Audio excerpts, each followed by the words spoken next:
Good morning and welcome.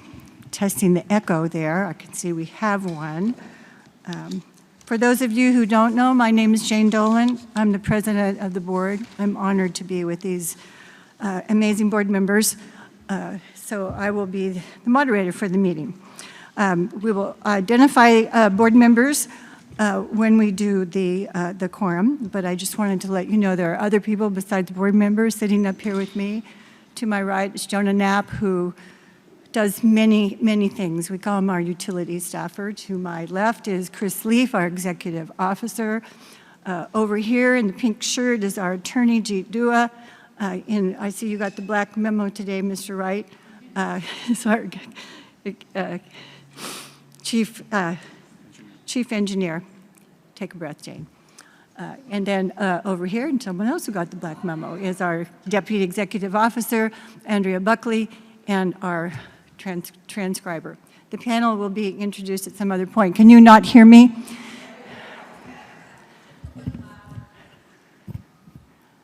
That's not ever what my parents said to me.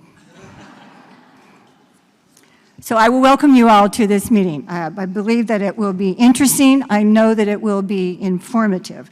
I am going to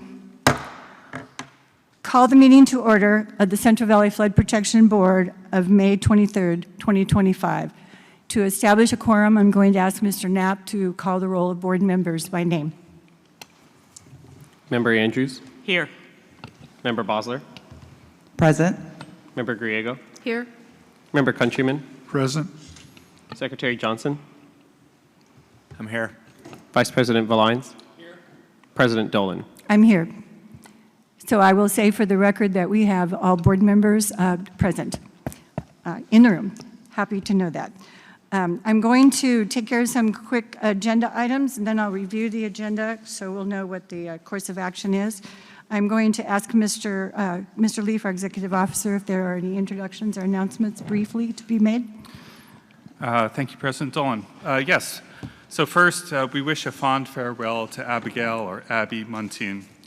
Abby, a youth aide, has been supporting the operations branch for the past year with permit records digitization initiative. Abby has demonstrated exceptional dedication, significantly accelerating progress on the records updates. She has been a pleasure to work with and consistently offers her assistance whenever needed. Abby is graduating this semester from Sac State with a bachelor's degree in business administration and is pursuing a career that aligns with her academic background. We are sincerely grateful for her valuable contributions and extend our best wishes for her continued success. Is she with us this morning? I do not believe she's here. Well, please give her thanks for working for us, and we would certainly wish her well. Maybe she'll return. Do you have other items? I do.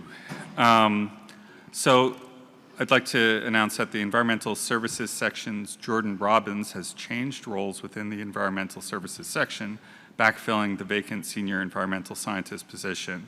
Her background working in the Central Valley Water Board Section 401 is the main contact for eco-restore projects in the Delta, serving on several mitigation and conservation bank interagency regulatory teams, and as the main author for both the South Sacramento Habitat Conservation Plan programmatic and regional general permits, makes her a great fit for this role as board staff investigates opportunities to advance restoration and multi-benefit projects in the Central Valley and propose revisions to the board regulations. She's staying with us, right? Yes. And Ms. Jordan is standing in the back in the beautiful green shirt, so thank you. You're amazing, so I'm happy to hear this.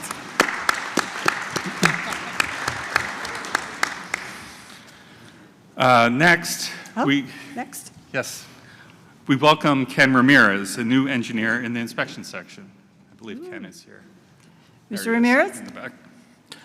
We're so glad he's joined our team, and he'll be focused primarily on the San Joaquin Basin and will also help with safety communications and support.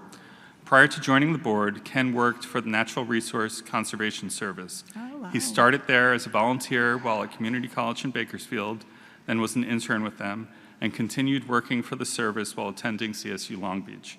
After graduation, Ken joined the service's Woodland Field Office. He performed pipeline and irrigation design and design checking, where he had opportunities to work closely with other federal, state, tribal, and local governments and government agencies. Outside of work, he enjoys hunting, fishing, camping, gardening, and building and restoring antique motorcycles. He also used to be one of Knott's Berry Farm's horse trainers, where he took retired racehorses and trained them to pull a stagecoach. Welcome, Ken.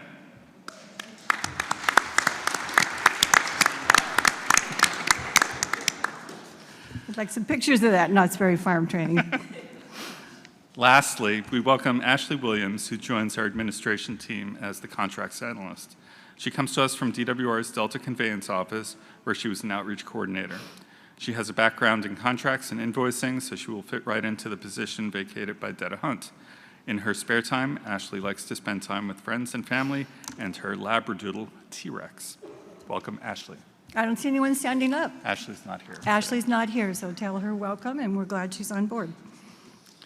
And that concludes my announcements and Okay. introductions. That's the announcements, and thank you very much. I'm going to very quickly, 90 miles an hour, tell you how the agenda's going to go.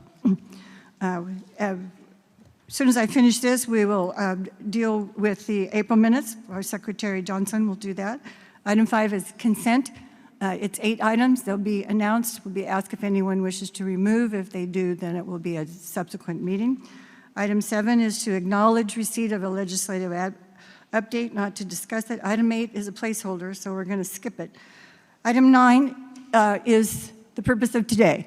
It is an informational presentation, discussion, and conversation between our fine panel and the board. There also will be a time for public comments. Item 10 is to acknowledge receipt of a report that we get on a monthly basis from the Department of Water Resources. And then we have staff activity reports. We have an additional item on that to be done. And we have a spot there toward the end of the agenda where board members can provide information about what they're doing, what their questions are, committees, and dates. We will talk about future board meetings and where we're going to meet. This is our 4th venue of this year. Prettiest one that we've been at then. There will be no closed session, however. So does anyone want to question or rework that, what I just said? Board? Board? Okay, you don't. And we will proceed. We are going to the minutes of April 25th, 2025. Secretary Brian Johnson. Good morning, everyone. These are the April board meeting minutes. I've reviewed them. I believe they're in order. If you all see any issues that I missed, please let us know. And with that, I move that we approve the April 25, 2025 minutes. We have a motion to approve the minutes. Is there a second to that? I'll second it. Over here, I'll second that. Board Member Grego. Okay. Does anyone wish to question or have discussion on the item? Board members, I don't see that. Anyone in the audience want to make a comment on our April minutes? Oh, Mr. Countryman, did you have a comment on the minutes? You're waving at someone. If the public had comments on the minutes, I would be amazed. I don't see that. You can either stand or that. Okay, then we're ready for a vote to approve. Would you call the roll for the vote? Member Andrews? Aye. Member Bosler? I'm going to abstain since I missed the meeting. Member Griego? Yes. Member Countryman? Yes. Secretary Johnson? Aye. Vice President Valines? Aye. President Dolan? Yes. So I will note for the record that the minutes are approved. There was 6 in approval and 1 abstention since you weren't at the meeting and we missed you. I want you to know that. Now we will move to the consent item, which I will announce. Consent items are placed on the agenda. There's 1 vote for all of them unless someone has a concern and wishes something to be removed, and in that event it would be for a future meeting. Consent item 5A is to approve permit number 19707, Butte Creek Farms floodplain restoration, and it's located in Colusa County. I think that would be right. 5B is to approve permit number 19880, a solar array for the Prentice Trust, and the location of that is Butte County.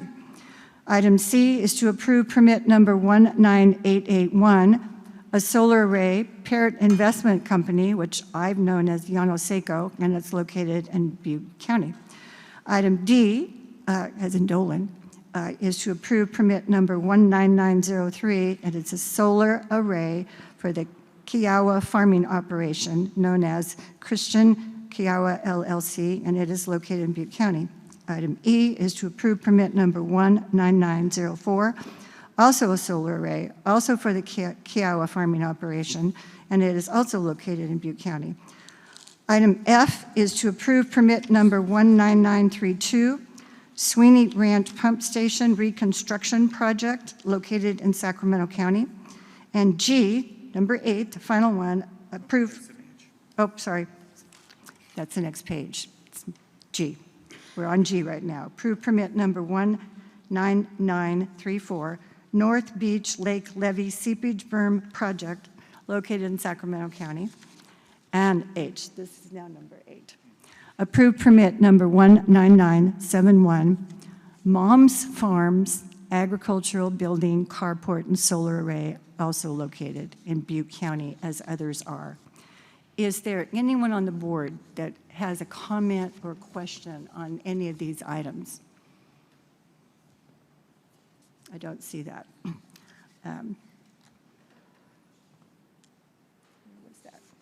Is there anyone in the audience who has a question or a comment on any of those? I do know that there is someone who is present today. I forgot your item.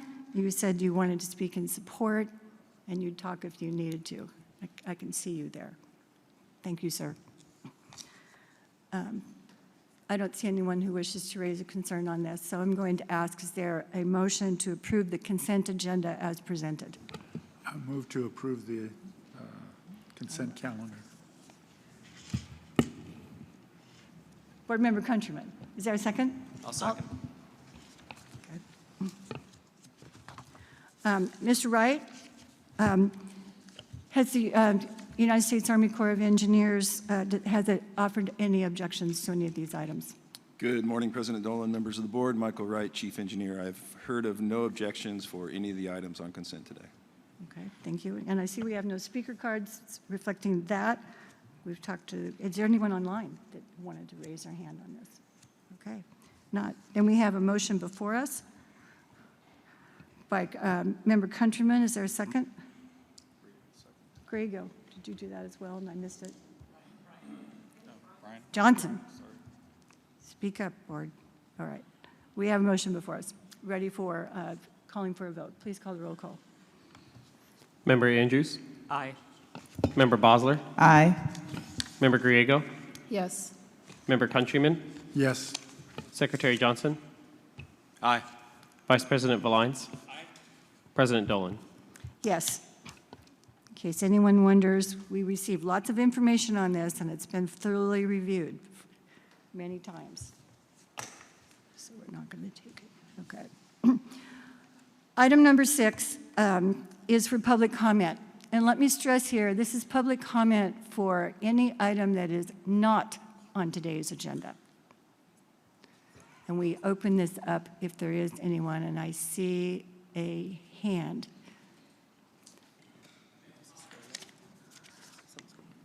I think I'm going to mess up your name. Is it Mr. Hobby? Rabbi. Okay. And you are from Oroville? Your first name is Oroville? Yes, good morning. Okay, well, you had yacht court, and there's a yacht court in Oroville, so we'll see that. Yes, there's a yacht court in Sacramento also. Okay. You have a comment you wish to give us? I have a question.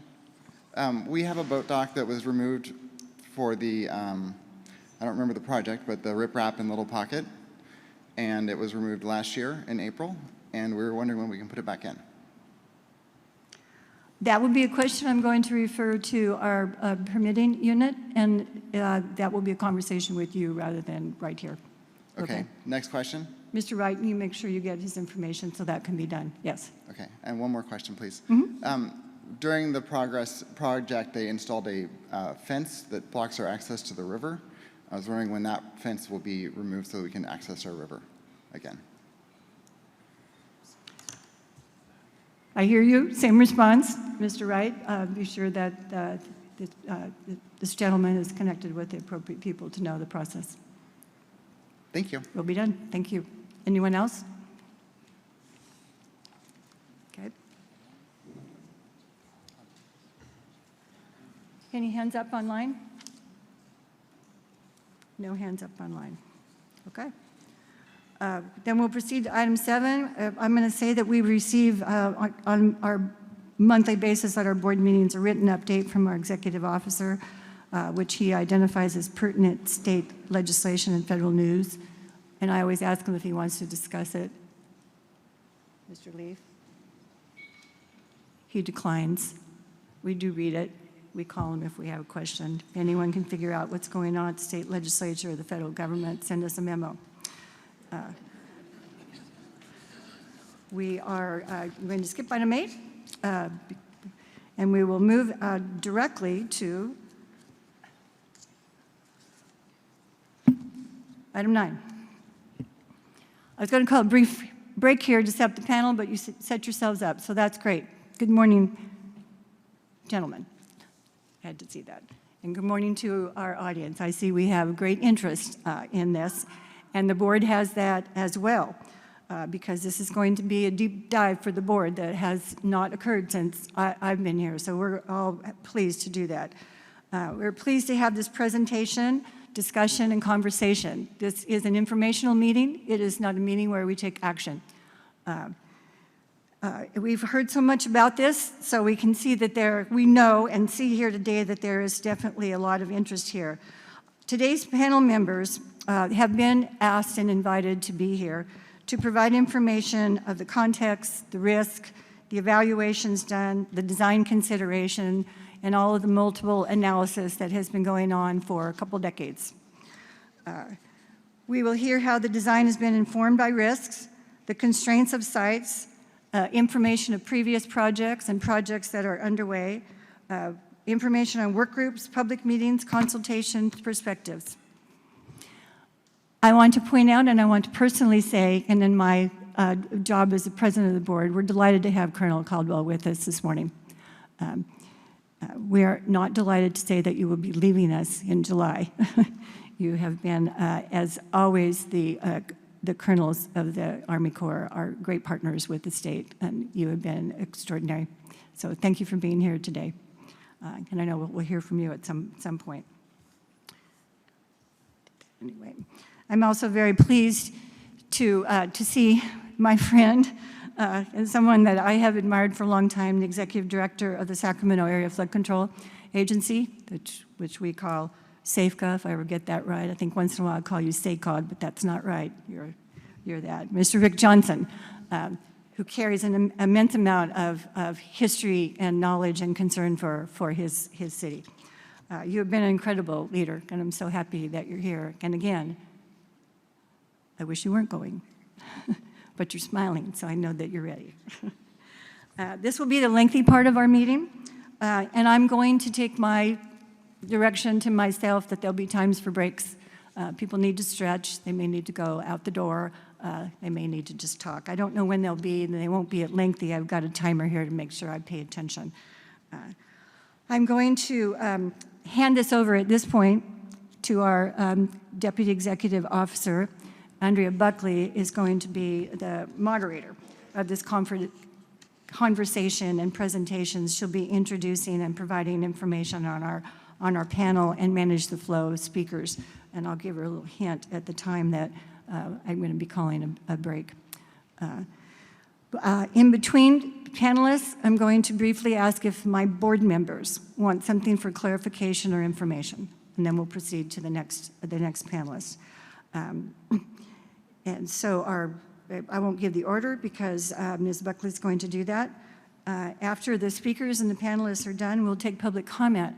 And I think we've organized it a little bit for that, but we know there's lots of folks who want to say something, so we will take time for that. And I appreciate everyone's interest in listening to this panel that we put together. I know that the board has expressed its interest, so here we are today to do that. Ms. Buckley, you are on point. Thank you, President Dolan. My name is Andrea Buckley. I'm the Deputy Executive Officer here at the Central Valley Flood Protection Board. And as President Dolan explained, I'm managing the flow of speakers today for item number 9A. Thank you for joining us today, which promises to be an informative, engaging presentation on one of the most critical challenges facing our region: flood control and the ongoing efforts to protect Sacramento from devastating flood events. The Sacramento region has a long, complex history with flooding.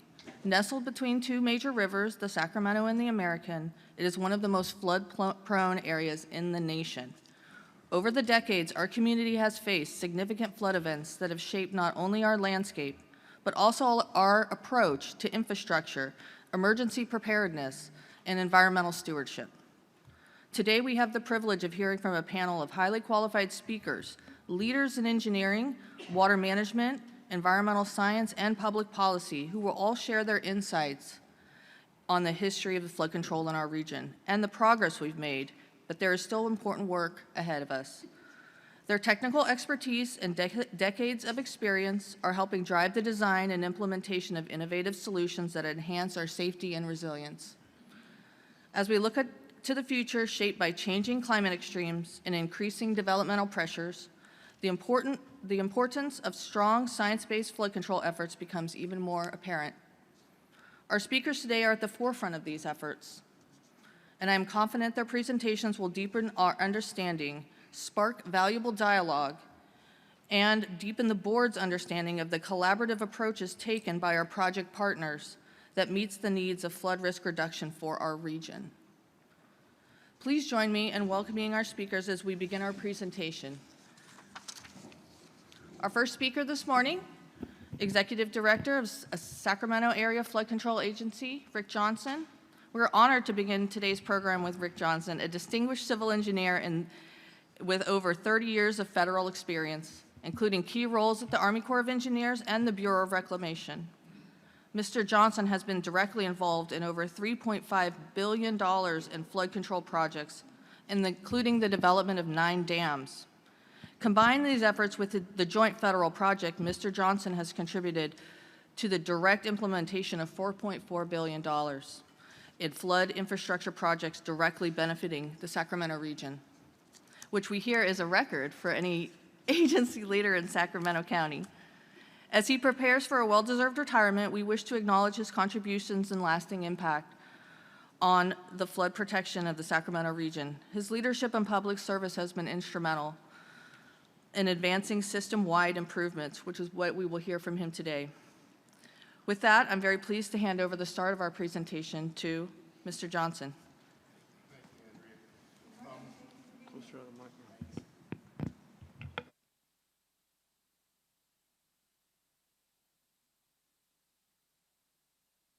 Our audience will let you know if they can't hear you. Just talk louder. It's on, but it's not going to get close to, so you have to talk louder. Okay, is that better?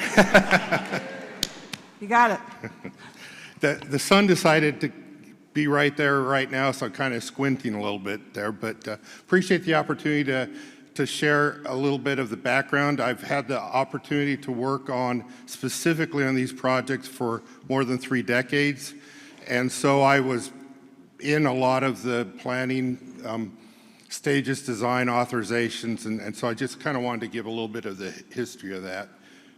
So if we can, there we go. So anyway, just FYI, this is a picture of the H Street Bridge in the 86 flood event there. So I did want to point out that when Folsom Dam was completed about mid-1950s, is about the same time that the last of the levee work protecting Sacramento was also completed. The Corps had designed the system for what they called a standard project flood. They did that for urban areas back in the day. They didn't assign a frequency to standard project flood, but when they developed this SPF, as we call it, for this system, it was based on a 500-year event. So at the time that the system was completed, the intent was for Sacramento to have a 500-year level of protection. 2 big storms occurred while Folsom Dam was getting under construction and being constructed in 1950 and 1955. This particular photo is a colorized photo from the 1950 flood event. That's the H Street Bridge that you can see there. Sac State would be in the lower left-hand corner there. And as you can see, the river basically decided to straighten itself out. The flows in the peak flow in the 1950 flood event was about 176,000 CFS. So that's what we're seeing in this picture. So they redid the hydrology after these two big events and realized we no longer had SPF level of protection. So when Auburn Dam was started, the multi-purpose dam in 1967, they added another 250,000 acre-feet of storage to restore the SPF level of protection there. As we know, that dam was never finished, but even if it had been, today we still wouldn't be able to handle the SPF because of that. In '96, when the Corps did a supplemental information report, at that time they estimated they needed almost 900,000 acre-feet of storage up at Auburn to handle a 500-year event there. So what changed? So this is a picture of, these are the peak flows on the American River. We didn't start keeping records until the early 1900s. That red line is when they started construction on Folsom Dam. So if you look to the left of that, that's what the engineers had when they designed the system. That's what they thought they were protecting Sacramento against. If you look at what's occurred since that time, a number of events that were much larger than they thought. So as a result of that, after that 1986 event, they redid the hydrology again and determined Sacramento had significantly less than 100 years, something around 68, 70-year level of protection. And then later on, when we got the new levee design criteria for urban areas, some of our areas dropped to less than 30-year level of protection. So 30 years after we thought we had 500-year, we had well less than 100-year. So Congress had the National Academy of Sciences do a study on the flood risk on the American River back in 1995. One of the things they did was a tree ring study where they reconstructed the American River flows going back to 1560, and they determined that the period from 1917 to 1950 was the most extreme dry period in 420 years. So if they recommended that to better provide a more accurate representation of the level of protection, that we drop out 1917 to 1950 when we do our flood frequency calculations, drop that out of the period of record. The Corps and the state have not done that. So if they did, it would certainly change what we call 100-year and 200-year level of protection. In 2007, DWR had an independent panel look at what should be the level of protection for the Central Valley, and they determined that it should be standard project flood level protection, which again for Sacramento is about 500-year level protection. However, SB 5 in 2007 that requires urban areas in the Central Valley to meet a certain standard, it required a 200-year level. So I did want to point out that even if when we meet SB 5, which we've got 3 contracts finishing up this year, we'll meet that by the end of this year. We'll have less than half the level of protection that we intended to have when we started the whole system there.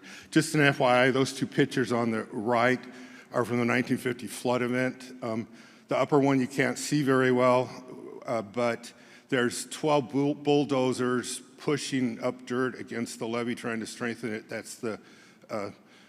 That's down on the Lower American River in the River Park area there. So trying to flood fight that one.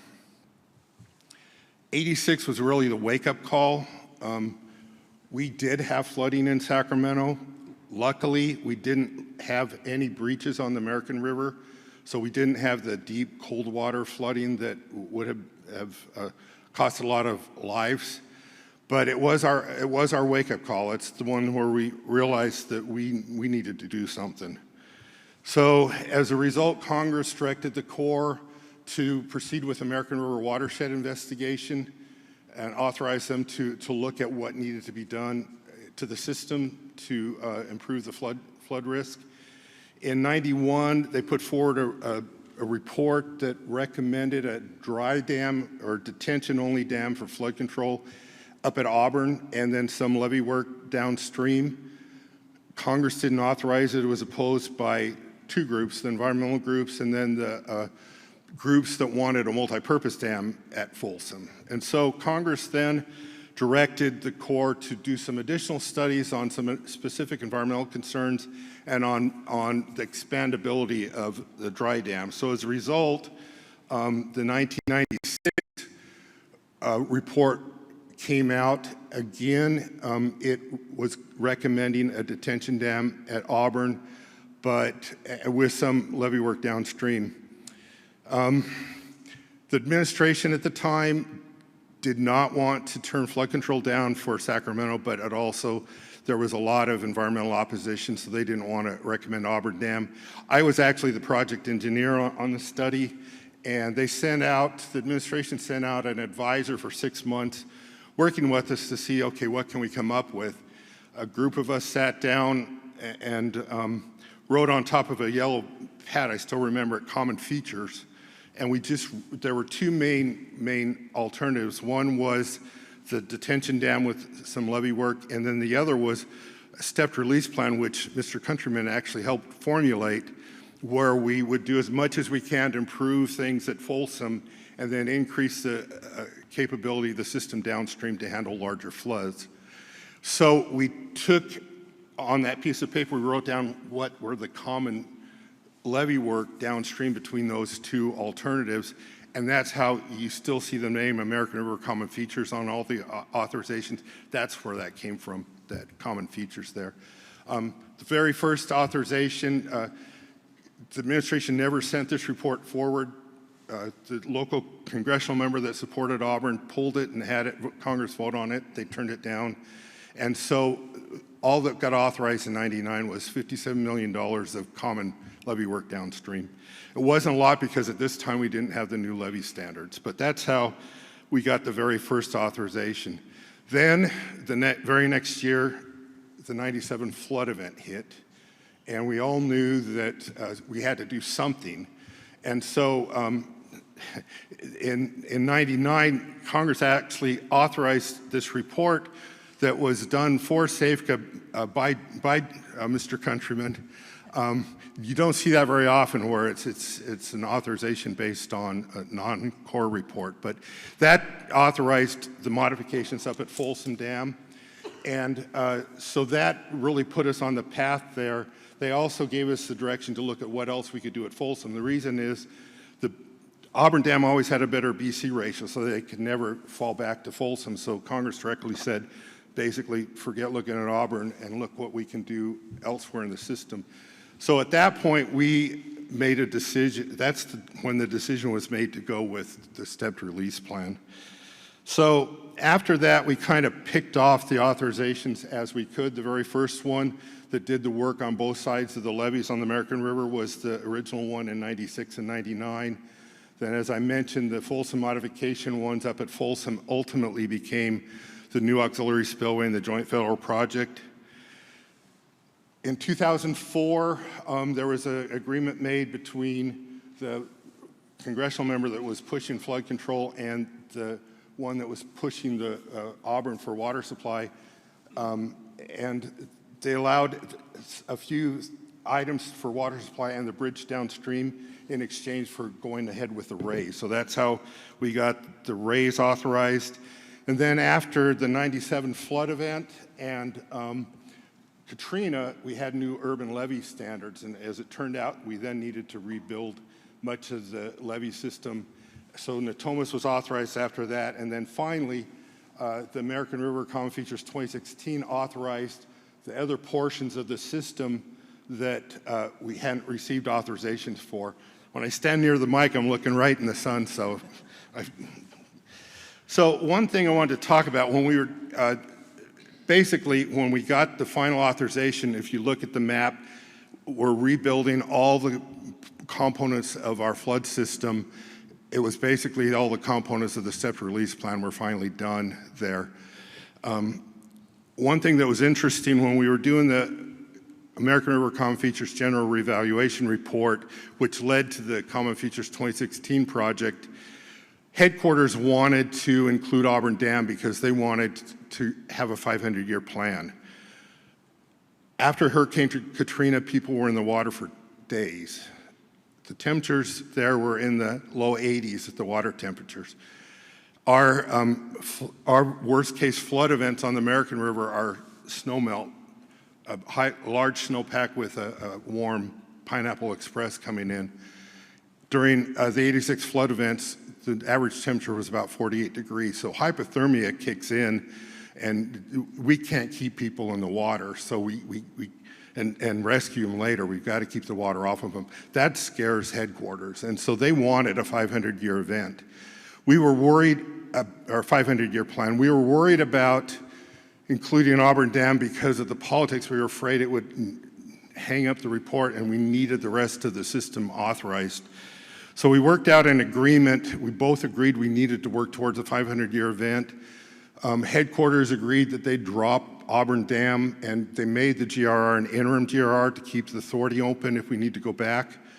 And in exchange, SAFCA put together a 500-year plan, which we daylighted in March of 2017. And I'll talk through it a little bit, but it basically had three components to it. We needed to design the system and harden the American River so that we could increase releases to up to 160,000. We needed to widen the weirs and bypasses, and then we needed to arrange for some additional flood storage upstream of Folsom. So we did this in several steps. Immediately between 86 and 96, we were just trying to get the system back in place the best we could. But from the original authorization 96 to this year, we've been working on the components that we needed to do to get to 200-year level protection.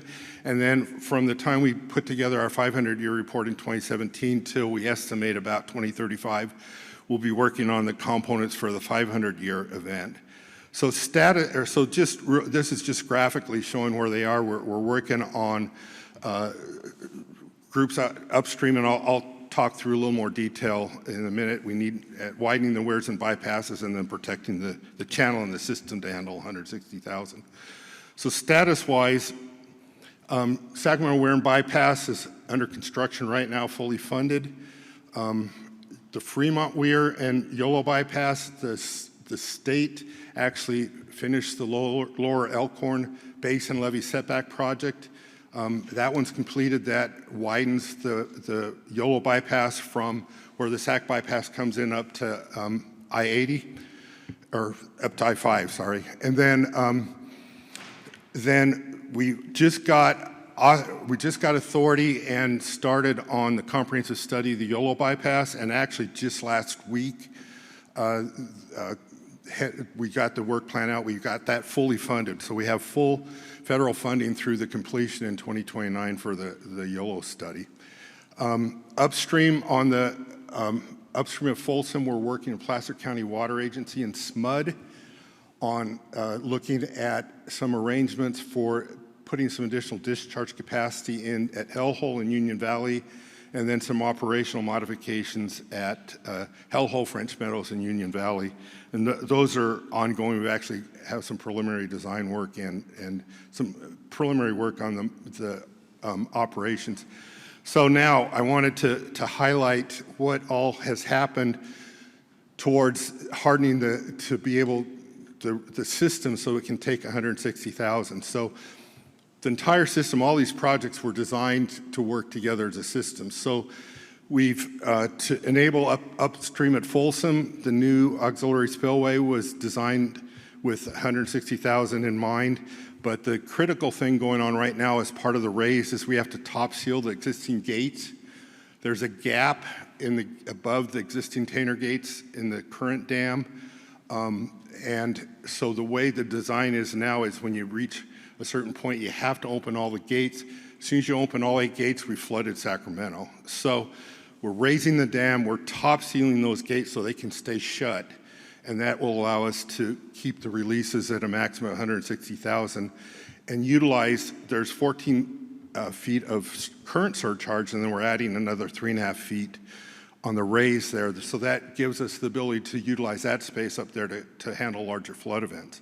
So that was what's going on up at Folsom. On the Natomas project along the American River, the slurry wall work's been done, and the last component that needs to be done is flattening the slope along that part.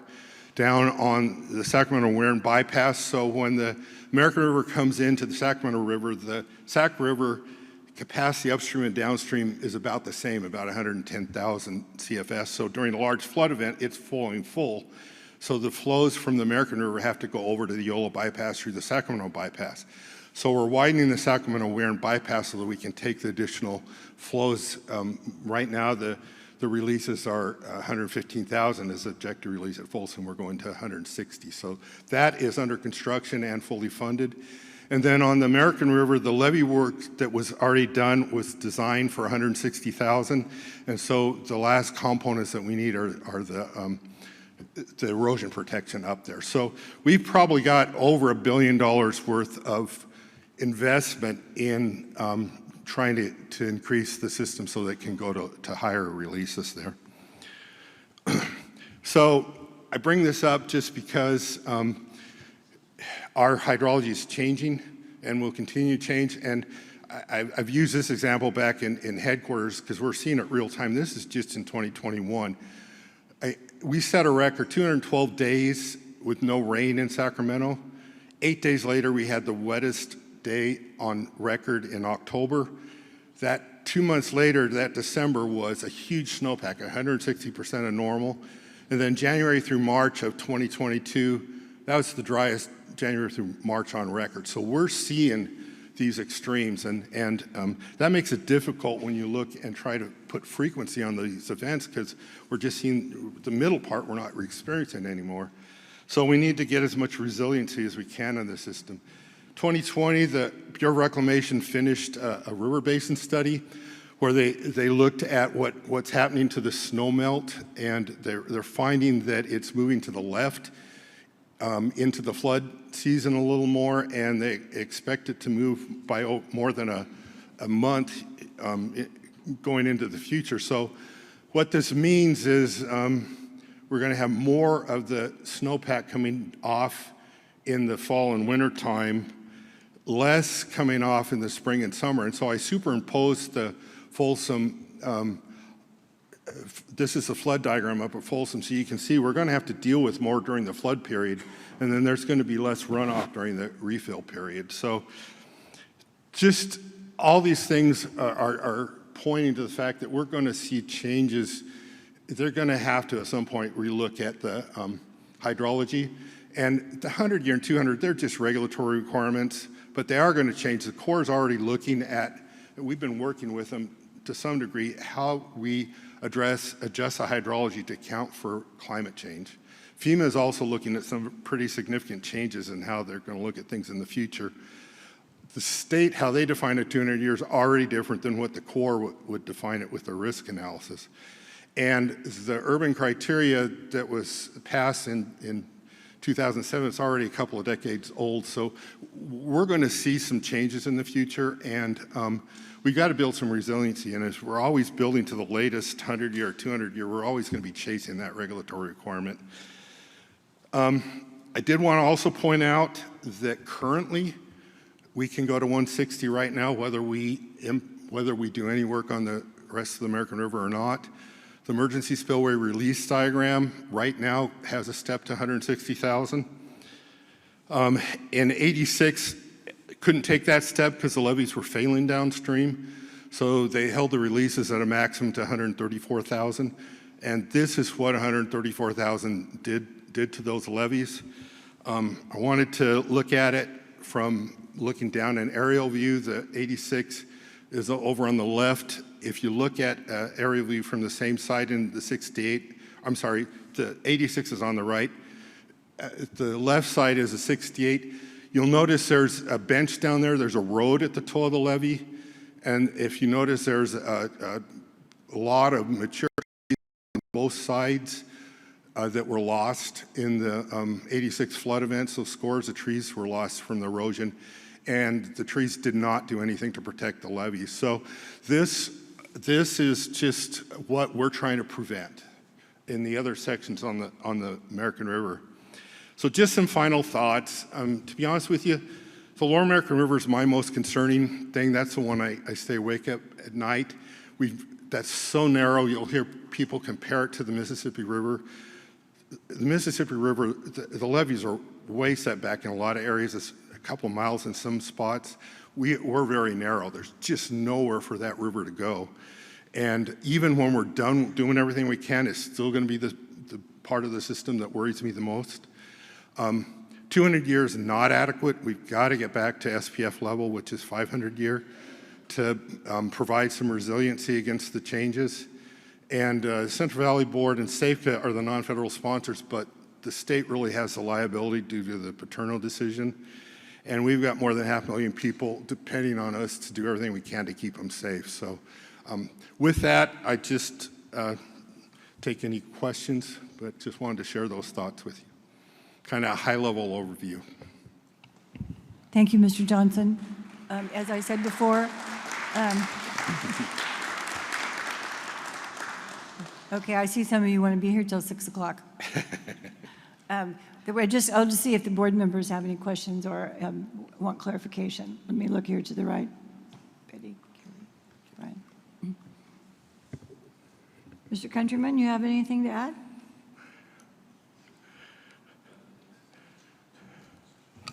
Well, I will say, I do feel uncomfortable throwing frequency numbers around. What does it mean? 200 year, Yeah, 500 right. year. It basically doesn't mean much. Every time you get a new flood, the number changes. So that's why I think the Corps had it right in the 1950s with the standard project flood approach, and I like the fact that you're sticking with that. What will the design flood be with climate change? And we made a lot of progress, and so thank you. Thanks. And we've had a lot of discussions with headquarters. Our hydrology is not repeating itself, and that's how they assign frequency. So we're based on the old way of doing it, we're underestimating how frequent we're going to see the larger events. And so that's what our concern is. So appreciate that. Thanks. Any other board members? Thank you very much. Thanks. Ms. Buckley. Thank you very much, Mr. Johnson.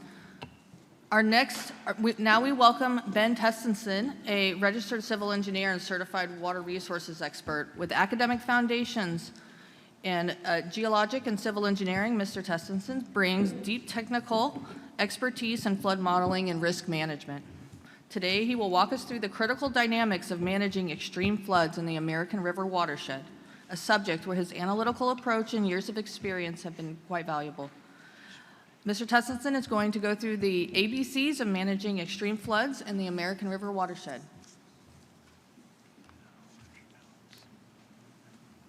Okay, thank you. Good morning, board members and staff and public. A lot of what I'll cover today is similar to what Mr. Johnson covered, so I'll go through some of the parts a little more quickly if they're just reiterative. And similar to board member Countryman's comment, what I'm focusing on here is not necessarily the statistics, but how we define that design event and why that is important relative to the flows in the Lower American River. Sure. Sorry. So contents today, 3 parts. Number 1, convey Folsom Dam's level of protection. Number 2, establish what I'm calling a reasonably foreseeable design event, which is not predicated on statistics. And then number 3, to highlight the infrastructure and the operation that's required to successfully manage that event. So I'll provide a little bit more detail than what Rick just provided on that last element. So Folsom Dam is a roughly 1 million acre-foot multi-purpose reservoir that protects Sacramento from major flooding. During times of peak flood risk, Folsom must keep roughly half of its available storage capacity empty to capture potential floods. This storage capacity alone is not large enough to manage the biggest floods, and the releases Folsom makes into the Lower American River are a significant factor in the flood management performance of the basin on the whole.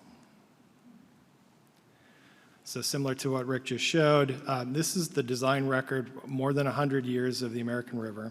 And the series here is unregulated flows, meaning the effect of Folsom Dam, namely its storage and peak flow reduction, have been removed from the record. So we process the historical flow data in this fashion to highlight the magnitude of the event itself rather than the effect of the reservoir. So you can just think of the height of these bars on this chart as representing the size of the event. As references, I've also marked when Folsom Dam was designed and constructed. So similar to what Rick showed earlier, the flows that were available in the record when we designed Folsom Dam were generally lower than those recorded after its construction. So this slide explicitly highlights that.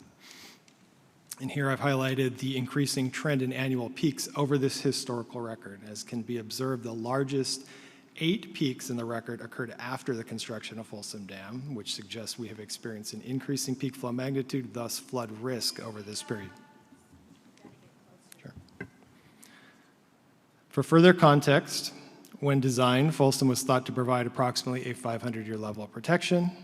That is, it was anticipated a flood occurring just once every 500 years on average could be held to an outflow of 115,000 cubic feet per second in the river. That was based on the data at the time, which Rick highlighted was a dry historical period.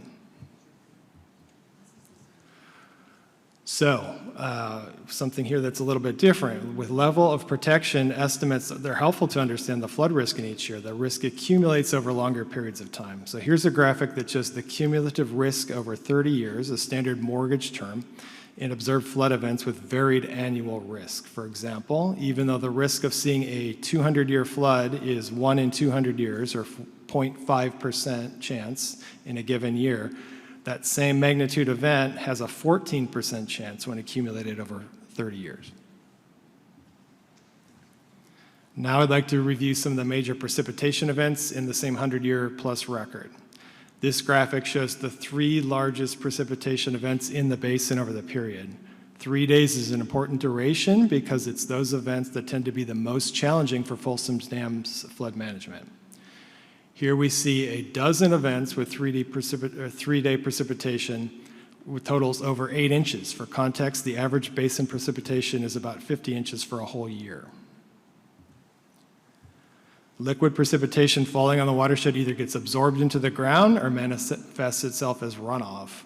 Some of the runoff is captured in upstream reservoirs. The remainder flows into Folsom Lake and must be managed there, where it can either be stored or released into the American River. Now I'll break down the historical precipitation amounts into 2 fundamental pieces. The amount of the 3-day precipitation that produced runoff and the part that immediately flowed into our reservoirs, both upstream and Folsom, thus had to be managed, is shown in green. Everything left, which can include snowpack or water that infiltrated the ground, is shown in the shaded brown hatch. Here we see that the very largest historical floods we recognize, such as 1986 and 1997, show the largest 3-day runoff. Those immense runoff volumes are in fact why we remember these as the big ones. A few interesting things here. One, the October 1963 precipitation, which is the largest in our record, had very little runoff. That is because the precipitation for that event fell in October, which is a historically dry period. Rick mentioned the 200-plus days a few years ago without rain. That's generally the springtime through about October. So you can imagine that watershed was quite dry, and that's why, despite the large precipitation, very little actually ran off compared to these other events. So we also see the 1986 and 1987 runoff, which are about the same. So the size of those green bars are roughly equivalent, yet the precipitation in 1986 was considerably higher than 1997. 97 had a much warmer storm. It reached higher elevations with rain rather than snowfall in the basin, and it melted quite a bit of snow. So that contributed to the large conversion of the precipitation into runoff for that event, where 86 had a slightly different ratio, which is important. So here I've added the same graphic, but I've added the state's 200-year flood management standard to it. This, as you can see, is considerably more than what we've seen historically, about 4 inches or 40% larger than anything in the historical record, the green bars versus the dashed green line here. Thus, it's a testament to the infrastructure and operational enhancement that we've made to our system to expect to be able to successfully manage such an event. What might such an event look like? Well, you don't need a wild imagination to conceive this event. We simply need to take the 1986 precipitation together with 1997's minimal loss. So if we join these historical occurrences, we see that the amount of 3-day runoff is roughly the same 200-year amount. But do we stop there? What's a reasonably foreseeable design event for the system? What about the effects of climate change? Through the Central Valley Flood Protection Plan, the California Department of Water Resources estimated that the 200-year flood event in the American River Basin could increase by 15% within the century. Here we see that such a 15% increase in the 200-year event through climate change gives us 16 inches of runoff to manage over 3 days. The future 200-year volume is greater than our 300-year estimated volume today, so it would present quite a management challenge. Can we currently manage an event like this? With our current infrastructure and operating rules, the short answer is no. Here we see graphics depicting the operation of a several-week event that contains that very 16-inch 3-day runoff associated with it. Time is displayed along the bottom axis of the graphic, while on the vertical axis we have on the top reservoir storage or elevation throughout time while that event is being managed. The bottom graphic shows the inflow hydrograph in shaded green, and the outflow from the dam is a blue line over the same period. So here we see that we're holding 115,000 cubic feet per second at the beginning of the event before the peak, and that causes our storage to increase rapidly. Eventually, the storage becomes too high, and damaging downstream releases are called for. Again, this is with the current operations. What happens there? The operators are required to shift from a downstream flood management objective to a dam safety objective, whereby water levels in the dam must stay suppressed to prevent the dam from overtopping, which would be the ultimate flooding catastrophe by all meaningful measures. This is accomplished by releasing more than 115,000 cubic feet per second downstream. In this case, the peak release exceeds 300,000 cubic feet per second, a severely damaging level, which would include overtopping of levees and flooding of many parts of Sacramento. So this gets to the heart of my presentation today, which is for an event this size, we need to do more. Such an operation shown in red dashed lines here can be made if we leverage 2 key facts. Number 1, important work is being done to bolster levees downstream of the dam to accept higher flow rates more safely. Number 2, reservoir inflow forecasts can be used to make proactive release decisions.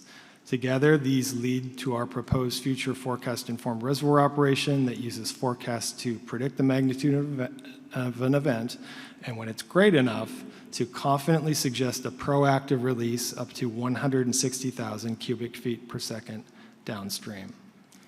When acted upon, that allows us to manage larger events than we would otherwise be able to, thus providing greater protection for the people of Sacramento.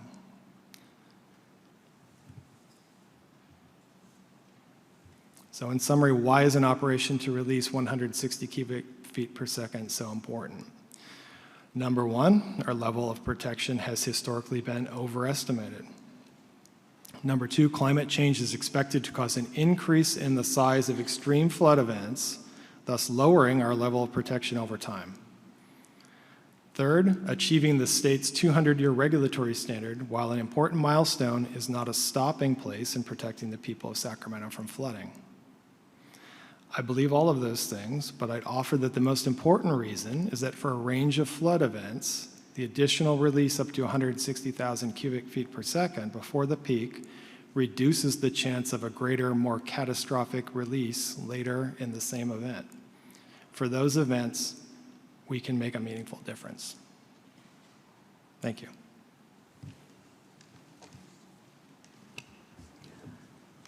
Thank you. I know you're with MBK, you're Yes. an engineer, and you're a consultant to Safeco. Correct. Board members, questions or clarification? Member Valines, Vice President Valines. This is just random question. It's just going to show my ignorance, but have we ever had a 1,000-year storm? Sorry about that. I was just asking because I don't know. Have we ever had a 1,000-year storm? I don't mean just us. I mean in the country. There are places in the country where we've had a storm before the storm was estimated to be of that magnitude. Some of the events recently in the southeast with hurricanes come to mind for those. So those are literally off the charts in terms of their magnitude. In this basin, no. But again, similar to what Mr. Johnson was communicating, we base our estimate of what those frequencies are traditionally on the historical record that we have. And so if we had thousands of years of information, we'd have a pretty good idea statistically what that storm would look like, but we only have roughly 100 years. So statistically, it's an estimate or an extrapolation to get to that level, but no, we've never had a storm materialize that was of the magnitude in that range. I have to weigh in here. Mr. Countryman. Even if we had 1,000 years of record, it wouldn't matter because with a changing record such as climate change, you don't have a valid 1,000 years that you're drawing your events from. So we're dealing out in an area of a lot of uncertainty and really requires us to take the most care possible, especially with the flood threat we have for Sacramento. Concur with that. Thank you. I see no other questions or clarification from board members, so thank you very much.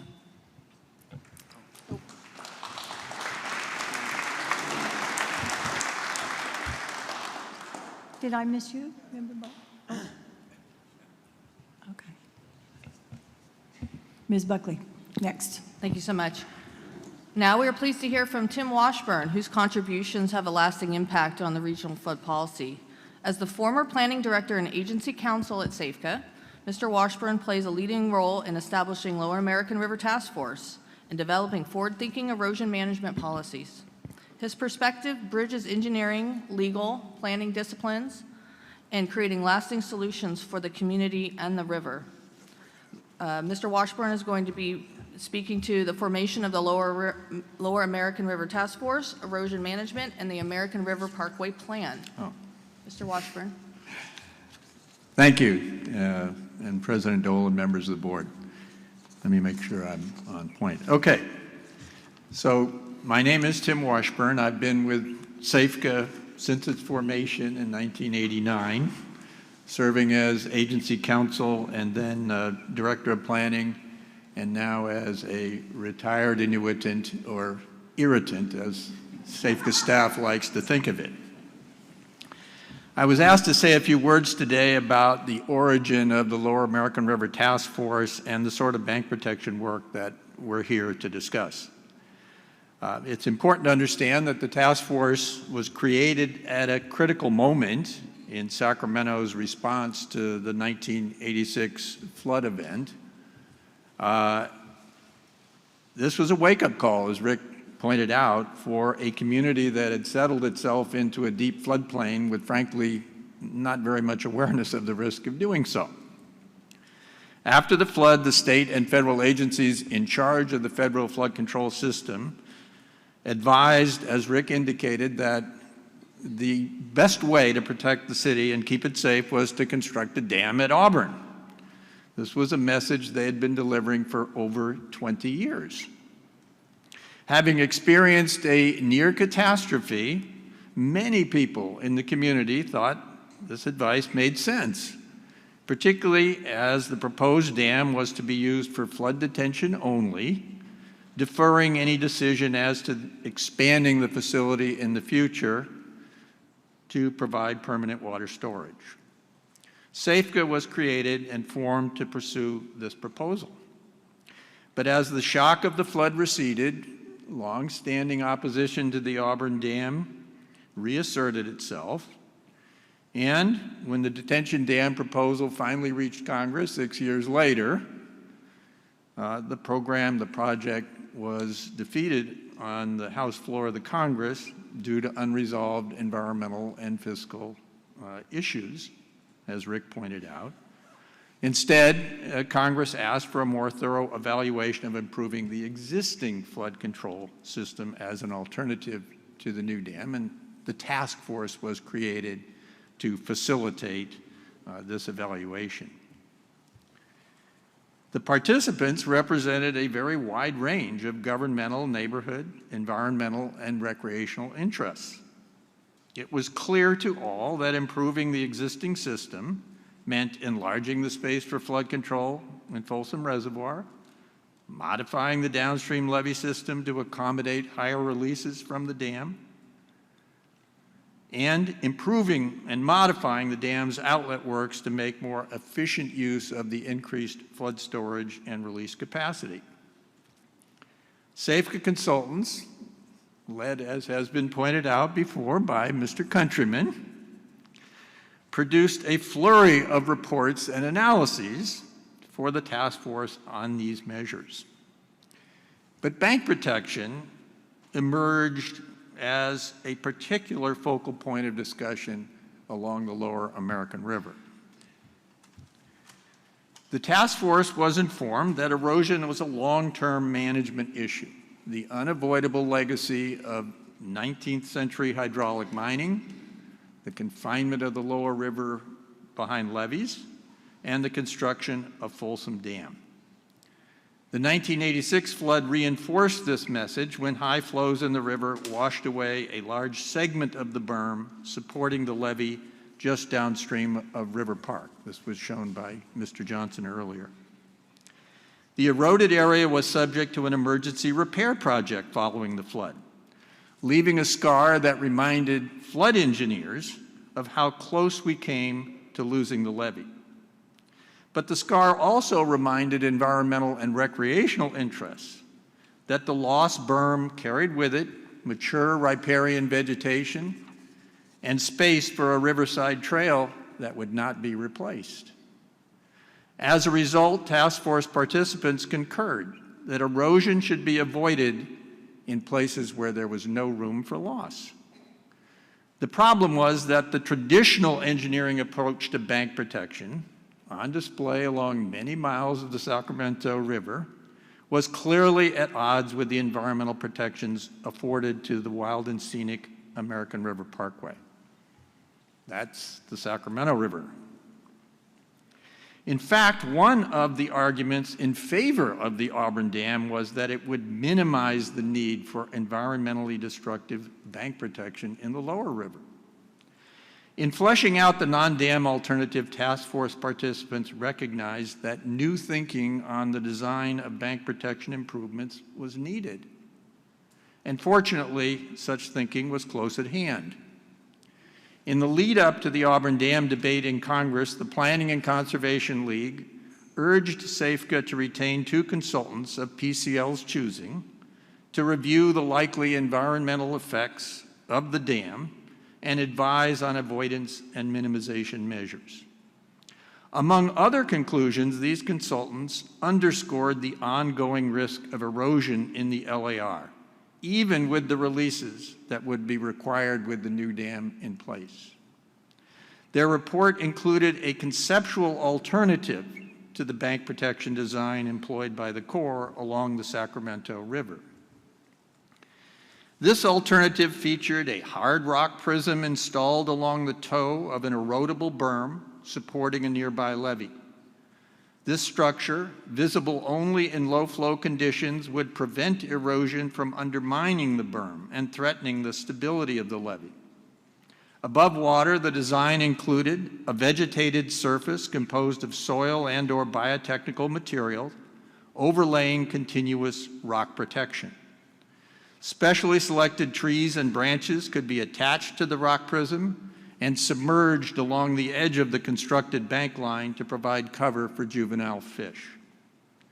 This conceptual design inspired the task force to create a bank protection working group to identify sites along the LAR where erosion protection was needed and to refine the conceptual design to fit the conditions of the identified sites. 5 such sites were identified. Of these, the site with the highest risk of levee-threatening erosion extended for about 3,500 feet upstream of the 1986 emergency repair adjacent to the River Park neighborhood. The Bank Protection Working Group focused its attention on this site.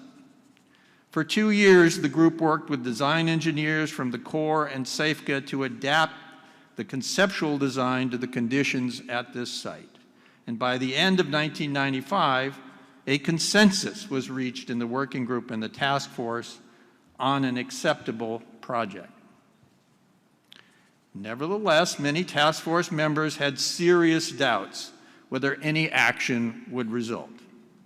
Such a project had to be approved by federal and state agency decision makers way above the staff participating in the task force. The agreed upon design was likely to cost at least 2.5 times more per foot than traditional bank protection along the Sacramento River. Environmental review and permitting might cause these costs to balloon even higher. No one had any positive experience with this kind of collaborative planning process. Then, in February 1996, a moderate rainfall event in the American River watershed caused the Bureau of Reclamation to raise releases from Folsom Dam to 25,000 CFS. This flow undermined the steepest portion of the berm in the River Park site and caused a segment of the berm, 500 feet long and 10 feet wide, to slough into the river. This was a galvanizing event. Sacramento's congressional delegation fired off a letter to the Corps calling for an immediate response to protect the River Park levee from any further risk of erosion. Corps leadership, in cooperation with its line staff on the task force, responded by green-lighting the River Park design. In April, consultants produced an environmental assessment and initial study that supported a finding that the project, including mitigation, would result in no significant environmental impacts. Due to the work of the task force, there was no substantial public objections to proceeding rapidly forward with project implementation. The environmental document was ratified in June. The Corps completed construction designs and issued an invitation for bids on the project over the summer, and a contractor was selected by the first week in September. October and November were dry months, and the contractor was allowed to work into the first week of December, by which time the most at-risk segment of the River Park berm had a layer of rock protection. On New Year's Eve, the 1997 flood arrived. Although this event produced a significant lower volume of 72-hour peak rainfall, as Ben showed, than the 1986 flood, the watershed conditions were wetter, more snow than in 1986, and the resulting runoff to the flood control system, as Ben showed, was about the same. Nevertheless, SAFCA's Folsom reoperation agreement with the Bureau of Reclamation helped keep flows in the river no higher than 115,000 CFS. But there's little doubt that without the rock protection placed at the River Park site, the levee protecting nearly 60% of the city would likely have failed. This recognition resolved doubts about the effectiveness of the collaborative planning process employed by the task force and gave this advisory body a significant air of authority. Over the succeeding 5 years, with the support of the task force, bank protection improvements were completed at River Park and the 4 other at-risk erosion sites identified by the Bank Protection Working Group, including the site adjacent to Sacramento State, the longest of all the sites at 4,000 feet.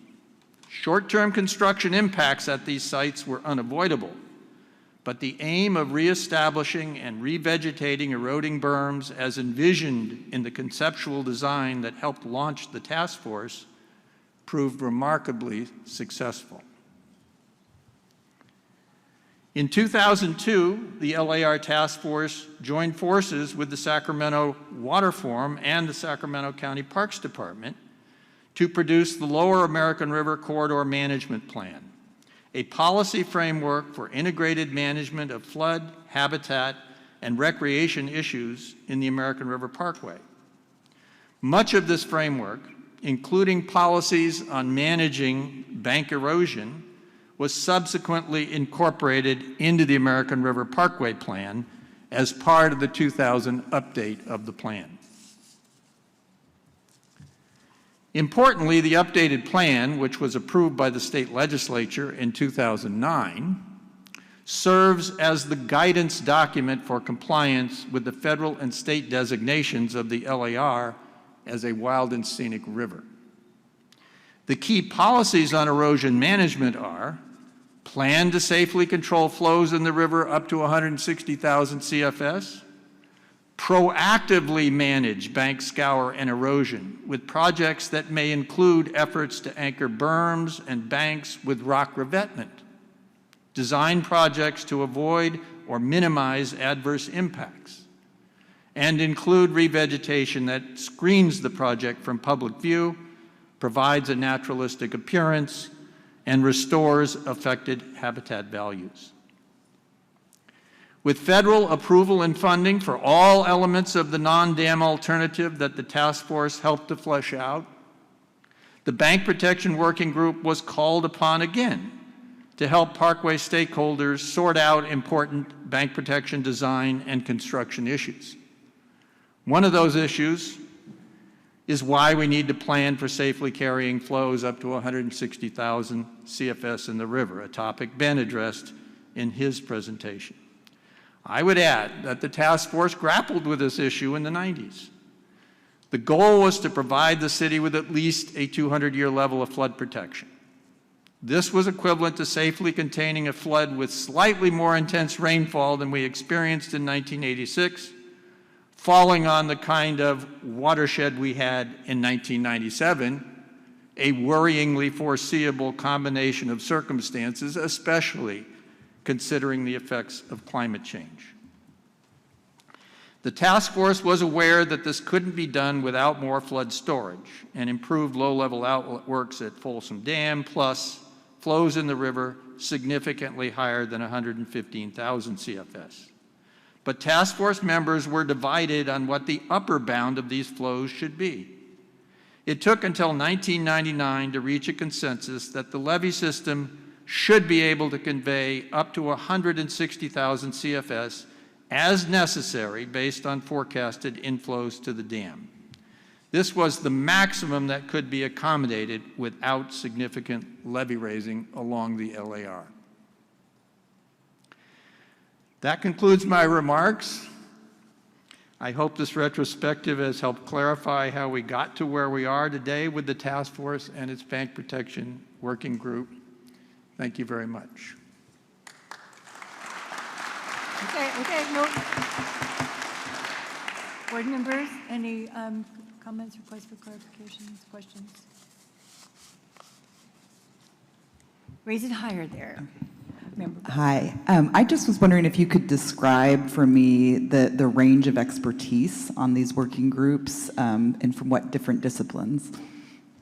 Well, are we talking about in the 90s or more recently? More recently. Well, that's going to be addressed by Greg Ellis. That's perfect. All right.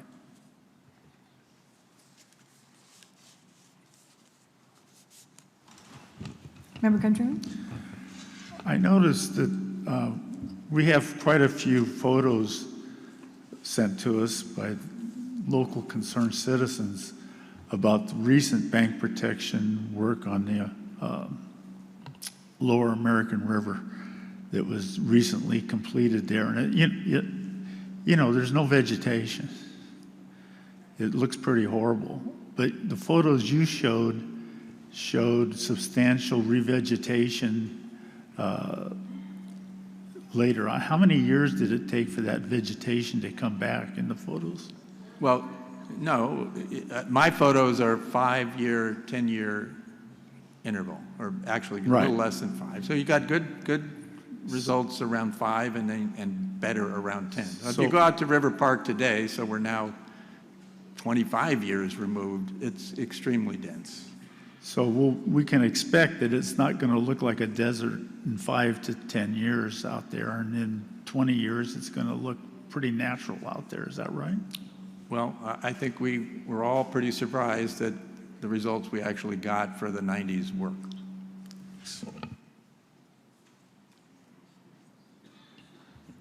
All right. Anyone else? Member Johnson. Thank you.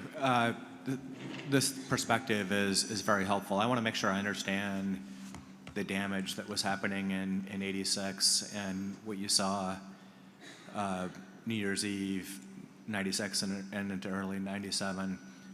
The damage is happening, and things that we're worried about now are at levels that are quite a bit below overtopping the levee. It was 25,000 CFS in 97, and the 86 was quite a bit lower than what we're talking about. And as I understand it, just tell me if I'm understanding this right. The one of the main concerns before you get to the water gets to the top of the levee is that it's undermining the berm out at the levee underwater, and it's coming from the bottom up, or from the inside anyway, and undermining there. And so I'm curious whether we were able to even see what was happening in 86, or noticed it as the water started to come down, and how the relationship between what you're modeling and what you've seen historically to what you can see from the surface as you're watching the big flows. Am I getting that more or less Yeah, right? I mean, you can't see what's happening along the berm in those high flows. It's underwater. And, well, let's just go back. In 86, we did have a flow of about 134,000. That was pretty high flow. And so that gouge that you saw there in 86 was produced by that event. It was a relatively, the highest release we've had, since Folsom was built. The February 96 sloughing event was of a much lower magnitude, 25,000 CFS, but the berm in River Park was oversteepened. And as it got saturated in that event and sloughed away, that's exactly what the worry was. But it had already been allowed to retreat to that point. And I think, what really occurred in the task force was a realization among this wide range of interests that the loss of these berms isn't helping anybody. It's dangerous for flood. It eliminates, in the case of the erosion downstream of River Park, the opportunity to put the Riverside Trail through, took away mature riparian vegetation that's not going to be reproduced. So I think there was a general concurrence that preventing the erosion of those berms where retreat could actually undermine the levee was really in nobody's interest.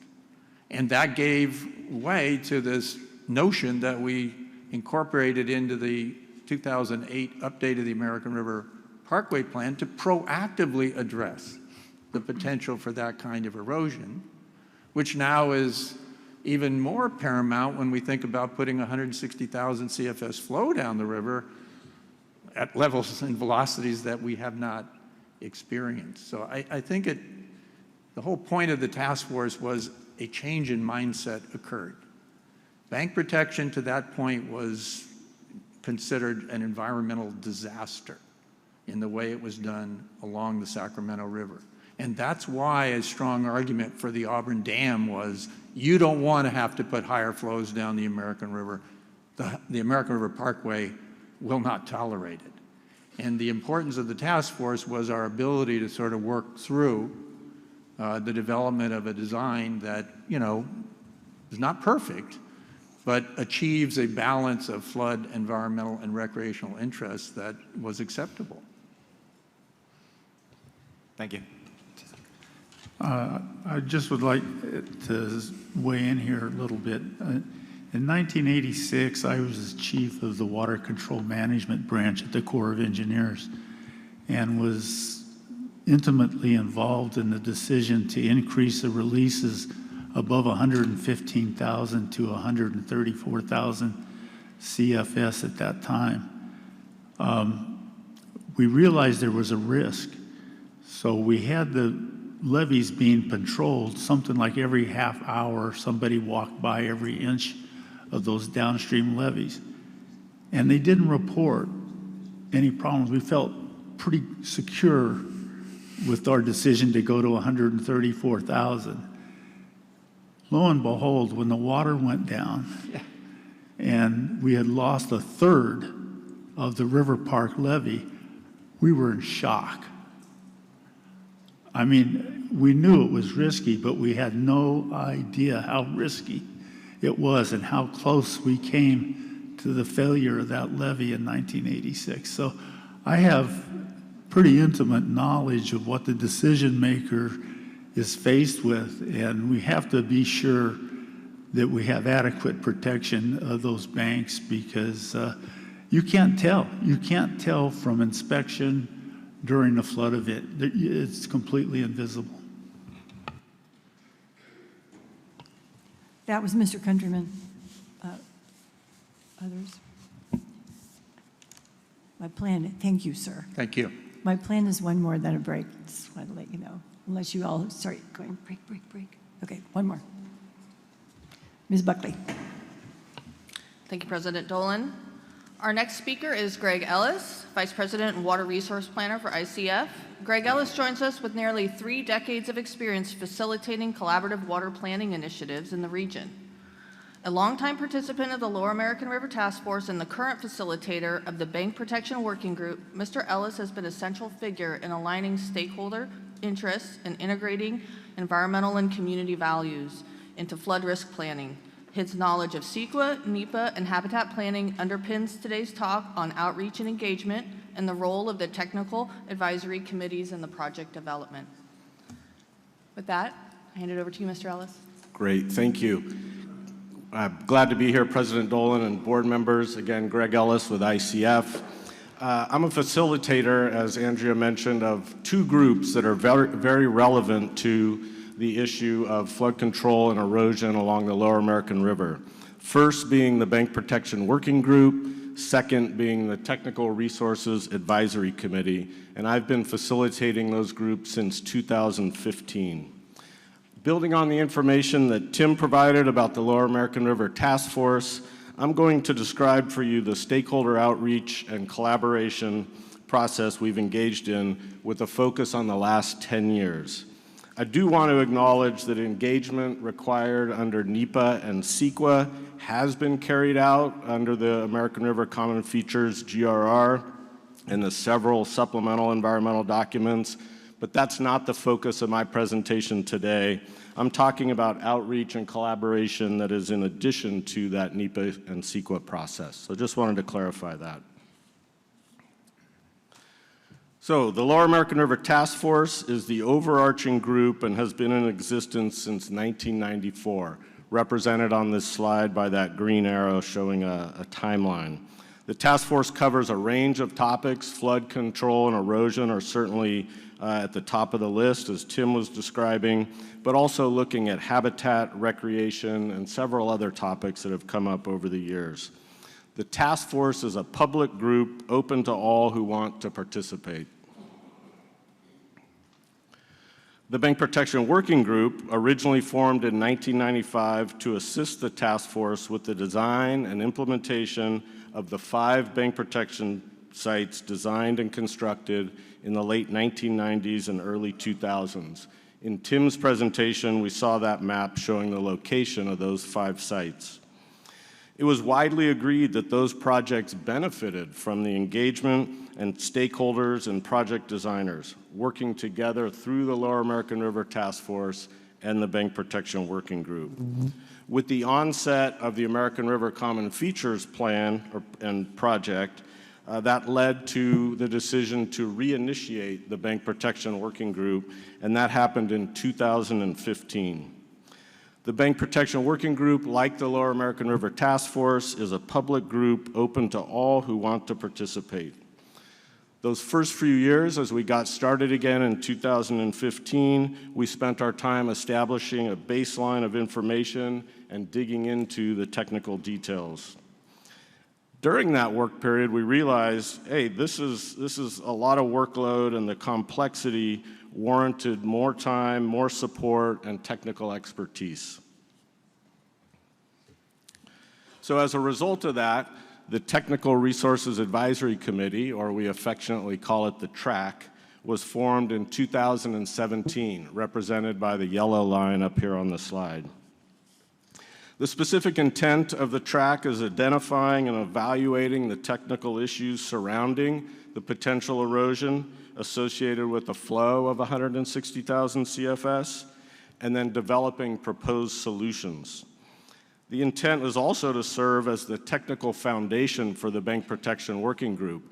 The Bank Protection Working Group, again, had identified this is complex, we need technical support, so specifically the TRAC was to support that Bank Protection Working Group when it comes to the erosion issues. The TRAC is an invite-only group consisting of a multidisciplinary committee of various agency and technical experts. The purpose of the TRAC is to have the flood control experts and the natural resource experts work together to evaluate that threat of erosion under those high releases of 160,000 CFS, also to evaluate the likely risks to the levee, but also to the parkway resources. So not only considering what are those risks to the levees, but also what are the risks to those parkway resources that we all hold so dearly. And finally, the purpose of this TRAC was to evaluate alternatives to control erosion while minimizing impacts to parkway resources. So, Director Bosler, to your question, this slide is showing some information about the disciplines and the agencies represented on the Technical Resource Advisory Committee. So on the left-hand side of the slide, we see the disciplines. We had aquatic and terrestrial biologists, restoration ecologists, planners, civil engineers, hydraulic engineers, geomorphologists, and geotechnical engineers. I could only fit the acronyms of the agencies on there, but I'll list those off so there's clarity that the TRAC had participation from the California Department of Water Resources, the Central Valley Flood Protection Board, the U.S. Army Corps of Engineers, U.S. Fish and Wildlife Service, National Marine Fisheries Service, the National Park Service, Sacramento County Parks, and the Sacramento Area Flood Control Agency. So quite a broad range of expertise was involved. This slide lists some of the TRAC accomplishments. There are many more, but wanted to highlight these. So the TRAC began their process in 2017 looking at the entire leveed reach of the river, including its geomorphology and hydraulics. They broke the river down into multiple segments. They ranked the threat of erosion within each of those segments. And then they began the important job of considering alternative approaches to manage that threat of erosion where they felt there was an actual risk. There were certainly areas identified that they didn't feel were at a risk that it would reach the levee. So much more detail on the process and accomplishments will be provided in some of the presentations following mine. So I'm just hitting on some of the high points there. But on the right-hand side of the slide where you see 76 meetings, where the yellow arrow is pointing, that's the number of meetings that the Technical Resource Advisory Committee has held since 2017. It's quite a lot of effort to investigate information, develop and process data, develop a range of alternatives and design iterations of those alternatives, and share that information with others. So as I described, the TRAC served as the technical foundation for the process. Information generated by the TRAC was shared with its agency partners and shared up to the Bank Protection Working Group, represented by that blue arrow on the right-hand side of the slide. Since 2015, the Bank Protection Working Group focused on gaining a shared understanding of flood control and erosion risks within the parkway. Also, the valuable natural resources within the parkway was always top of mind of the discussions, and the recreational opportunities that the parkway has to offer. The design teams would present their concepts to the Bank Protection Working Group, soliciting input and looking for ways to incorporate that input into the designs that we're developing, from conceptual up to more solid designs. Some themes of the Bank Protection Working Group meetings are shown on this slide.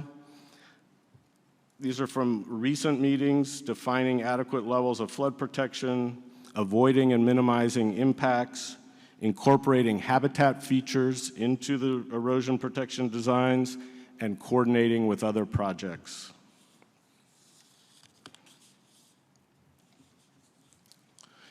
We've had really good participation over the 10-year period in the Bank Protection Working Group. The agencies shown here on the left-hand side, to a large degree, mimic those on the Technical Resource Advisory Committee, Sacramento Area Flood Control Agency, the Central Valley Flood Protection Board, the California Department of Water Resources, the Army Corps of Engineers, Fish and Wildlife Service, National Marine Fisheries Service, Sacramento County Parks, National Park Service, and the American River Flood Control District.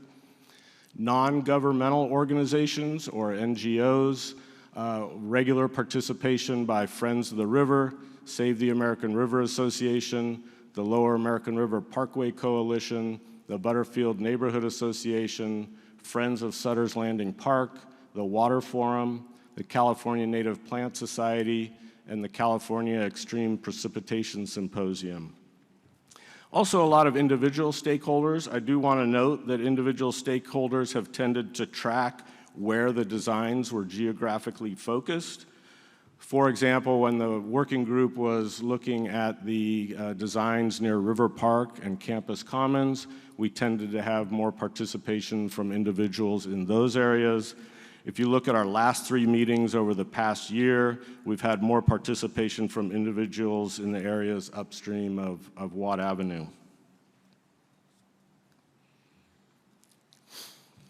The topics have certainly progressed throughout the years that we've discussed. Our most recent meetings have focused on the reaches between Watt Avenue and Mayhew Drain in the upper portion of the leveed reaches. We've covered hydrology and the need for releases of 160,000 CFS. We've talked about the comprehensive approach to flood control that Mr. Johnson was describing, looking beyond just flood protection, erosion protection, talking about Folsom Dam and the joint federal project there, talking about the widening of the Sacramento Weir, and how all those pieces need to fit together as a complete puzzle, and that erosion protection is one piece of that puzzle. And then we spent a lot of time talking about the various project designs that the designers have worked to tailor to the individual site conditions. And then noting at the right-hand side of the slide, we've held 30 of these Bank Protection Working Group meetings over the 10-year period. So following the Bank Protection Working Group meetings, we would typically report up to the task force so that those in the venue that were not attending Bank Protection Working Group meetings could be kept informed. So the blue arrow on the right-hand side has grown.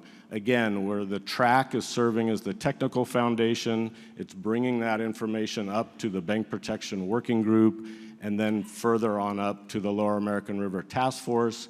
And it's actually a feedback loop, so we're getting information from those different venues, and many of the track members would participate in the Bank Protection Working Group meetings. They're hearing it firsthand. If not, we're bringing it back to them. So there was definitely a cycle of information flow throughout this process. So the next several speakers, again, are going to get into the specifics of the issues that I've just hit on by title.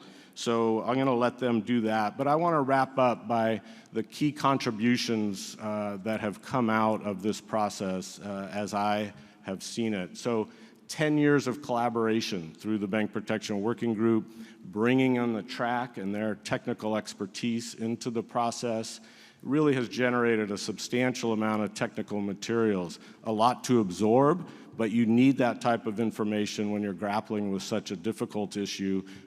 All the speakers so far have hit on, you're trying to find that balance. You're trying to protect that jewel the American River is for this community, but as well as keeping people safe and protecting against flood. So as the facilitator of these two groups, I like to think that part of my job is also an observer. I'm hearing what people are saying. I'm making sure that it's being carried to those who need to hear it, which is many people, but in particular, it's the design team. And so what I can say through those observations, I think two key points that I'll close with, that the names and faces, there's been a lot of consistency, but they also change over time. If you think about a 10-year process, you don't have the exact same people in the room. But what we have had, while the faces have changed, the themes of, do we really need to do this work? What can we do to protect these awesome resources that the American River Parkway and the river itself provide? Those themes have been omnipresent in the discussions, even when the faces have changed. And then a few on the panel will admit that as a facilitator, my role is also to poke and prod them to make sure that they're hearing what we're hearing from stakeholders. And I feel in my observations that the design team has taken it extremely seriously, this input of finding that balance about protecting the resources while at the same time, very importantly, providing that adequate level of flood protection. So those are just some of my observations from the process. Glad to have the opportunity to share this with you, and I will end it there. Thank you. Thank you, sir. To my right, board members, questions, clarification? To my left. Mr. Countryman, were you on this group as well? This issue, a big issue with the local people in the current project that we're talking about, is how effective is the replanting and recovery after this bank protection? Were these topics discussed with your group, and was there any kind of consensus formed about what the recovery would be like? Absolutely talked about by the group, and you know, getting into some of the details that I know others on the panel will speak to, the example of when if you're rocking an area and you're creating a planting bench, as we call it, you know, is the soil deep enough? How large of a tree can it support over time? Certainly you can put in enough dirt for that tree to be planted, but can it support a cottonwood over time? What is the longevity of that? Is it going to rip away? So those are just examples that we absolutely took those topics on in depth, specifically in the track, but then also in the Bank Protection Working Group. I think the second part of your question of, you know, have we determined what the outcome will be? There's certainly, you know, Tim had described that with the River Park site 3 there in the past, there isn't certainty of what it will become, but with those 5 sites, and now there are more sites of that style on the Sacramento River, the body of knowledge and the outcomes that we expect, there's a lot more certainty to it. And some studies have been done of those past sites, both on the Lower American River and the Sacramento River, that demonstrate what has worked best, what can be improved on, and that was information, a good example of the information that came into the group and was made use of by the design team.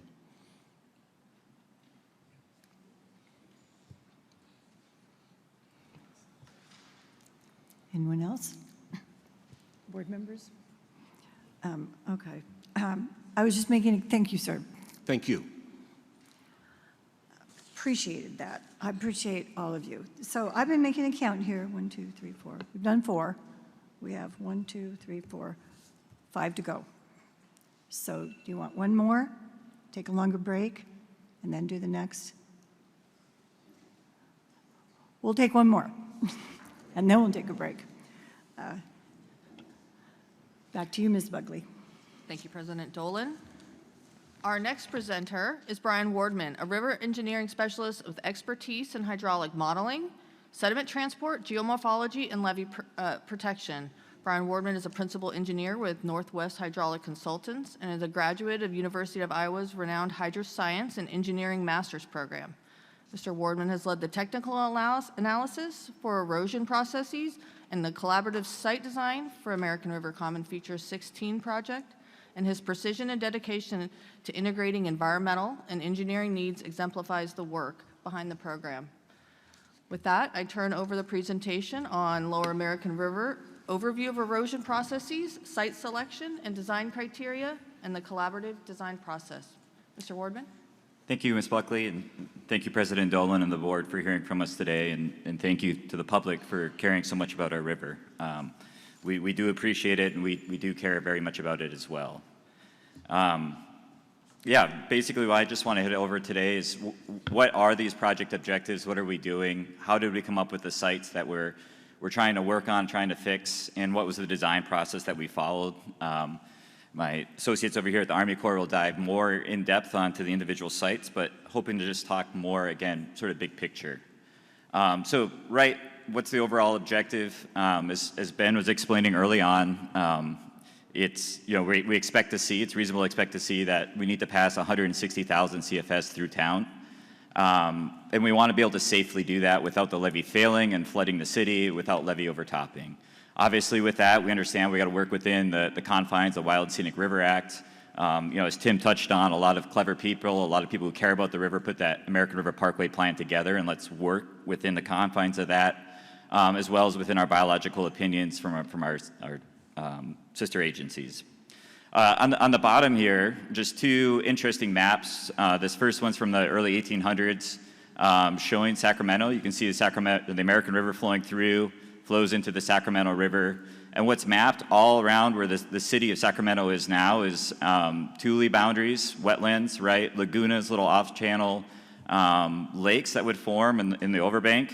Because as we know, Sacramento River Valley slopes from north to south. As the American River would overtop its banks in high flow events, right? It flows in the valleys, flows south-southwest over what is now present-day Sacramento. Water would sit and saturate into a lot of these basins. Over on the right is a topographic map, sort of a heat map. We can see the mountains coming down into the valley. We can see the American River coming through town. And what we can still see in the signature of our city is these old cutoff channels that come through town.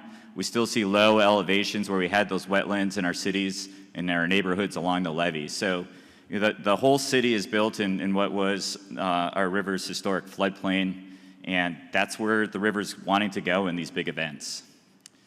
On the right here is a map of the areas that are protected by the American River levees. There's different colors on that map, which shows some of these locations can be flooded by the Sacramento River or the American River, but all these areas are within the floodplain of the American River. The table on the upper left is from the GRR report from 2015.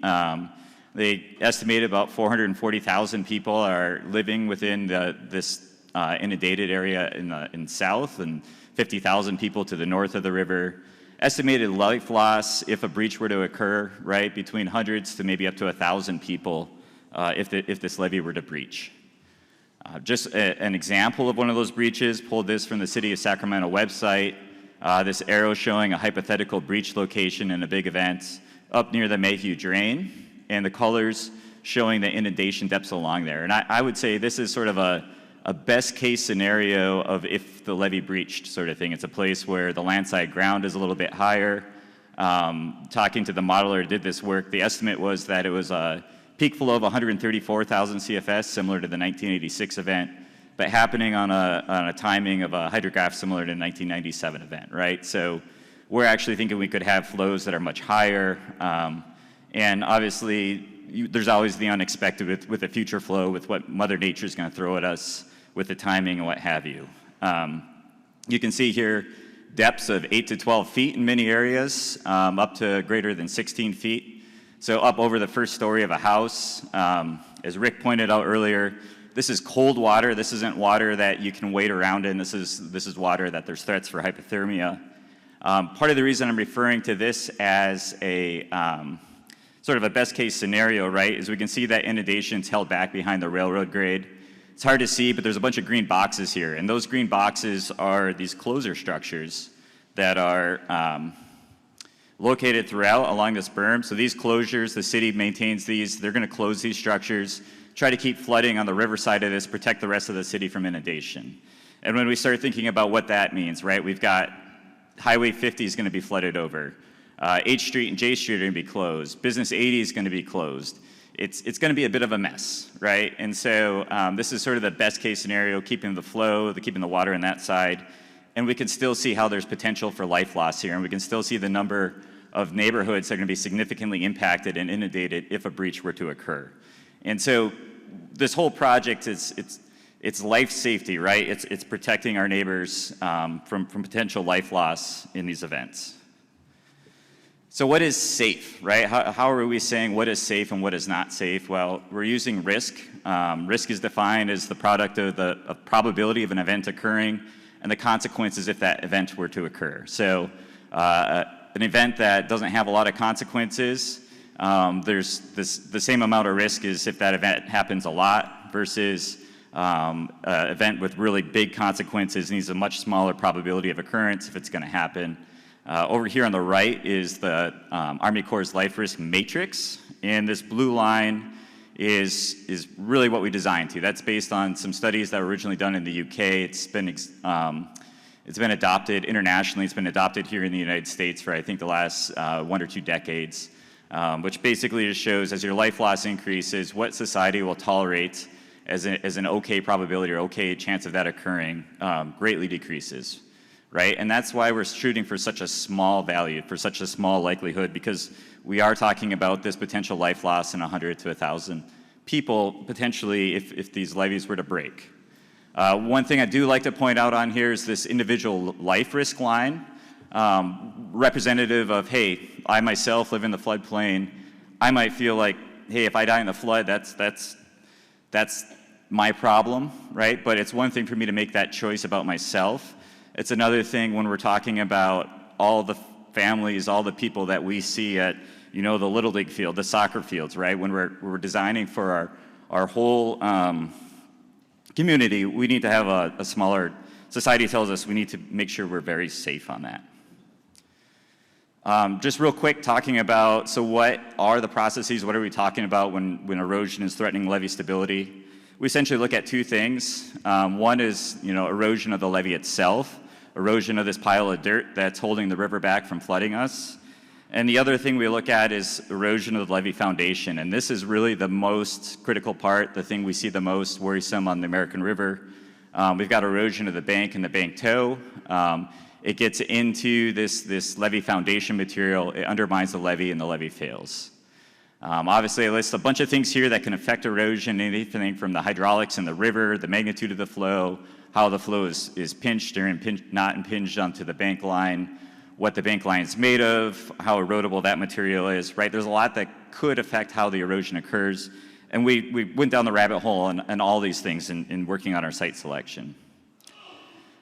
We've seen this example a couple of times, but again, I think it's worth coming back to. Again, the levee near River Park in the 1986 event where we saw the erosion.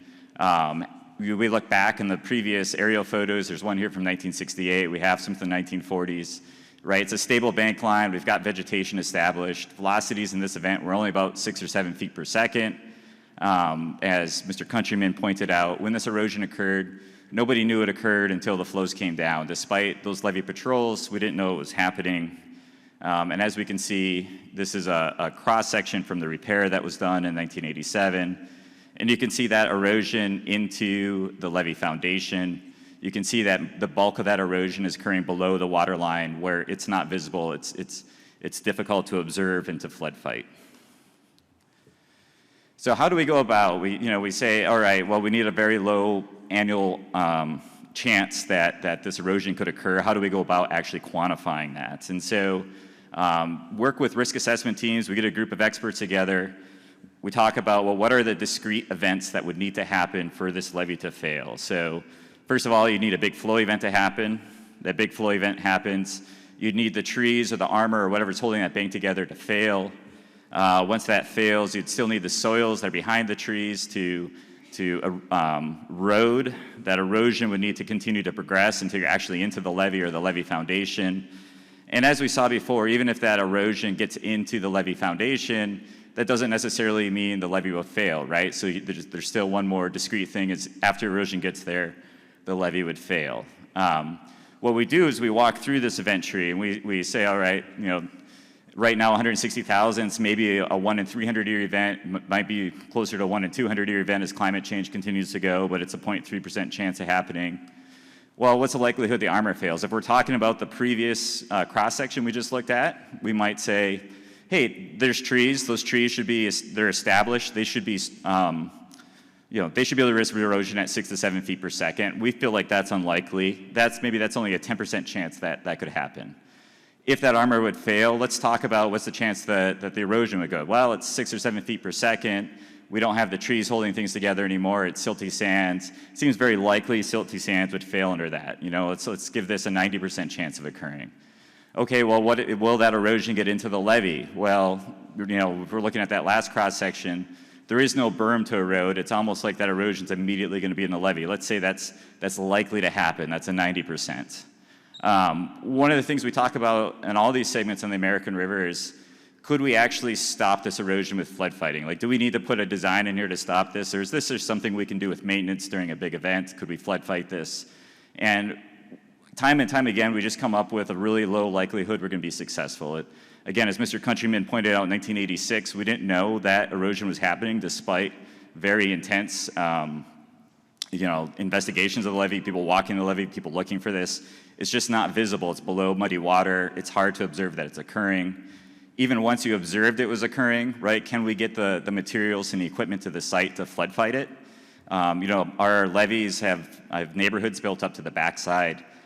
Basically, our points of access are pretty limited to get out there. Are we getting equipment and materials there fast enough? And even once we get the equipment and materials to the site, trying to stop erosion once it's occurring is very difficult at high flows. It's a lot easier to fix erosion after the high flow event.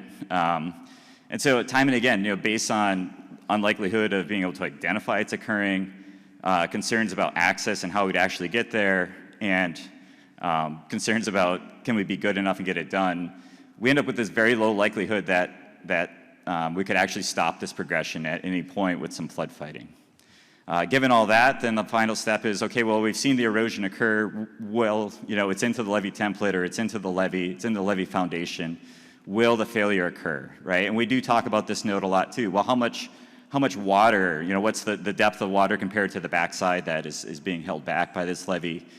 Would this breach actually occur? And, you know, in the 1986, the previous example, right, that levee was eroded. It was eroded into the levee foundation. It didn't fail. We don't jump to that conclusion that it will. But I think most engineers that went out and looked at that site, I know myself, looking at the photos, looking back at that site, right, we feel like we got lucky, right? We're not like, oh, that's 2 thumbs up, send some more water down. It's kind of like, woo, you know, that's close. That's about as tight as you can get. And so, you know, again, maybe as you're doing these evaluations as an example of that site, you might say, hey, that was sort of 50-50. I'm neutral on if a breach would occur. And you can take the product of these numbers, the 0.3% times the 10% times the 90% times the 90%, and that in the end gives you this annual likely probability that an event could occur. And again, in this case, right, it's low, but it's still above what's tolerable for society, given the hundreds to thousands of people who could, hundreds to 1,000 people who could potentially lose their life if this breach were to occur. You know, going about this process, we did it in 2 phases. Our first phase was with a panel of local and national experts. They went through what we call segments. I'll describe those in a few slides later, but they went through site by site. You work as a group, you do solicitations, and you come to agreement that, hey, yeah, this is what we feel this value is, and that group then made recommendations for whether we should repair or not. There's a second assessment that came through by the Army Corps Risk Cadre. They're trained specialists in doing this risk. We augmented that group with some local experts, and they actually put these numbers, again, to verify, are we or are we not is it too risky? Does it need a fix, or are we safe? One thing I hear a lot from the public is, we're negating the existing vegetation out there. The existing vegetation is adequate. It's going to hold these banks together. So I just have a couple of photos here from 2017 where we saw a couple of trees fall down, right? We saw more than a couple of trees. I just have two photos of some trees showing the two different primary types of failure we see from trees. On the top, we're calling it tree toppling, but essentially the flow is pushing on the tree. That drag force is enough that it pushes the tree over. The bottom is a tree being undercut by high flows. I'm a terrible photographer, so there's not a lot of good aspect on that, but essentially that was a tall sandy bank line with a tree growing on top. The erosion occurred to the point where the tree just tipped over, right, and pulled its roots out. So we know vegetation can hold bank lines together. We also know there's lots of examples of vegetation out here giving up the fight at flows much lower than 160,000 CFS we designed for. One thing that catches my eye too on this top, right, we've got one tree that fell over, and there's other trees that didn't. So this isn't we cross a threshold and everything's gone, we're below a threshold and everything's safe, right? This is some gray area, and these risk assessments allow us to assign a probability to it. It's not just pass, fail. We can talk about what is the likelihood that vegetation holds there. And as we showed in that previous chart, even if we feel it's unlikely that vegetation would fail, the likelihood is never zero, and even if it's unlikely, leading other factors at that segment can still lead us to say it's a risky segment and it needs to be fixed. Just one more, slide on the vegetation part too. This is actually upstream of the levee reach, but it's on the LAR, observed just after a 2017 event. And you can see where these trees are growing and how dense those roots are where the tree is growing. And right, if this was the location where we're concerned about erosion, you'd feel pretty good about how good those roots are at holding that soil together and protecting it. But obviously what we can see below in those roots is we've got erosion and it's occurring through those roots, right? Those roots grew into the ground and the ground was eroded away from them. So we know erosion can progress into the roots below this vegetation. Things we talk about in these risk assessments is where is that vegetation growing? Is it down near the water? Is it above? How stable is the bank that it's on? Is that bank going to hold together, or is there a risk of these trees being undercut? And again, you can see, these roots are, as we get further and further below the tree, we get less density. Roots typically don't extend much below the summer water level, and so the deeper that toe zone is, the deeper between the summer water level to the actual bank toe, the more area, the more concern there is for that erosion to occur. And so, again, we talk through these, we don't negate the presence of the vegetation, we just know that erosion can occur around them. And this lower one, again, I'm not a very good photographer, so I apologize, but this is on the 3B North site where we do have some trees growing on the bank line. We can see the old cobble that was pulled up. There's a cobble veneer that was placed as part of the levees in the 1955 event. And you can see erosion is going through those roots. You can actually see the cobble sitting on the roots in places. We can see exposed area of soil where those cobbles have gone away. So we're looking at these types of site conditions. We're not negating that the vegetation's not there. We're just understanding that there can be limitations to it, and let's talk about the next steps. If that were to fail, what's happening behind it? What are the soils? What is the proximity of that levee? As I alluded to, we're looked at segments, and so a segment's a continuous length of bank line that has similar erosive conditions. So similar hydraulics in the bank line, similar soil types, levee proximity to the bank line. Is it a wide bench or a narrow bench? Bank heights and bank slopes as far as stability. Is there a typical armoring? So we broke the whole channel up. We looked at the North Bank and South Bank individually. Hard to see here, but there's different colors all along here showing all these different segments. And so broke the channel. We ended up with about 24 miles, so 13 miles in the North Bank, and then looked at the South Bank, another 11 miles in the South Bank, 24 total miles of bank, broken in each segment. Each one of those segments are then what we sat down, we compiled all the data, and then we sat down with the expert group, we went through the data, we did the risk assessments as we discussed previously, worked through that event tree, and came up with a potential for failure at each one of these locations.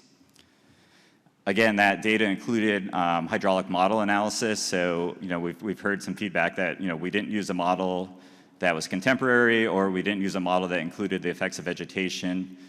We actually developed a model. We collected a lot of flow data during the 2017 high flow events. We got new ground surface information after the 2017 high flow events. We had current vegetation mapping to go along with that.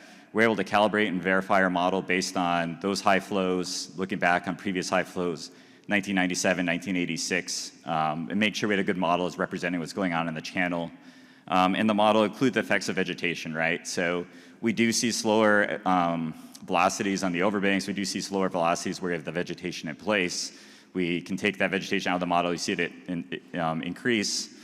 So anyways, we did use a contemporary model. The model includes the effects of vegetation. In addition to this, we looked at a lot of previous borings, understand what the stratigraphy of the soils in the bank are, looking at the soil erodibility, how erodible are those soils, both from published literature. Also, the Corps did a lot of lab and field testing of the materials out there. Yeah, geometry was new. We went through actually every single rock revetment design, looked at as-built plans if we could find them, went out and verified the thickness of the rock, the depth of the rock, and spent a lot of time on the banks, taking pictures, looking at soils, trying to understand what's going on. Of that, our initial phase 1 assessment then went through each one of these segments, worked their way through the risk trees, came to so they could settle on a number, and then they took that number a step further and said, these are the locations, these are segments that it's too risky to pass 160,000 CFS down the river with these in their existing conditions, and those were called Tier 1 sites.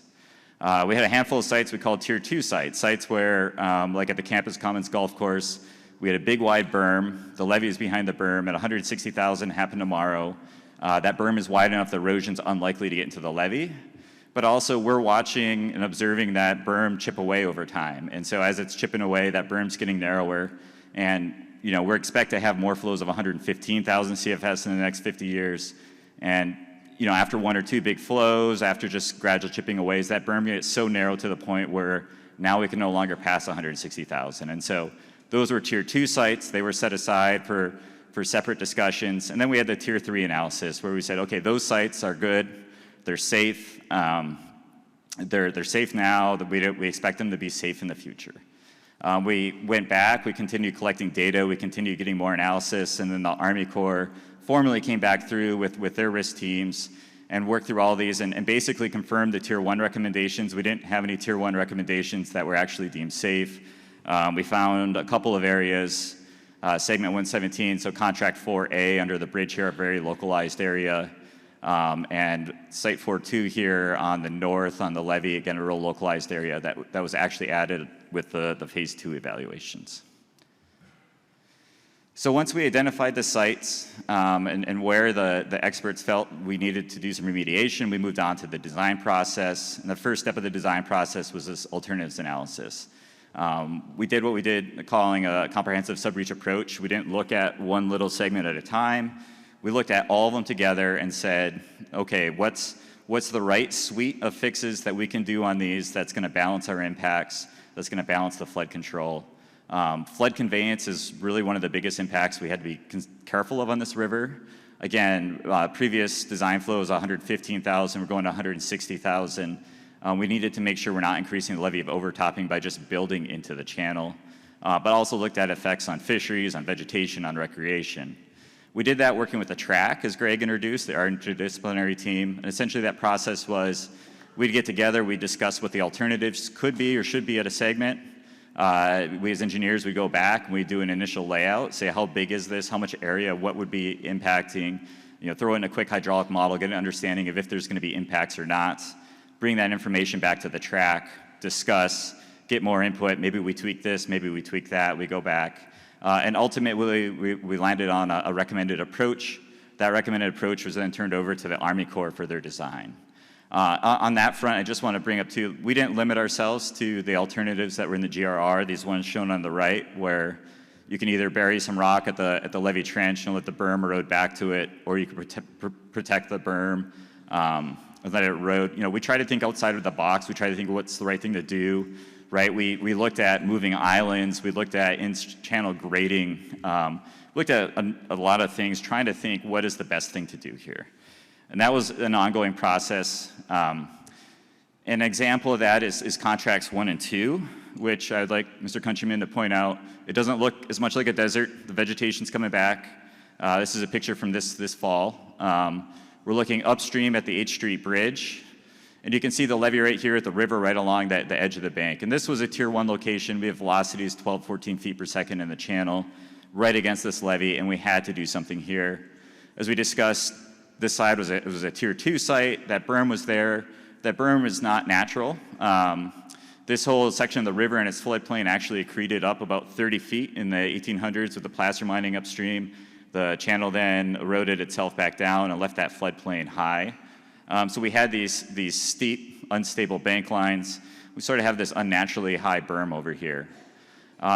And talking about contract 1 and what to do over here, there's the strong preference to have these planting benches in the bottom of the channel, get some better vegetation growing along the edge of that channel. But pushing out into the channel resulted in hydraulic impacts. Looking at the far bank, our options over here, right, we could do nothing. We'd let that berm erode and maybe deal with it down the future. We could bury a rock trench over here and again, let that berm go away. The American River Parkway Plan recommends maintaining that berm in place because we do have a lot of habitat values up here, recreational values. But again, building out into the river was causing an increase. And so on this site, one of the things we came up with working with the track was, well, what if we lay these bank lines back?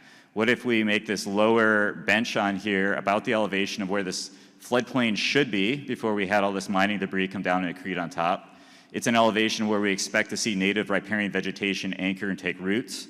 You know, as we pointed on that previous photo, the roots are predominantly at the surface. And can we target an elevation where now we're getting good root coverage down here? No longer is there concern of some erosion at the bottom of the bank and undermining these trees up top because we have trees down below that are anchored and held in place. And so this both improved the habitat on the bottom or along the channel. We've got lower elevations. We got riparian habitat that's more frequently inundated. We have some advantages for recreation. No longer do you need to climb on all fours to get up and down that bank line. You've got a gentler grade to get down to the water's edge. But it also offset the hydraulic impacts of the left bank, right? And so it allowed us to have a planting bench on the other side of the channel. It was a big impact, right? We excavated, removed about 300,000 cubic yards of material out of the floodway.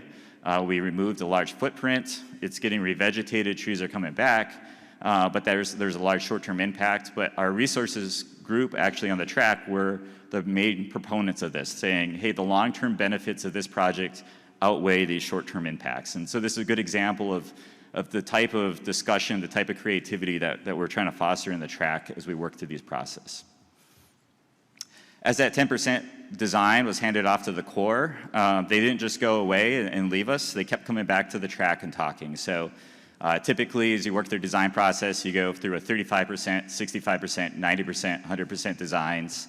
At each one of those stops, they're coming back and talking to the track and saying, hey, from the last time we worked on the project, we have pencil to paper, we added these things, we made these adjustments, here's how it looks. Is that consistent with what we originally started with? Is that consistent with our expectations? What are our other alternatives and things we can look at? And there's a continued discussion with the track on reviews of those.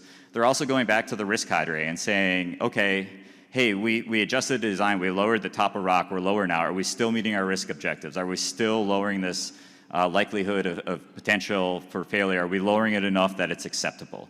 And so there's working with those two groups back and forth as the designs continue to develop. Again, one of the things I want to point out on developing these designs, right, is we have to design these to engineering standards. Like rock sizing is the key thing that comes to my mind. We can't just say, well, here's a table that's in this report, I'm going to use this table. No, we've got standards, and those standards are there for a reason. We've got centuries of using and trying things and observing how they work. We've got laboratory studies, and so rock sizing is a standard thing. How we estimate scour and the potential of scour. Hey, we've seen bank protections. There's been lots of studies, case studies on why bank protections failed. We've developed methods to make sure that we're reasonably conservative on this, and these things are going to hold and take roots. So we're developing these with, to the engineering standards. Those standards don't say, per se, you can't use rounded rock, But they do say if you're going to use rounded rock, you got to make sure it's larger than the angular rock. Top of my head, I forget what it is, if it's 10% or 20% bigger. If you're going to use rounded rock, it rolls, so you can't stack it as steep as, say, an angular rock. And so, your footprint of your channel with these flatter slopes can get much wider. Your conveyance impacts can happen. And so, we're working to meet to these engineering standards, also trying to minimize our impacts, coming back to the track for discussion, working with the risk cadre team, ensuring that what we're designing is actually going to do what we need it to do and is addressing the key details in the site. Throughout the design, we continue to work to make sure we're doing the minimal design. So one of the key things that a lot of work was put on was where does this top of rock need to end? On contracts one, so contract one is a unique case because velocity is right against that River Park levee on the outside of the corner. We need to protect up high where the velocities come less. Under Howe Avenue, a lot of our 3B sites, we didn't need to go all the way to the top of the levee. And so let's try to get this, where we're having our impacts, let's try to get as low as we can to buttress what's going on here. So a lot of targeted, if we let erosion occur, if erosion were to occur up here, are we still meeting our risk objectives? And then understanding what those impacts could be as well to recreation and resources, having those discussions. Doing additional detailed design, so sometimes you have the risk assessment, and it's like, well, we know there's good geologic material underlying here that's going to prevent that scour, but our borings are 1,000 feet apart. How do we know where it is between there? There was work to go out and get more borings, understand where that is, revise the design, reduce the amount of rock in there. And then also, right, we looked at large segments for where work does need or not need to be done. And so as we get to the design process, working in on those edges, where does this design really need to stop and start? And let's make sure we're targeting that area and sort of bringing in further refining our pencil in there. And there was a lot of work put into minimalization throughout this process to make sure that in the end, hey, we have the minimal design that we need, but we are still going to provide the safety that these designs, that the system requires and needs. So that's my last slide. Again, just kind of the key takeaways, right? It's life loss is really our concern here. We're hearing from our experts upstream on the system that we're going to need to send 160,000 CFS through. That's a crucial part for us to be able to provide flood safety to Sacramento. We know if these breaches occur that there's a lot of people at risk, a lot of lives at risk. We took a segmented approach. We tried to really break this channel down into small segments, and once we did, right, we're not trying to fix the whole thing. Of the 24 miles we looked at, it's about a quarter of it that we said we got to do something here. And of that quarter, a little more than a mile is places we actually have existing revetment that we've said, hey, that 1986 fix doesn't have enough tow rock on it, and maybe that rock we use is a little undersized by the time we ramp up to 160,000. Let's go back and fix it. We're not just trying to connect the dots. And finally, we did a lot of work working with the track and others to interface to make sure the designs that are coming together are good designs, that they're meeting the WRSA requirements, that they're minimizing impacts, they include naturalistic features, and work on throughout. So I thank you for your time.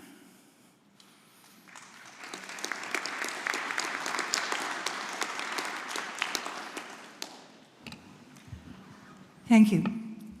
Look to my right, Member Andrews. Thank you. I wanted to talk a little bit about the risk assessment that was done and used in developing the designs. You spoke about the societal life risk that would apply in the example of life loss of 100 to 1,000 people. Is that representative of the range of life risk that an eroded levee along the Lower American River would represent for the city typically? That's correct. Yeah, that was the GRR estimates, I believe, are 100 to up to almost 1,000. Okay, and that would be perhaps at one site, and that life loss could be greater if there were multiple sites? I would assume so. The more evacuation routes are being blocked and everything like that, I would assume so, yes. Okay. And can you, for the members of the audience who don't have an engineering background, interpret 1e to the -5 for us? Yes. So That is, what is that? It's going to be 0.001% chance of failure in any given year, right? Okay. Yeah. Terrific. And that is a very low level of tolerable risk. And it figures very prominently, I'm sure, into all of the design work that occurred. Was that level of risk evaluated in a similar way to the example that you showed for all of the different design sections? It was. So each one of our segments, we went through and put what's the risk of this failing in any given year, essentially, to that individual segment. And then that number is compared to, our project objectives of what we're trying to get the risk down to in Sacramento. Yeah. And as I understand it, the method that was used to develop those risk estimates was based on expert opinion.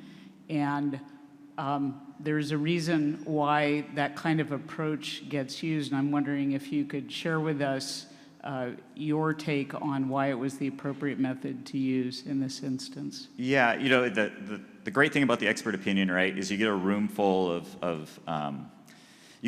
experts, and you have an ecologist who's got 30 years of watching rivers, who said, hey, I remember I came out in the 1997 event because I wanted to look at whatever, and I was amazed by the number of trees that were falling over here, and oh, that's an alder tree, and alders typically have this type of response to floods. On the same time, we had a geoscientist who's talking about the soil type. That's a Holocene era. These gravels, and also, hey, I've been canoeing this river since 1970, and I can tell you specifically what changes have happened here. You've got your geotechs in the room saying, oh, yeah, 5 feet of a steep bank, I'm not worried about that, but 20 feet of water on that flood wall in this reduced state, that scares me, and so you get this room full of experts together, and they start sharing their insights and their experience, and they start collaborating. You do a lot of times, how these would go is, my firm compiled the data and a lot of the initial analysis, and I'd walk people through, here's the raw data. And then the experts would go about interpreting the data and discussing the data and some back and forth, what about this assumption, what about that? And then there's an initial elicitation.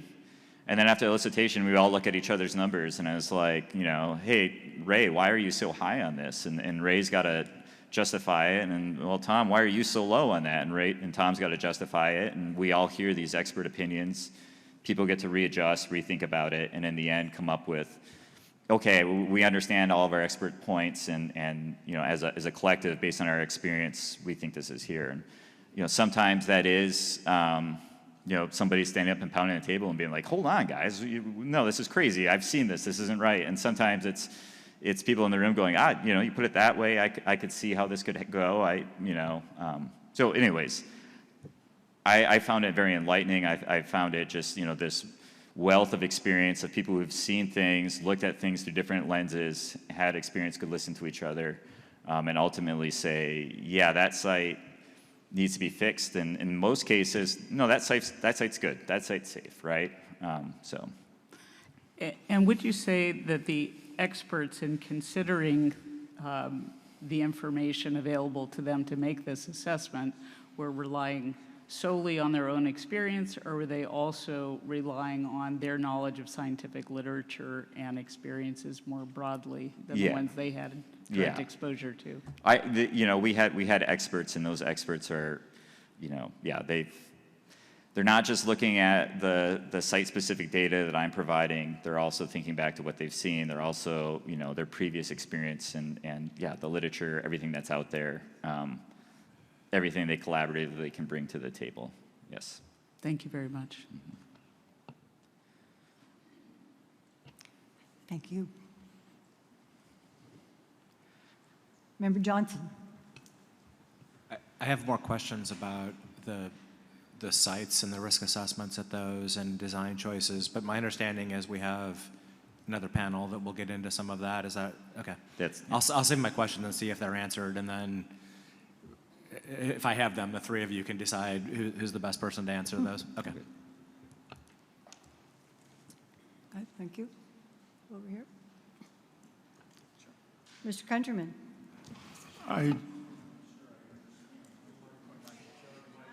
Turn your mic on and. That I understand There you your are. one slide, the total work in 3B is 6 miles? The total work of all of ARCF erosion is 6 miles. That includes. And 1 mile of that is existing rock that's out there that's just going to be refreshed? Right. With maybe a different mix of sizes or something? We're gonna add a planting bench. It needs scour rock at the toe, so we're gonna add a planting bench, and then augment a bit up the slope, a little larger rock. And when you say a plantable bench, that means that you're also going to plant it as a mitigation? It gets planted, correct. Okay, so that leaves 5 miles of fresh bank that's not touched at this time out of 24. So it's about 20% of the reach is being impacted by 3B. Is that a right deduction? No, contracts 1 and 2 together, I think we're about 2 miles, a little over 2 miles. And so contract 3B is 2.5 to 3 miles, yeah. And contract 4A's got a little bit down south, contract 3A's got a little bit. Those are some separate contracts. Okay, so it's about 2 miles of new impact that's going to Contract occur. 3B would be correct. And what's the total distance in 3B's area? So it's from about Howe Avenue, well, upstream of Howe Avenue. I should look at you guys because you're going to talk about 3B. Good morning, Hans Kuroda with the Corps. So 3B on the north bank extends from Howe Avenue, just upstream of Howe Avenue to past Watt Avenue. And on the south bank, it's between Watt Avenue and Mayhew Drain. And so what, I'm just trying to get an idea of the percent of the area that's being impacted by the work. So I get an idea of the scope of the work. So there's about 24 miles of riverbank if you're adding a right bank to the left bank. So 1 mile of river gives you 2 miles of riverbank. So overall of those 24 miles, our total project is 6 miles, so about a quarter of it. Contract 3B is about 2.5 to 3 miles, so 10%, 15%. Okay. Yeah, thanks.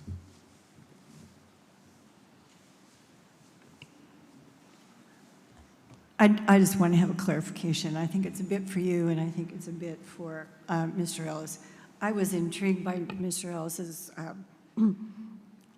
takes the track, goes to the working group, goes to the Lower American River, and you were talking about we, and I think I have a sense of who the we is because of Member Andrews' questions.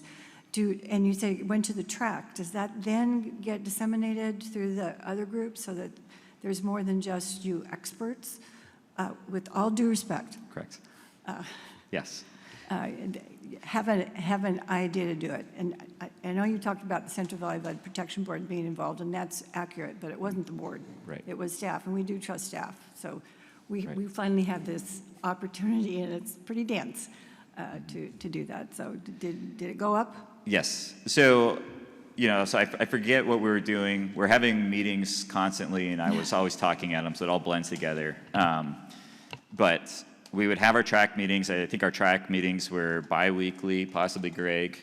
And those would be about 3 hours long and typically very detailed. Doing site selections, we're locked in Greg's conference room for like weeks at a time.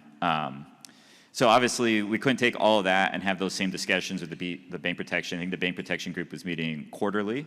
And so we tried to distill, hey, what are our key findings? What's actually come out of all this discussion and take to the bank protection group. Yeah. Thank you. Thank you. So for those of you that maybe saw me take a little trip to question things like when we're going to go here and everywhere, this meeting is recorded. So it can be listened to again, and frequently some of us do that. And we have PowerPoints that are given to us, and they can be given to others as well. There's a lot here to absorb. We've got some more homework to do, for sure. Okay, I was doing a little test here and there, and folks pretty much voted for 1 hour for lunch. So that's what we're going to do. And the time is what? 11:45. 11:45. We'll see you all at 12:45. Break for lunch.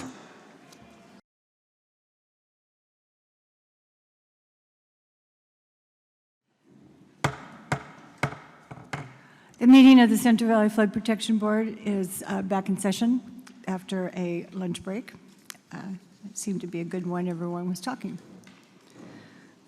We are still at board item number 9. And we have, I think we're about halfway through. Okay.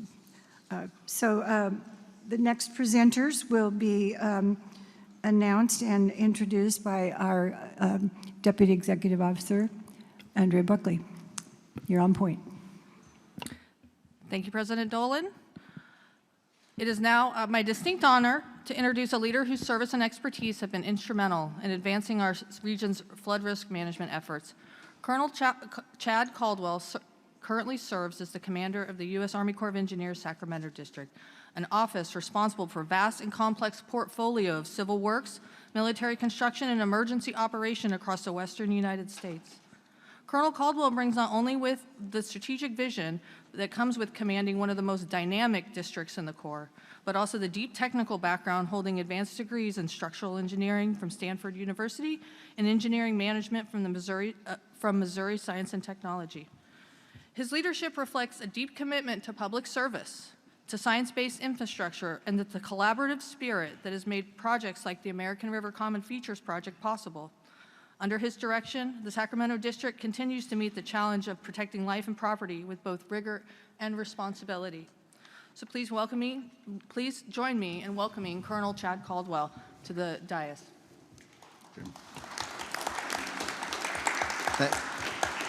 Thank you. If it's okay with the board, I'm going to remain seated.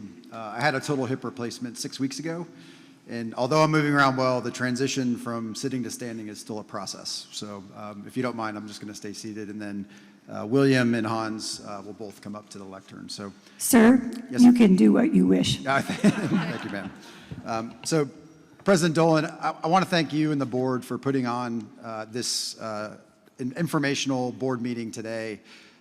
This is a very critical juncture in this project, in this program, and in the flood risk reduction protection of the city of Sacramento and the surrounding areas. We spent this morning listening to our local and state experts talk about the why and the how of the overall American River program and how it all ties together and why it is so important and why we talk about 160,000 cubic feet per second needing to be able to pass through the American River all the way down to the confluence with the Sacramento River. What we're going to do this afternoon is we're going to talk more about the how. Specifically, how are we going to do that? And even more specifically, how have we done that at contracts 1, 2, and 3A, and then now moving into contract 3B and then contract 4B in the future. Starting with the General Reevaluation Report in 2008, released in 2016, I want to make it clear that that is followed by an authorization by Congress in the Water Resources Development Act, which is a law that directs the Army Corps of Engineers in conjunction with our non-federal sponsors, who are the Sacramento Area Flood Control Agency and the Central Valley Flood Protection Board and the Department of Water Resources for California, to execute this work. We studied it, we wrote up a report, we sent it to Congress, and they've ordered us to do this. And then they follow that by appropriating the money, which they did to completion in 2018, which is this next step in them indicating to us, hey, Army Corps, we are telling you as Congress to go execute this work. And that is based on all of the science that you all have heard all morning long and why we got to where we were and the numbers that were in the GRR back in 2016.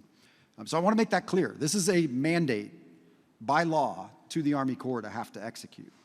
Now, there's also a law called the National Environmental Protection Act that I'm also mandated to do this in the least environmentally impact way possible to execute this work. That's not zero impact. That's the least amount of impact possible to still provide the life safety, the protection of property, where we talked about possibly hundreds of deaths, thousands of residents, and billions of dollars of infrastructure investment that could be at risk in a maximum flood event with 160,000 coming down the river if this is not done. And so I put that out there to make it clear. We have done this, as you saw, for decades of partnership with both local agencies, state agencies, federal agencies, the local interest. We've gone back, initially in the GRR, we thought we had 11 miles of work we had to do. That has been reduced to less than 6, 5.8 total. And we talked about what that was in percentages of 3B in particular. We have moved the levee footprint to just where it absolutely has to go for the erosion control. We've taken into account the work that happened in the late 90s and the early 2000s when we did the cutoff walls and the seepage work already on the American River. So we are at what is the least environmentally impacting solution to provide the life safety that we've been mandated to do.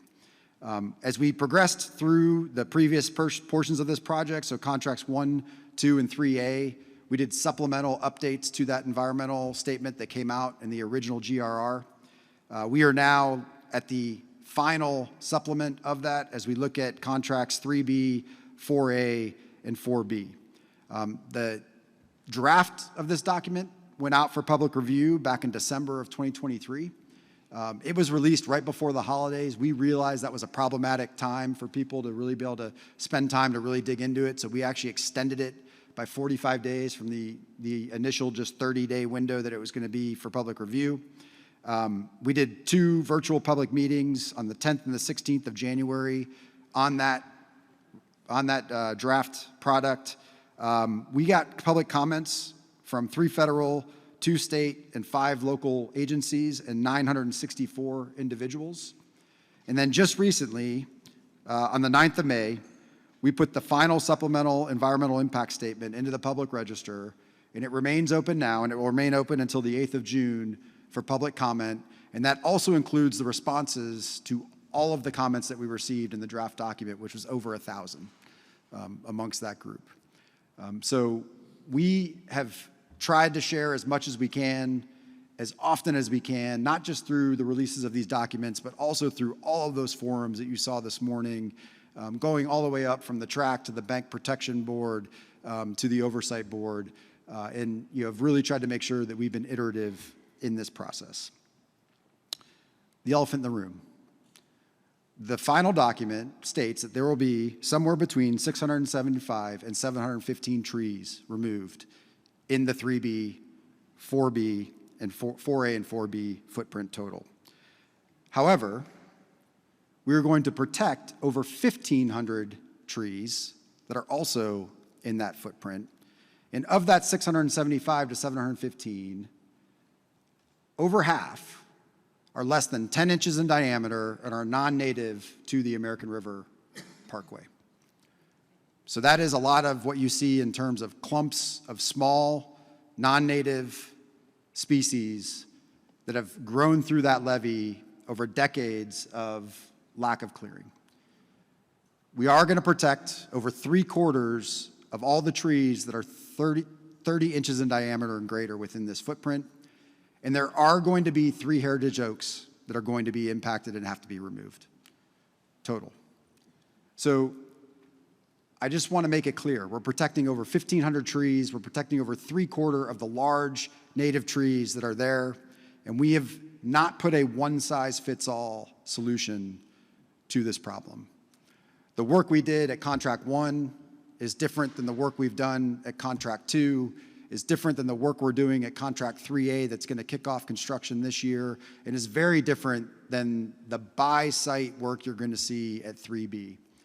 I've got 2 of my experts here to talk through this with you all today, to go through the specifics. I am certainly not the technical expert, but I have been read in on this all the way through the environmental impact statement process. And I feel comfortable and confident that we are ready to fulfill our federal mandate by Congress to do this work and to do it in accordance with NEPA in the least environmentally impact way possible. So look forward to any questions you have. I also want to tell you or offer to you that this should be interactive. So if you've got a question, we've got a lot of data and a lot of things in different areas we're going to talk about in the river. So for the board members, if you have questions, just raise your hand. Hans, William, they'll be happy to stop, answer that in real time, and not necessarily have to wait and ask questions at the end. And so please feel free to ask questions. I know this is largely why we're here today, is to talk about 3B and what that's going to mean. And our goal is to make sure that we walk away today with the board being comfortable with where we're going and what we've done on the federal side to fulfill our federal responsibilities. So thank you very much. I'm going to hand it over to William first, and I think we got a nice intro for him too, so you all know who William is and what he does with us. Thanks. Thank you. So joining us from the Corps of Engineers Sacramento District, William Polk brings detailed insight into the Lower American River Erosion Project. As the senior project manager overseeing both Sacramento Basin and American River Common Features 16 erosion elements, William's presentation will focus on project design, constraints, and the risks in an urbanized river system with the implementation of site-specific flood protection measures. William?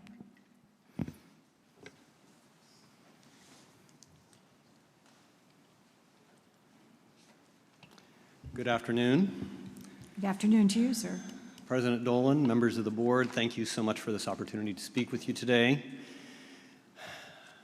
As Ms. Buckley just mentioned, I'm the senior PM on the American River erosion work, and the task of protecting our communities from devastating levee failures due to erosion is a large and complicated task, and it can be subject to confusion and much misunderstanding. And so my team and the larger project partnership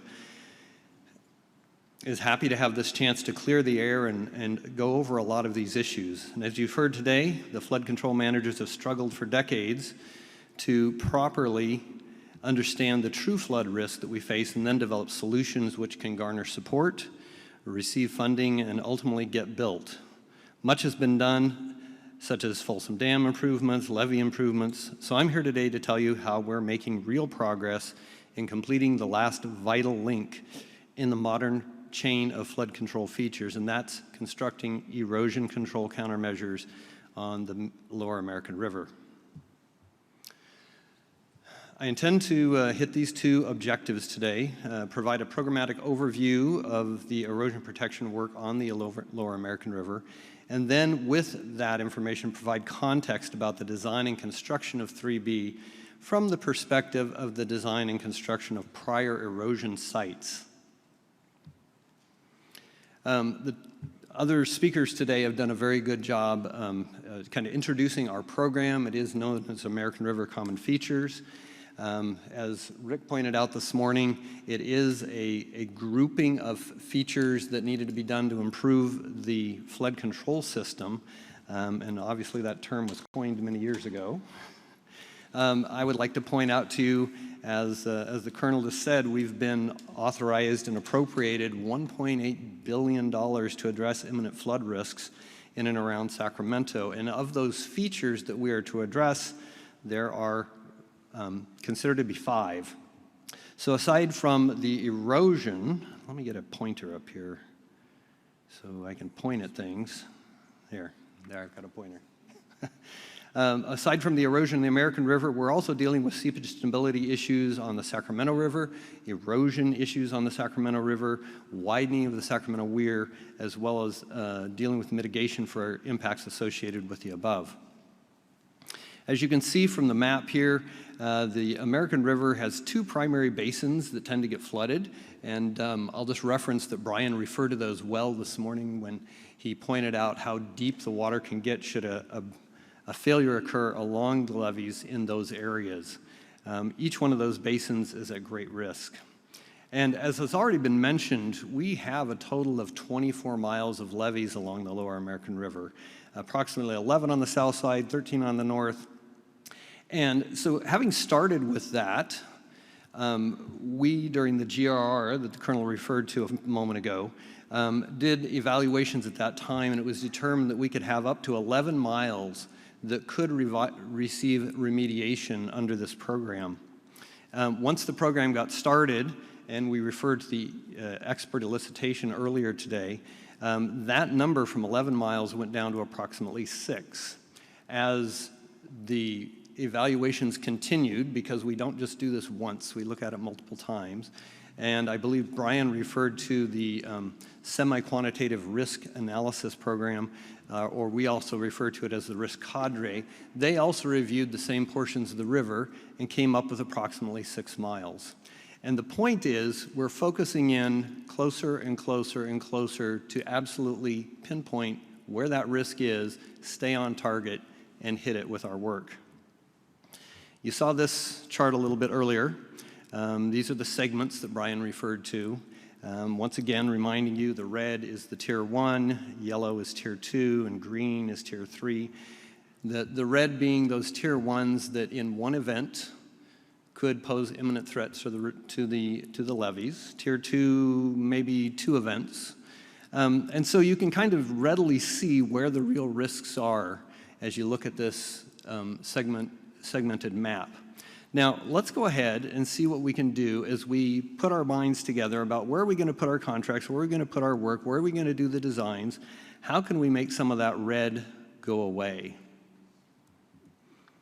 And we'll see if I can get this thing to click. So contract 1, as you can see, came right in the middle there. I'll go back, and you can see there was red underneath there. Contract 1 was considered the most high risk of all the river. We'll talk a little more about why that is, but you can see the stretch of the river there is very narrow. It's going around a bend. Contract 2 was built in conjunction with Contract 1, and we'll talk about why that is. It was just across the river from there.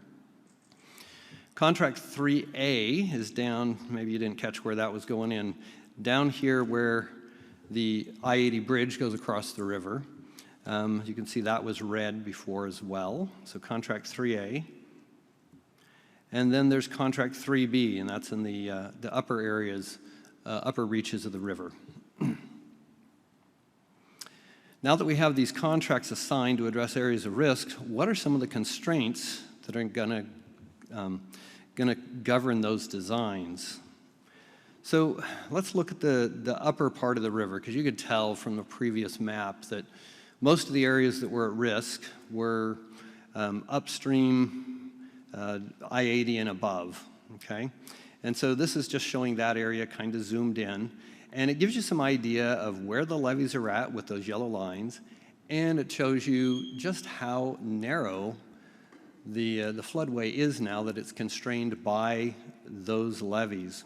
Note the dense urbanization on both sides of the river, containing over 500,000 people. Homes and businesses have built right up to the levees on both sides. And you can tell this is the most constrained portion of the river. So what does that mean for our design options? Well, we can talk about constraints like this as a full spectrum. Off to the left, you can imagine that we have no constraints whatsoever. So imagine a river that's running out through some wild and open area, maybe some farmland, but that's about it around it.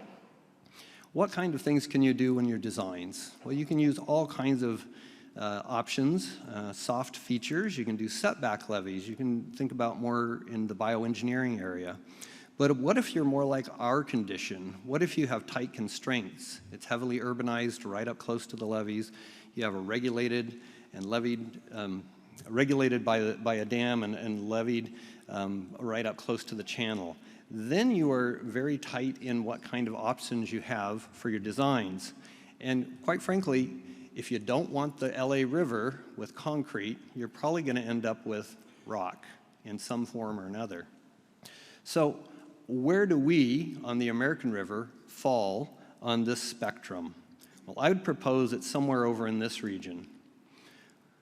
And that's where our design has landed. We have an optimized design on Contract 3B. It uses minimal riprap, only in those targeted areas where necessary. It does everything we can to avoid habitat, and it has a full revegetation plan. So, are we just throwing lots of new rock in the river? Well, let's look this over a little bit. It shows existing repair sites, areas that have already been worked, and some of these have been referred to earlier today. Well, why was there existing revetment? Well, most cases, there was some evidence of erosion, either significant, like the 1986 event, or others that were smaller. Now, let's look at the difference between some of these. You can see different colors that indicate when that revetment was placed. There's pre-1981 and after 1981. Why would 1981 be an important year? Because that's the year the river was designated as wild and scenic. The significance there, of course, is that this was never a truly wild and truly free river when it was designated. We already had the beginnings of this kind of work in place. And so you can see that we're doing our best to follow on, and we'll continue to show you that we're doing our best to follow on, to keep it as free and wild and scenic as possible.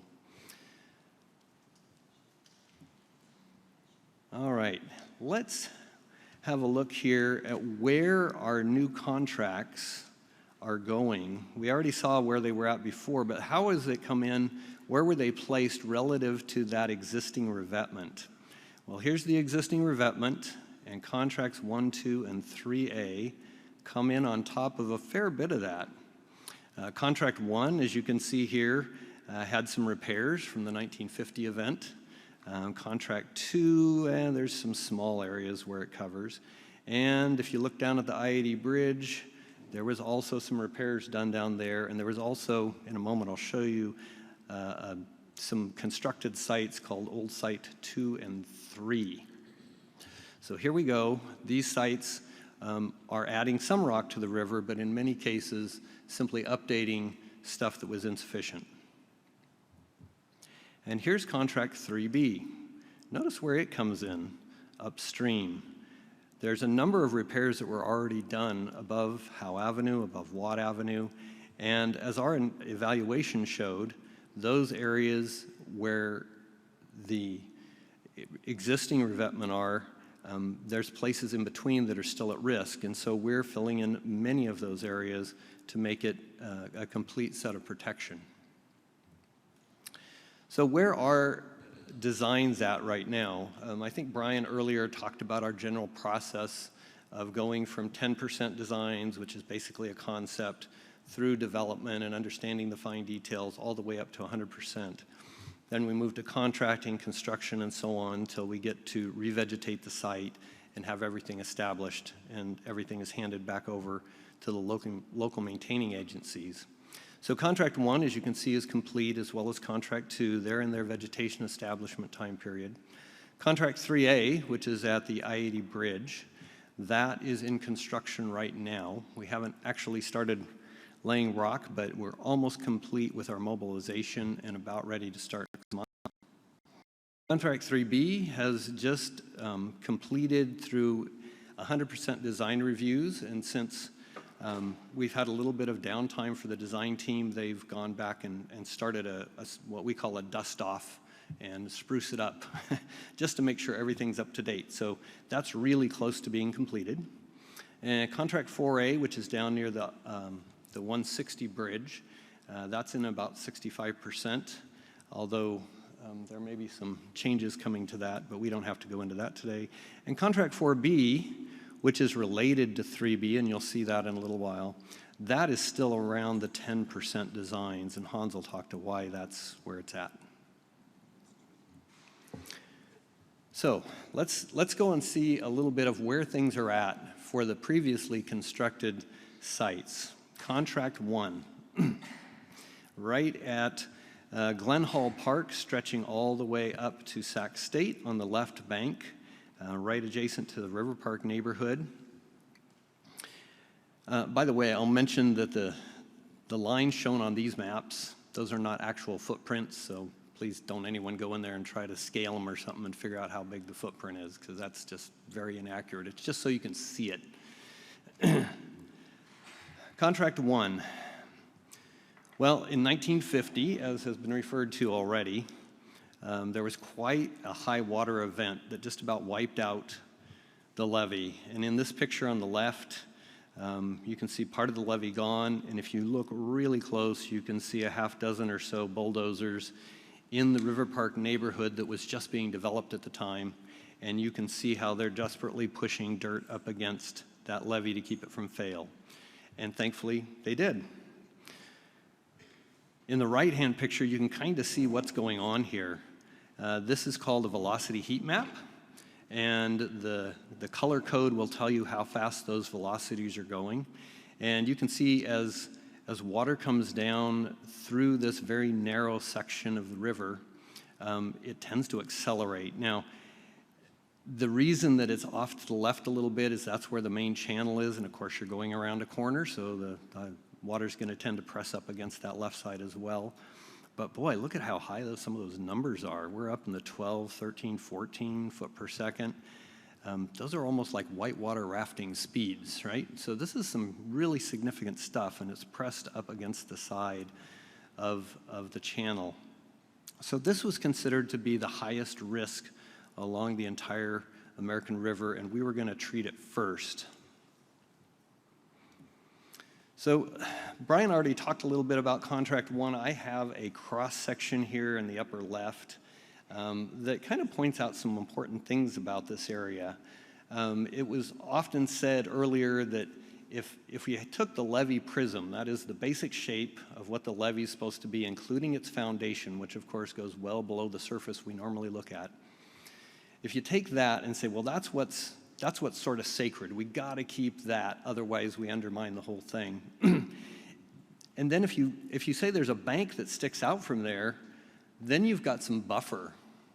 You've got something that you can erode before you get into the levee. But in this area between Glen Hall Park and H Street Bridge and up into Sac State, there is no overburden. There's no overbank. There's nothing there. So it's really just the levee prism. And I put a red line in there to kind of emphasize that. That's the levee prism. And so when the design came along, it said, well, we're going to have to make sure none of that erodes. You know, where we can sacrifice things, we will, but this can't allow anything to be sacrificed. And so the design started at the bottom down here. You can see a large pile of rock. Now, why would we put a large pile of rock there? Well, in the previous slide, you noticed that the velocities were close to the left bank, but they're not perfectly up on top of the levee. They do tend to stay in the channel.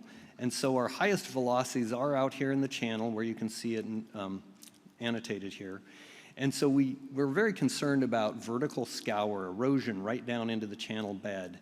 And so that pile of rock, since we don't want to spread it over the entire bottom of the river, we pile it up there, and then should erosion occur, it will fall into whatever kind of a scour pit there is.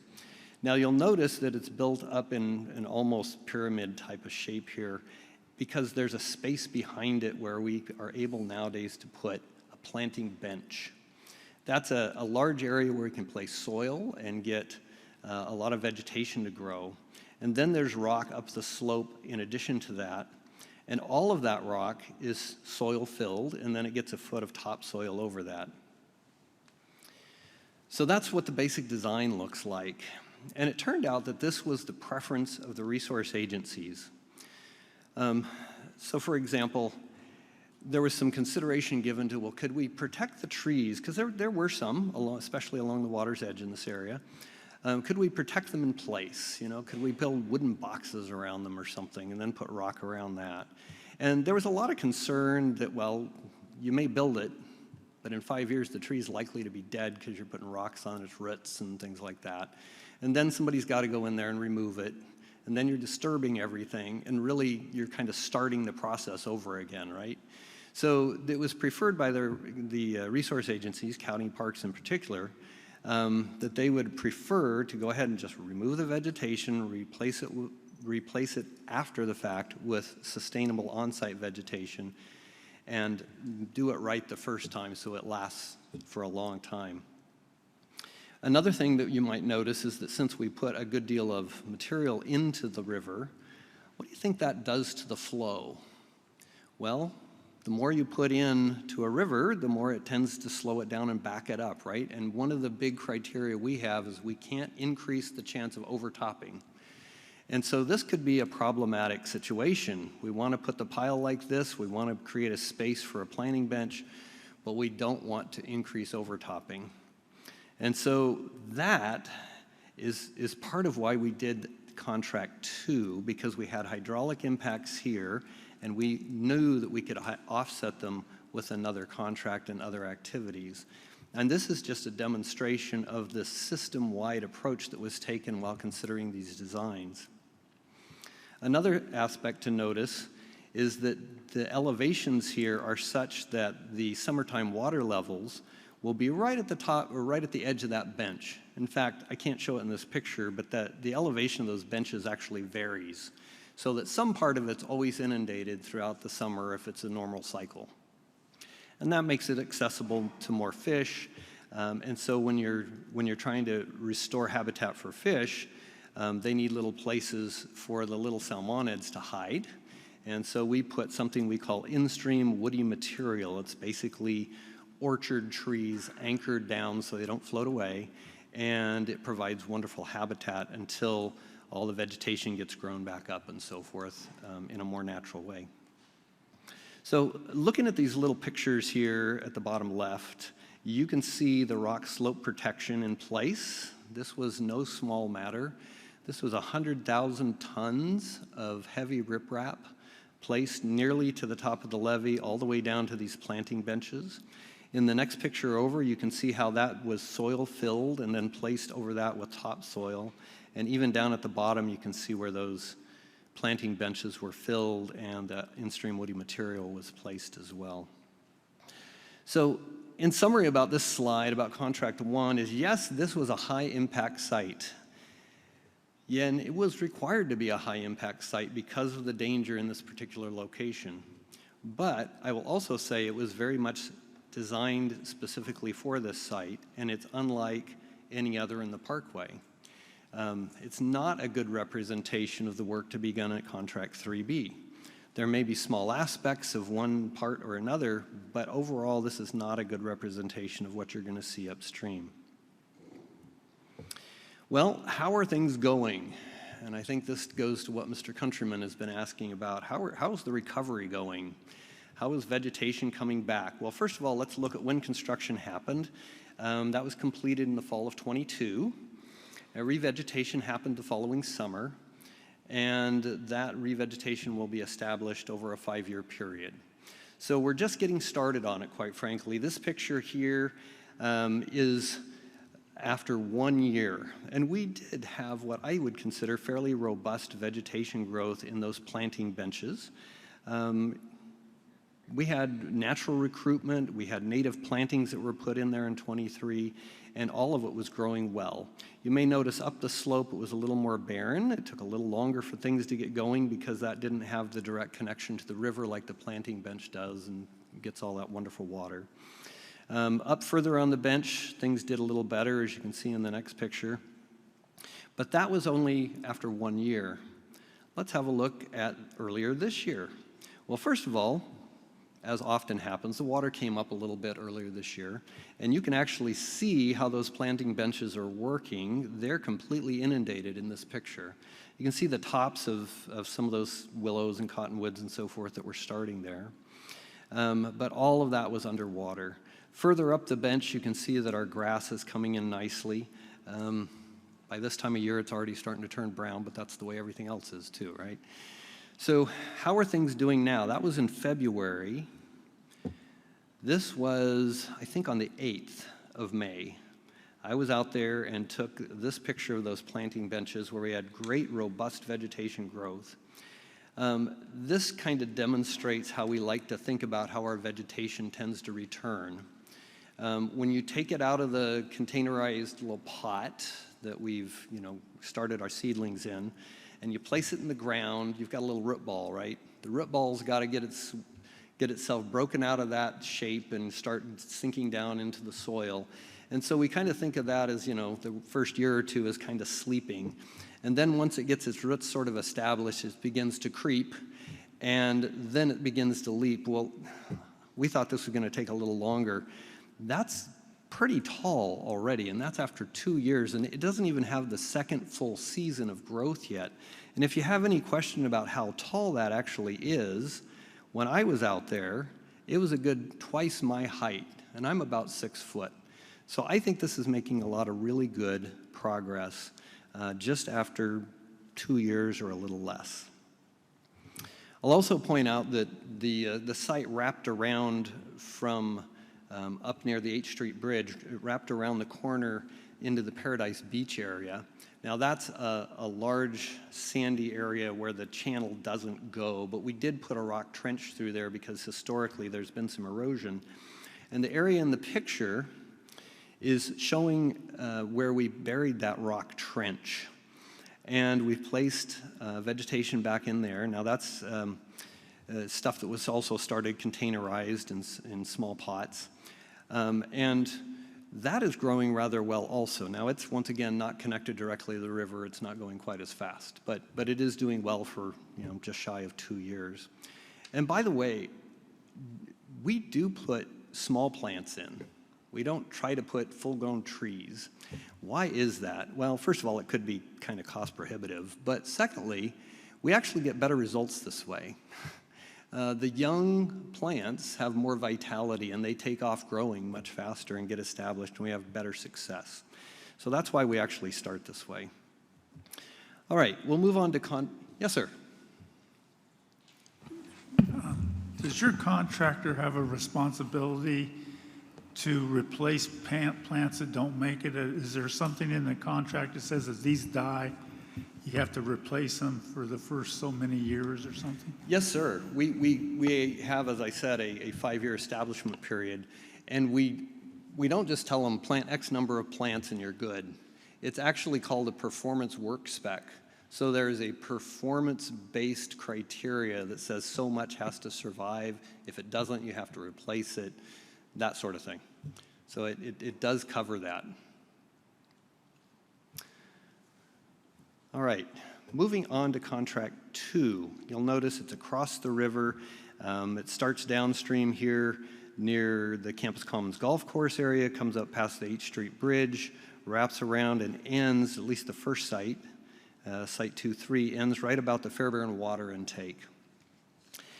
Just to note, this was considered a 2-year contract because it's a little bit longer along the river.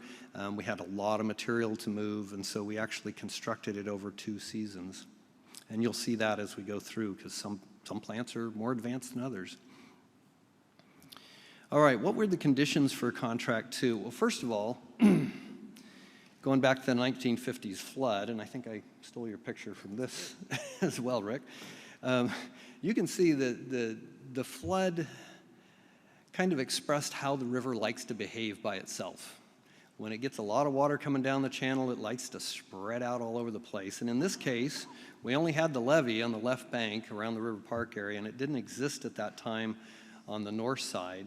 And so it spread out a mile or so to the north throughout Campus Commons and beyond. So that's the kind of thing we wanted to make sure never happens again.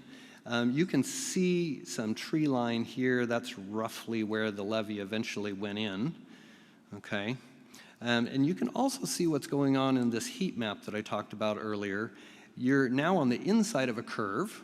The velocities aren't quite as high up against the levee, although they're a little bit high if you start coming upstream here. But you can see why it was considered a Tier 2 site. Let's see. Another condition to note here, and I think Brian talked about this as well, this picture is from right next to the Campus Commons Golf Course before construction.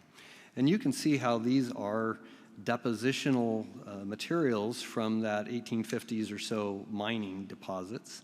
Very loose, crumbly, caving in, very oversteepened bank. You can see some of the trees down here that were just falling into the river. That's the kind of situation we had. And the thought was, well, could we just leave this alone? Would it fail the levee in one event? No. We might lose half the golf course, but we shouldn't lose the levee. So should we really do this site? Well, remember I said we've taken a systems approach. And remember that contract 1 created a hydraulic impact. In other words, we put a lot of material into the channel. What are we going to do to make sure we don't raise the water surface elevation? Well, contract 2 is the answer. Contract 2 came in with a design that I'll point out here in the upper picture. This dashed line shows the existing ground or pre-project condition. It was very steep here next to the channel where all the water is on the left, went up a steep bank, and then kind of flattened out across the whole overbank going into the golf course. By the way, the levee's not even shown here because it's off to the right somewhere. The design said, well, let's take a whole bunch of material out of here and make a very shallow, sloped bank. It will improve habitat, and it will allow for increased conveyance. In other words, we're offsetting the hydraulic impact from Contract 1. The idea here would be that we're going to create a whole bunch of new habitat that's much more accessible, and we will plant vegetation in there, and the vegetation will be the sort of that first line of defense against erosion. So the site will be somewhat deformable. In some cases, it may erode a little bit. In other cases, it won't. The vegetation will hold. And oh, by the way, we still don't really want to lose the golf course or get all the way back to the levee with erosion. So we're also going to bury rock tiebacks beneath all this. Now, I couldn't fit enough pictures in here, but just imagine that beneath this nice sloped bank, you've put a big slug of rock underneath that and buried it and hid it completely away. So the final design ended up with vegetation on top of a nice gently sloped bank.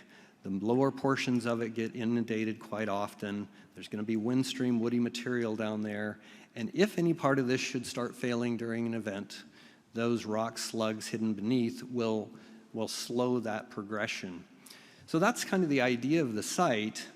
And that turned out to be exactly what the resource agencies preferred. We considered it a multi-benefit site.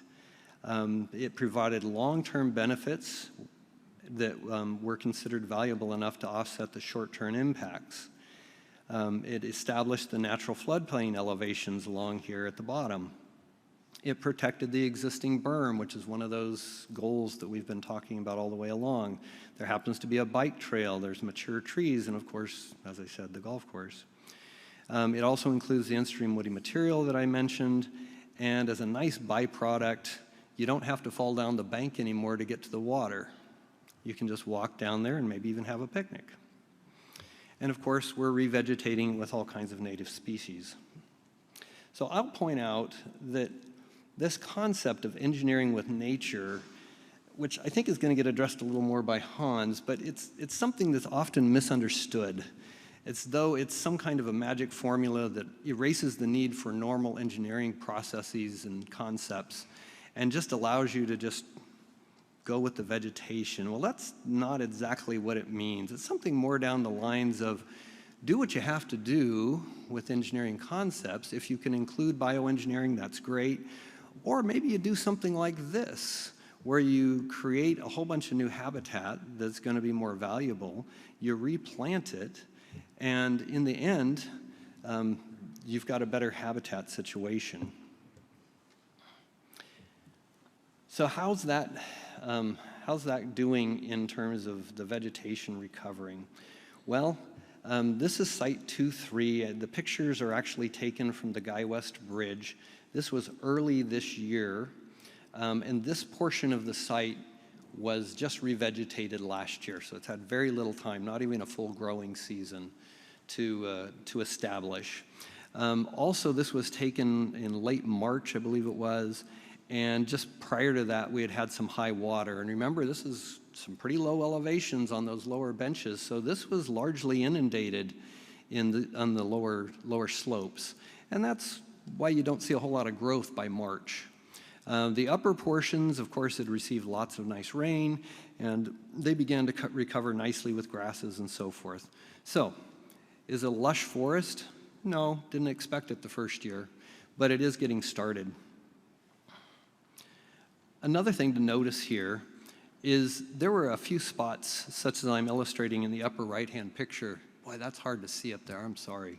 But what that is showing is a spot where on our site, on the overbank above where we worked, outside of where we worked, some large puddles collected during storms and so forth. And eventually, those puddles filled up and began to spill over into our site.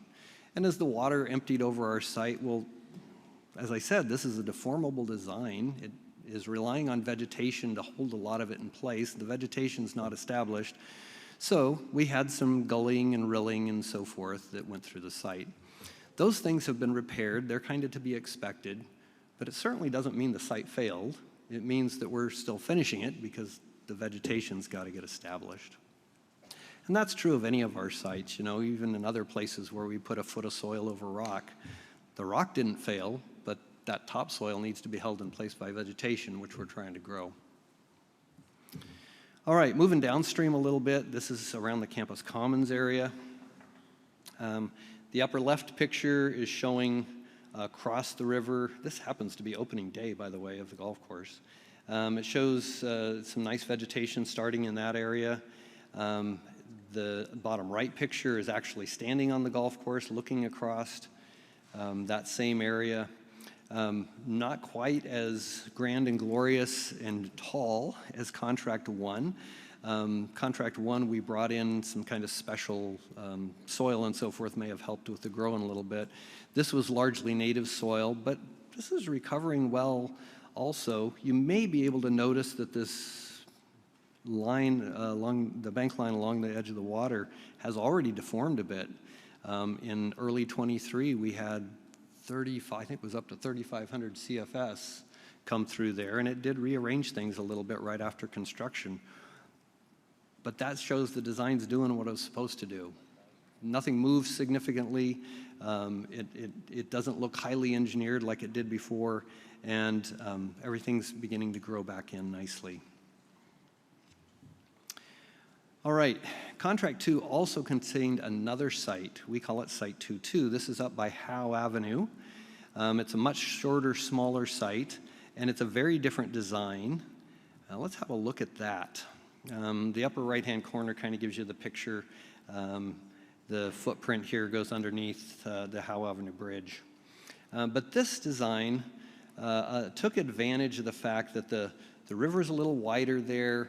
There was the bench behind it wasn't quite as wide as down at Campus Commons, and that's why we felt we had to do the work. But we were able to go into the river and place a rock toe, actually in the water, out away from the bank, and then create a planting bench behind that, which will then buttress or hold up the existing bank.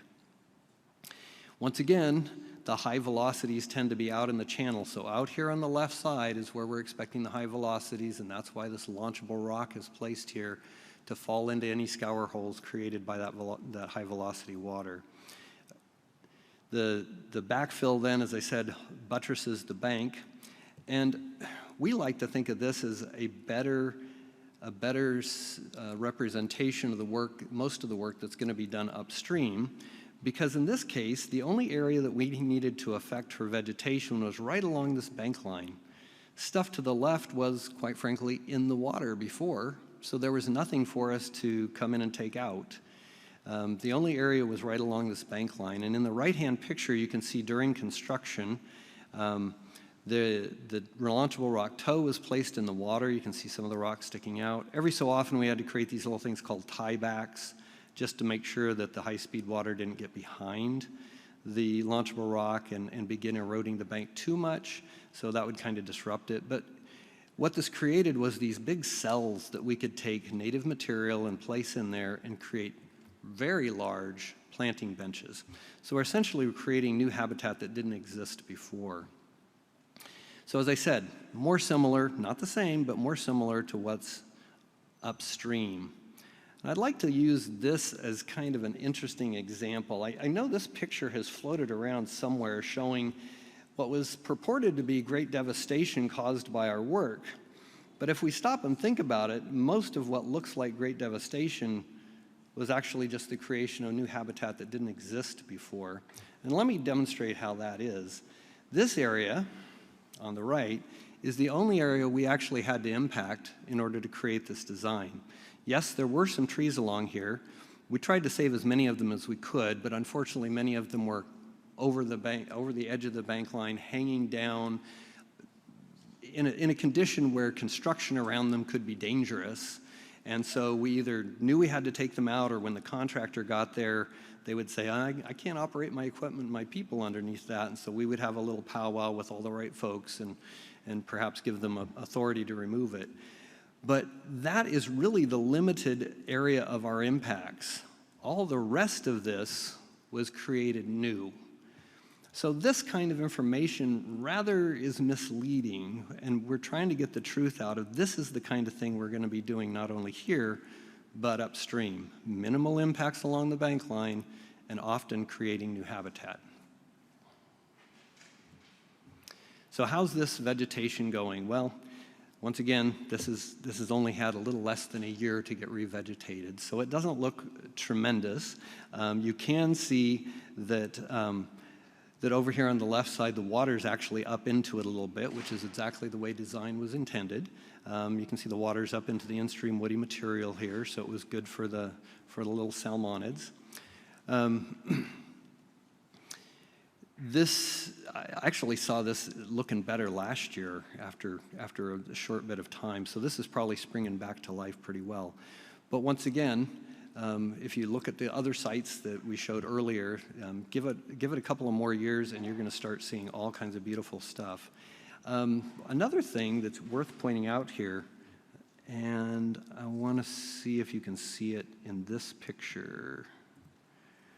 These are pretty good sized rocks that were placed here for the launchable tow and for the tiebacks.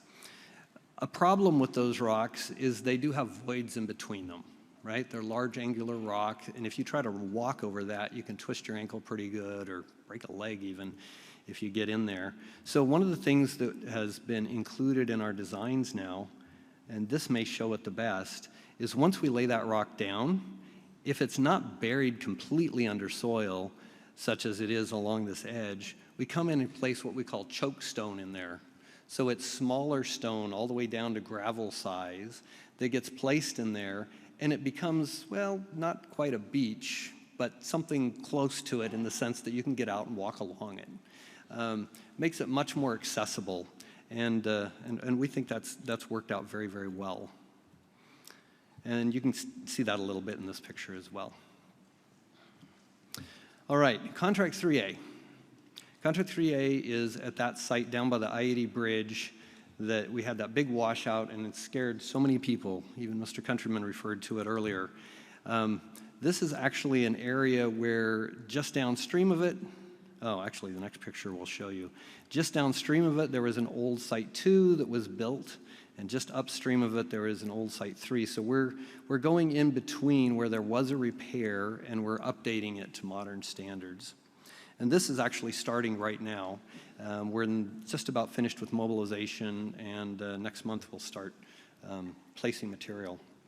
An interesting thing to note about this site, though, and I think this was referenced earlier, before the erosion event, there was a waterside tow road and a strip of vegetation because there was a bit of an overbank there. But you can see that no longer exists. All that was kind of scalloped out by the erosion. And so that rather limited what we're able to do with our designs. And that's why the design ends up looking kind of similar to Contract 1 in that we don't have a bunch of overburden to work with. So we do have a launchable rock tow down at the bottom. We do have a planting bench. In this case, the rock did not need to go as high up the levee. And once again, this is an example of looking at all the science, the models, and realizing, yeah, maybe Contract 1 needed stuff up to the top, but this one didn't. So that one's going to be constructed this summer, late this fall or early next spring, depending on how we get the contract out. We should get that revegetated, and then, of course, that'll have 5 years of establishment as well. So we've looked at all these segments that were red, the areas that are at high risk of imminent failure in one event. And we've shown that we've addressed Contracts 1 and 2 already, and they're in establishment. Contract 3 is currently being worked on. And the big subject for today is upstream here at Contract 3B. And that's what, in a moment, I'm going to hand off to Mr. Kuroda to talk about. So I'd like to make these key takeaway points here at the end. The erosion protection treatments are being applied only where the erosion risk is highest and poses an immediate threat to levees during high flow. The designs are very site-specific, and they are not a one-size-fits-all approach that's being slapped on everywhere. You can see from these designs that we just reviewed, each one had its own unique features specific to its site. The designs incorporated engineering with nature principles. One of the most fundamental ones is having a full revegetation program. Beyond that, it's designing the rock and the planting benches and everything to accommodate those revegetation features. And the constructed sites are also performing well. They're providing river access now, and the growth has been robust. And that concludes my presentation for you.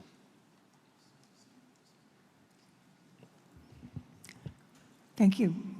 Board members, questions or clarification? Member Johnson? No? Okay, you look ready. Over here. We absorbed it all, I guess. Wonderful. Yeah, no, thank you. Thank you very much. What else was there? Ms. Buckley. Now we welcome Hans Kuroda, who leads the ARCF engineering program with Army Corps of Engineers Sacramento District. With his extensive experience in erosion protection and levee improvements, Mr. Kuroda has played a key role in technical design of contracts 3B and 4B. We hope that his commitment to collaboration and sustainable engineering will be evident in today's technical discussion. With that, Mr. Kuroda. Thank you, Ms. Buckley. President Dolan, members of the board, thank you again for this opportunity. I was wondering if this mic would be tall enough for me, but luckily seems to be. I am the engineering program manager, or I was through the end of 2024 for the Corps Sacramento District on the American River Common Features 2016 project. But starting in January, I transitioned to start helping on the Folsom Dam project as the engineering program manager. But today I do want to talk to you about contracts 3B and 4B. For contract 3B, I'm going to focus on a few of the sites as an example of why bank protection is required at these locations, why vegetation alone can't be relied on as a form of bank protection, or erosion protection, excuse me. A little bit about engineering with nature and bioengineering solutions, how those were either considered or have been a part of the process, design development process, not only on contract 3B, but really all of these Lower American River erosion control contracts. And then I'll move on to talking about the proposed designs and the construction process for some of those segments I covered in the why the segments where I use as examples for why the erosion protection is necessary. And then I'll move on to contract 4B and focus on the objectives of that contract and the planned evaluations analysis we're planning to conduct starting later this year, and really what the timeline for the design development is for that contract. So starting with contract 3B, just a little refresher, since Brian did talk about this a little bit earlier before lunch, right? The two erosion concerns we have along the American River is erosion of the levee embankment itself here in orange, and then erosion of the foundation of the levee in yellow. And while I think most people intuitively can understand, erosion of the levee embankment, the river, directly eroding the levee embankment, I think what isn't always so obvious, right, is what this process of erosion of the levee foundation actually looks like. And so that typically starts, that erosion of the levee foundation doesn't start up here on top of the bench, but it actually starts down at the toe of the riverbank, below where the summer flow elevations typically are, and where you don't really have much protection from vegetation or roots because it's always submerged. And so what does that process look like? So this cross section was taken at River Mile 9, just downstream of Watt Avenue. This is within the contract 3B area. And one of the critical thresholds for, when we become concerned about erosion of the levee foundation is when that erosion encroaches upon this levee template, like William mentioned earlier. Once erosion does cross that threshold, that's when you start endangering the foundation levee and risking a mass failure of the levee and collapse into the river. And so as we've seen in previous flood events, 1986 is a great example, is that process can happen extremely quickly. As Mr. Washburn mentioned earlier, right, there's a lot of hydraulic mining debris that the banks are composed of. It's highly erodible sands and silts. And so what happens is the erosion initiates at the toe of the bank, and then it starts just eating away at the bank line. You start losing chunks of the bank, and that can quickly progress towards the levee and ultimately lead to a collapse. So this map is just focusing in on those tiering sites. The red is, again, Tier 1, yellow is Tier 2, and green is Tier 3. And so all the ones that, shown on here are segments that are included within Contract 3B, save for this segment here by Howe Avenue that was addressed by Contract 2, Site 2.2 that William just discussed. But the common thing among all these sites within Contract 3B is really a really good indicator of why there's an issue is really the proximity of the main river channel to the levee embankment. There's really 100 feet or less typically between the river channel and the bank, or excuse me, the levee.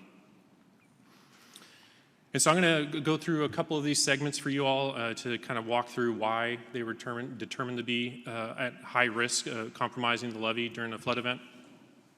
But I think it'd be helpful, you know, to break it down, building on or simplifying that event tree that Brian discussed earlier. That, you know, there's a step-by-step process that the erosion process leads to failure, and it really can break it down to three key things the expert panels needed to understand and to make a determination of whether or not action was necessary at a site. And the first is what is the likelihood of erosion initiating at a given location along the river? The second is what is the likelihood that that erosion would actually progress to and compromise the integrity of the levee? And the third is, had those two prior happened, what's the likelihood that flood fighting would be successful and prevent a collapse of the levee or levee breach? And one thing I did forget to mention, but you might have been wondering, is like, well, there's these green segments along here that, why are they green? And in the middle of all this red, they're the same proximity to the main river channel. And you might have missed it when William showed the slide of existing bank protection before, but those segments are currently covered by existing bank protection. And so that was erosion that occurred previously that we had to repair under the Sacramento River Bank Protection Project. So we know that these areas are susceptible because we've seen it happen, obviously. And that's why the repairs were necessary here in the past. So now I'm just going to go into this first segment. It's an example of a location where we determined bank protection was not necessary. This segment is located downstream of Watt Avenue. This is segment 312 on the north bank. You can see there's an island in the middle of the river channel. Again, the bank is composed of those highly erodible sands and silts, hydraulic mining debris. And that island actually increases the risk of impinging flow along the bank line, which would be, you know, a factor that would increase the erosive forces the bank's exposed to. But fortunately, this site is heavily vegetated with vegetation, and so that's a good buffer. But also, the bank at this location, it's relatively flatter and it's stepped, so that relieves some of the pressure the bank is exposed to and reduces the likelihood of erosion initiating at the toe of the bank there. And so really the really important kicker here is on this site, right, is we have a really wide bench through this section. It's about 150 to 300 feet wide. And so when we look at this cross-section on the lower left here, what we're showing here, these dashed colored lines are just the different flood events that we modeled with our hydraulic models of 40, 80, 115, 160,000 CFS. And these solid color lines are the vertical scour computations we did for those corresponding floods. And so you can see when we factor in potential vertical scour at these locations, we still have a huge buffer between the projected waterside levee slope or levee template and where that erosion might, the vertical scour might extend to. And so for those reasons, this site was determined not to need bank protection. And the other thing too, there is an old existing cobble erosion repair that was done through here back when the levees were first constructed in the 1950s too. So that's also providing some protection along the bank toe. So I'm going to move to the next segment, 311, that's immediately downstream of that last one. Again, this is on the north bank. This is a site where we are proposing bank protection. This green footprint here is the proposed bank protection footprint. You'll notice that the bank width is substantially less than the upstream segment. It's only about 100 to 150 feet wide as you go along the site. And again, the bank is composed of that same highly erodible sands and silts. And we have a much steeper bank. If you look at the cross section here, it's about 30 feet tall and it's very steep. It's greater than 45-degree angle or steeper than one-to-one slope.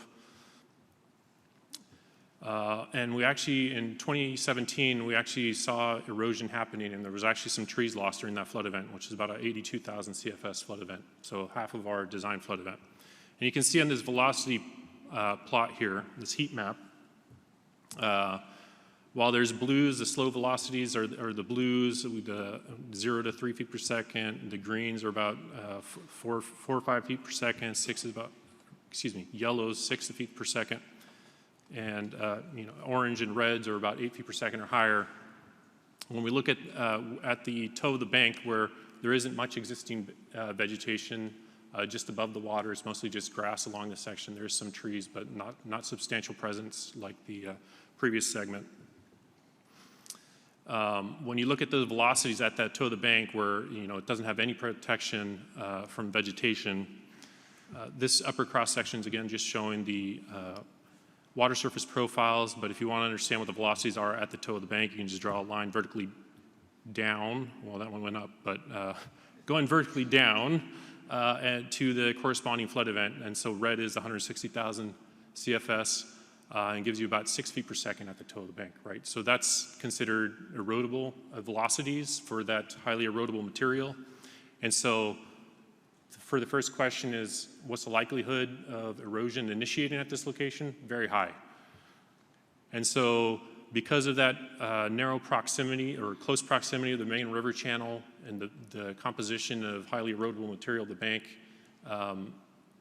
to that projected waterside levee slope, the likelihood of that erosion progressing to and compromising the integrity of the levee was determined to be high as well. And so the final answer of, well, would a flood fight at this location be successful? Mr. Countryman mentioned it earlier, right, is when are you actually going to know that erosion is happening? Well, when the erosion is just down here under 10 feet of muddy water, you're not going to have any clue unless you just happen to see a tree falling. That might be your only indicator, but that likely requires someone being there when it's happening. But otherwise, if you're only patrolling every 30 minutes, what's the likelihood of you being there for the 10 seconds it takes for a tree to get washed away? And so you wouldn't know, right? And the only real indicator that you would know there was an issue is when it's actually affecting the levee embankment directly. You see signs of distress. You might see cracking along the levee, or you might see a chunk of the levee get washed away by the river. And by that time, how much time do you have left to actually successfully flood fight that? First, you have to call an emergency flood fight, and then you have to wait for people with materials and trucks and everything to get to the site. And by the time that actually gets there, the likelihood of you successfully being able to flood fight that are very low. And so for those three reasons, high probability of erosion initiating and compromising the integrity of the levee, and that low probability of a successful flood fight, that's why this site was determined to be a critical location and requires bank protection to be assured that the levee would not be breached during a flood event. So this next segment, we're hopping across the river upstream of Watt Avenue. This is segment 4-1. You can see on the aerial photo here, this is Larchmont Park. So segment 4-1 is just downstream of it. This is an area where we're proposing a buried rock trench, and I'll speak more to this a little bit later, why we did a buried rock trench through there. You can see a little more variance in the width of the bench. At the upstream end, it's very narrow. That's where this cross section was taken. You can see we have 10, 15 feet at most between the main river channel and that projected waterside levee slope. But as you move downstream, you think, well, that seems pretty wide. That doesn't seem too bad. But when you consider what that elevation profile looks like, it's actually, there's a few terraces. So at the toe of the levee here, there's a little terrace, maybe 20, 30 feet wide, and then it drops down another like 6 or 7 feet. There's another terrace, and then it drops down again to be just above the river summer flow elevations. And so you can kind of see the consequence of that in the velocity plots here is, even in the overbank, we have pretty high velocities, 4 or 5 feet per second. That's, you know, in that, again, highly erodible bank material, sands and silts, considered erosive. And then at the toe of the bank, we have very high velocities, 10 feet per second. And then lastly, in 1997, we actually saw erosion happening along the toe of the levee, along the waterside maintenance road that runs along the toe of the levee. So this site is definitely susceptible to erosion. So when we consider those three factors again, high probability of erosion starting and compromising the levee and low probability of successfully flood fighting that is why this site was determined to be critical in need of action. And so this last segment I'll cover, this is segment 4.3. This is located at the upstream end of Larchmont Park. You can better see it on this lower plot, but you can kind of see the northeast corner of Larchmont Park there. So this is very similar to the last segment, 4.1. Very narrow bench, very steep bank, highly erodible bank material. So again, those three things: high probability of erosion initiating and progressing to and undermining the levee, and a low probability of successful flood fight. So that's why this segment needs bank protection. And the only other thing you might be wondering is, well, it doesn't look like the velocities are too bad at this site, but they are still right at that critical location at the toe of the bank, 4 or 5 feet per second, where there's no protection from vegetation. That's still erodible material, or highly erosive velocities for that erodible material. And there is another factor too, is at this location, you can see in the aerial view, the river is actually more directly attacking the bank here. It's coming in at about a 45-degree angle, causing impinging flow. And so that's just exacerbating the erosive forces the bank is experiencing because of that.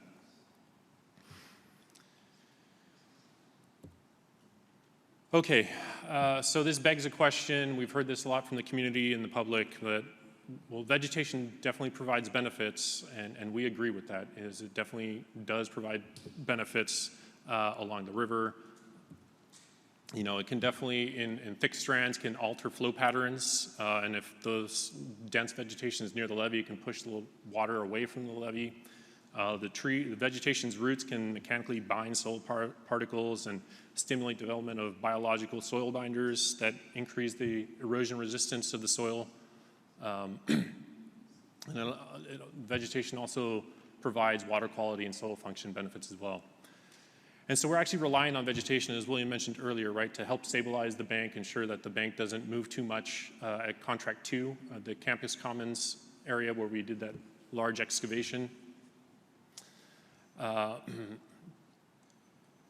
ultimately, right, because we know from evidence in past flood events that vegetation can't fully be relied on alone to stay put during an extreme flood event, that we ultimately placed that rock as our fail-safe to ensure that that bank line wouldn't recede towards the levee during a flood event and lead to a levee breach. So I'll talk a little bit more about the reliability of vegetation as erosion protection. So these are just some examples of why we know we can't rely on flood events, vegetation to provide erosion protection. Looking at this photo on the left here, these photos are from following the 2017 flood event. This is located in Site 4.1 on the south bank upstream of Watt Avenue. And you can see there isn't consistent vegetation covering every square inch of soil along the bank lines. You have this bare spot here that is, again, composed of that highly erodible material that's directly exposed to the erosive forces during these extreme flood events. And then also you have the vegetation right next to it. You can see the tree roots that are sticking out here. They didn't originally grow above the ground like that. They were originally in the soil and the river has been slowly washing that material in between the roots away and leaving those roots exposed. And then on the right side photo, there's also this thick mat of vegetation, and this is being undermined by erosion of the toe bank here. You can see there's this vertical scarp. It doesn't show very well on the screen here, but there's a vertical face underneath this mat of vegetation. That's an indicator that erosion is happening and undermining that vegetation directly. And then also, what's the bank composed of in these locations? So this was in that same canoe trip. Someone went up to the bank line and was just trying to get a sense of the composition of the material, and they were just able to grab this chunk directly out of the soil bank like that. And you can tell this is another indicator of how erodible this material is. It's just weathered soil, and so very susceptible to the erosion. And then finally, also following that 2017 flood event, this photo is downstream. This is actually in the Campus Commons area. You can actually see I Street Bridge here in the background. Excuse me, H Street Bridge. And so this tree fell into the river. That same process that can undermine the levee's foundation, the trees are just as susceptible to that process. And so what we saw here is that toe erosion of the bank undermined this tree and caused it to lose its stability and collapse into the river. And so vegetation definitely does provide benefits. It's just in these extreme flood events, we can't rely on them to remain there for the duration of those floods, and we've seen that they don't in even lesser floods like this 2017 flood. So next, I'll talk a little bit more engineering with nature. William hit on earlier, but this is also a concern from the community we've heard a lot throughout this public review process, is that we haven't been implementing engineering with nature, the latest guidance from our Engineering Research Development Center, and that's not the case. While we didn't explicitly call it engineering with nature, the principles of engineering with nature of optimizing the engineering solution to be the absolute minimum necessary to achieve our objectives, but at the same time integrating social, environmental, and economic considerations throughout that project lifecycle. So this is where that track and bank protection working group collaborative process comes into play.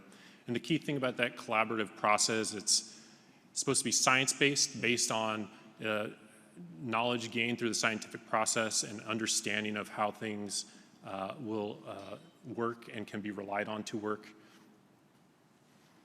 And I'll speak to more of how we've done that collaborative engagement throughout the Contract 3B design process in a minute here, but I did want to touch on the Wild and Scenic Rivers Act as well. Mr. Washburn hit on it too earlier, but the American River Parkway Plan is the guiding document for management of the American River Parkway as a wild and scenic river.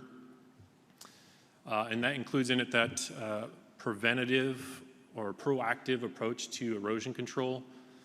And some of the key tenets for implementing that erosion control program or the requirements in that parkway plan are to minimize the use of riprap as much as possible while avoiding and minimizing impacts to the parkway's habitat and recreational resources to the greatest extent possible. And when it's all said and done, once construction is complete, including a revegetation plan to ensure that the parkway is restored once construction is complete.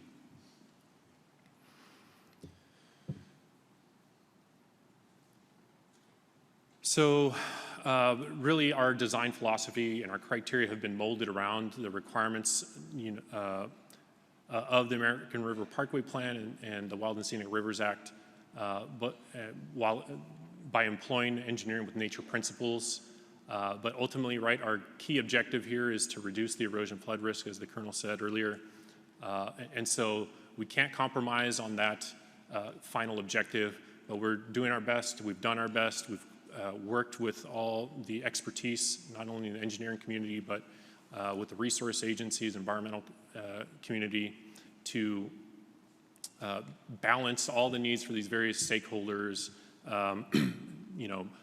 optimizing the design so we're minimizing operations and maintenance needs in the future, minimizing project costs, executing in a timely manner, and ultimately the secondary key goal here is avoiding, minimizing, and mitigating habitat and recreational impacts.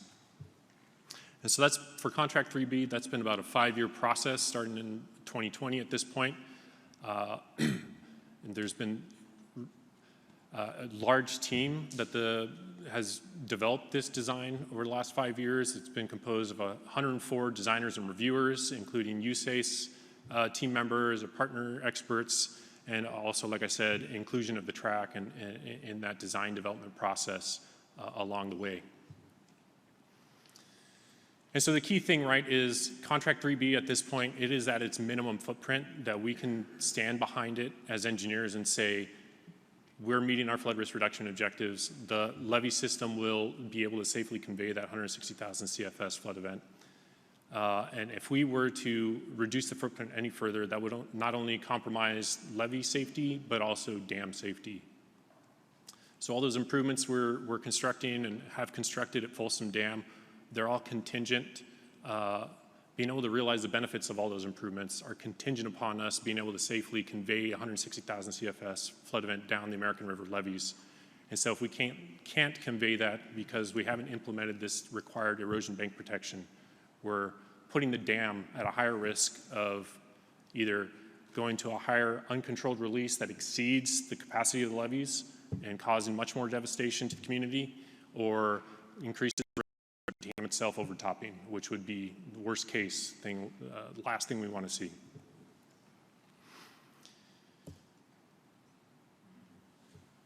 Okay, so now I'm going to go back to that collaboration and coordination process that Greg spoke to a lot, and just specifically how it was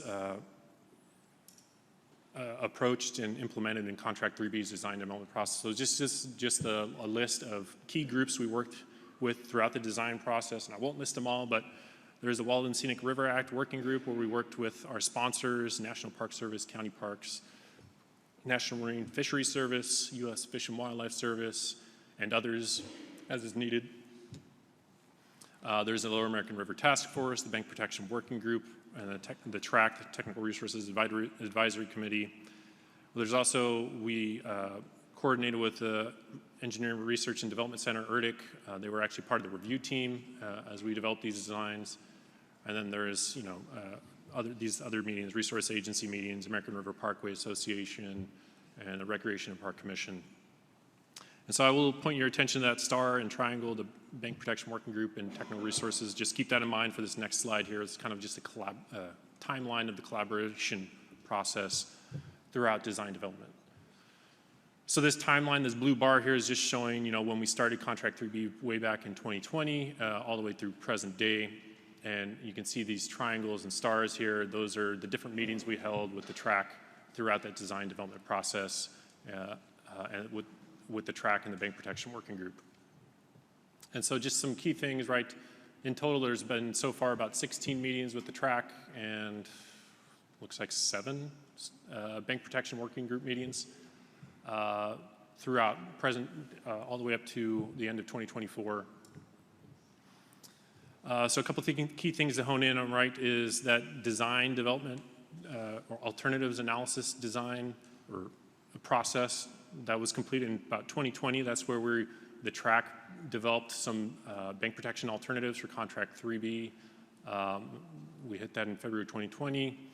And then, as we progressed from 10% designs to the 35% design, you'll see there's this flurry of meetings here in the summer of 2021.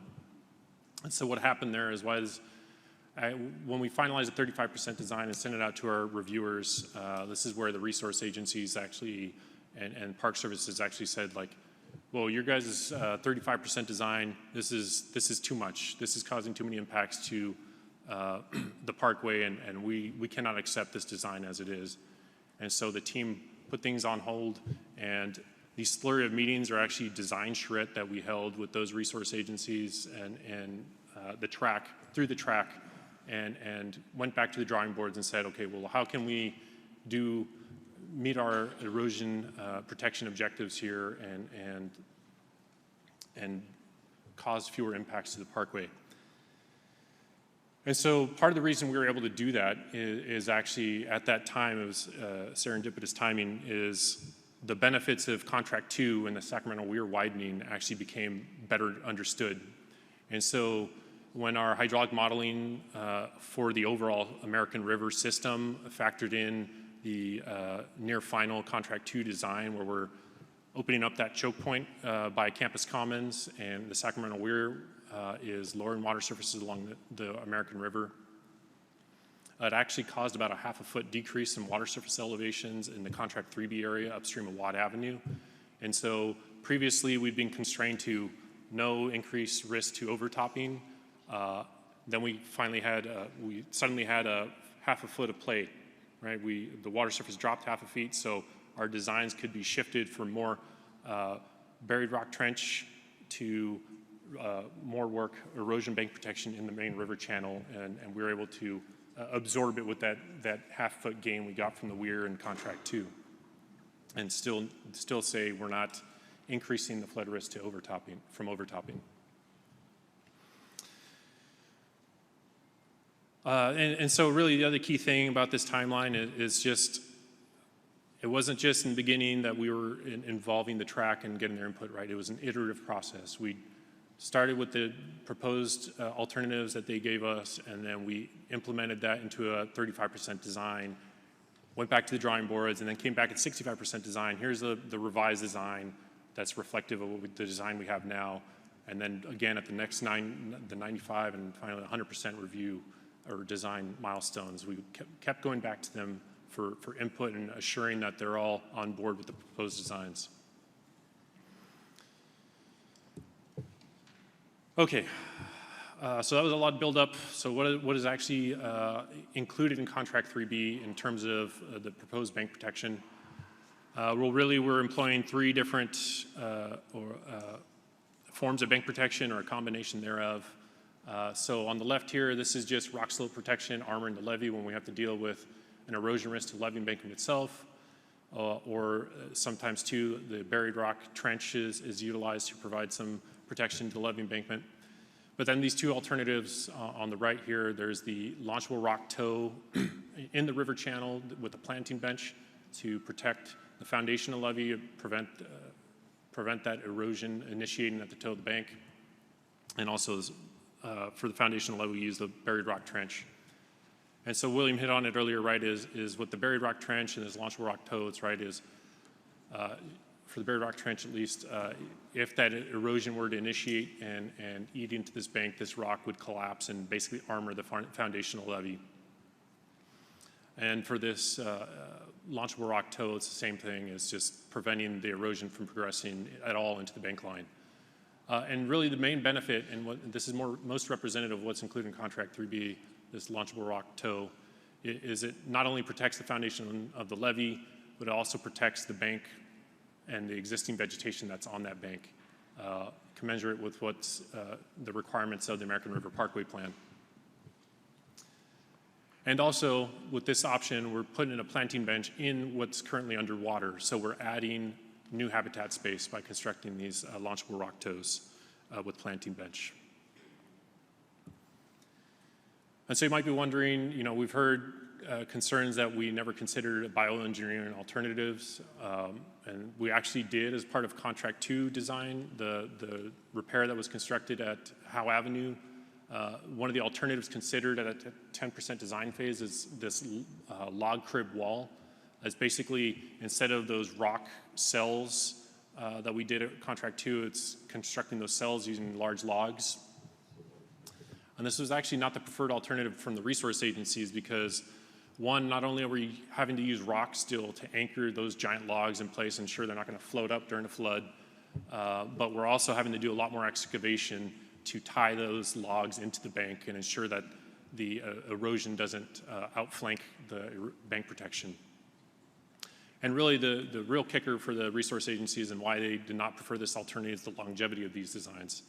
While rock will stay put for decades and decades, the logs are only expected to last for about 10 to 30 years, and then because of the need for us to protect the on-site mitigation into perpetuity, we'd have to go back in there and rebuild these log crib walls.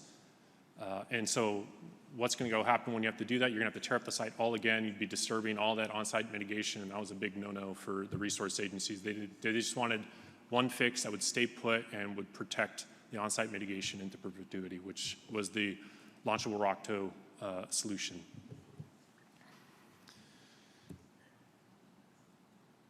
All right, so now here's a big overview map of Contract 3B. So we have Highway 50 here, Howe Avenue at the left side of the graphic, and Watt Avenue.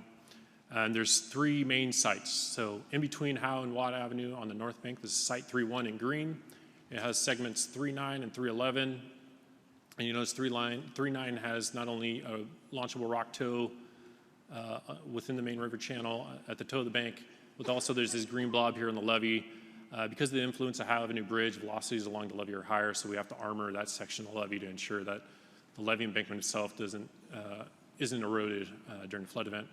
And then segment 311 is again a launchable rock tow with planting bench down in at the toe of the bank. Moving upstream, this is Site 42. Brian mentioned earlier, but the original evaluations, the first phase of our risk assessments, didn't flag this as a location that required bank protection, but that second phase did after more information came in. And what we're doing at this site is there's an existing armoring on the levee through here. And so because we're designing to a higher flood event than that bank protection was designed for, we're actually extending that rock further downstream and upstream and actually increasing the rock's height up along the levee slope. And then finally, moving down to the south bank, upstream of Watt Avenue, this is Site 4-1. There's segment 3-5 here. It's a buried rock trench that's actually being installed underneath the Watt Avenue river access parking lot or driveway, combination of those two things.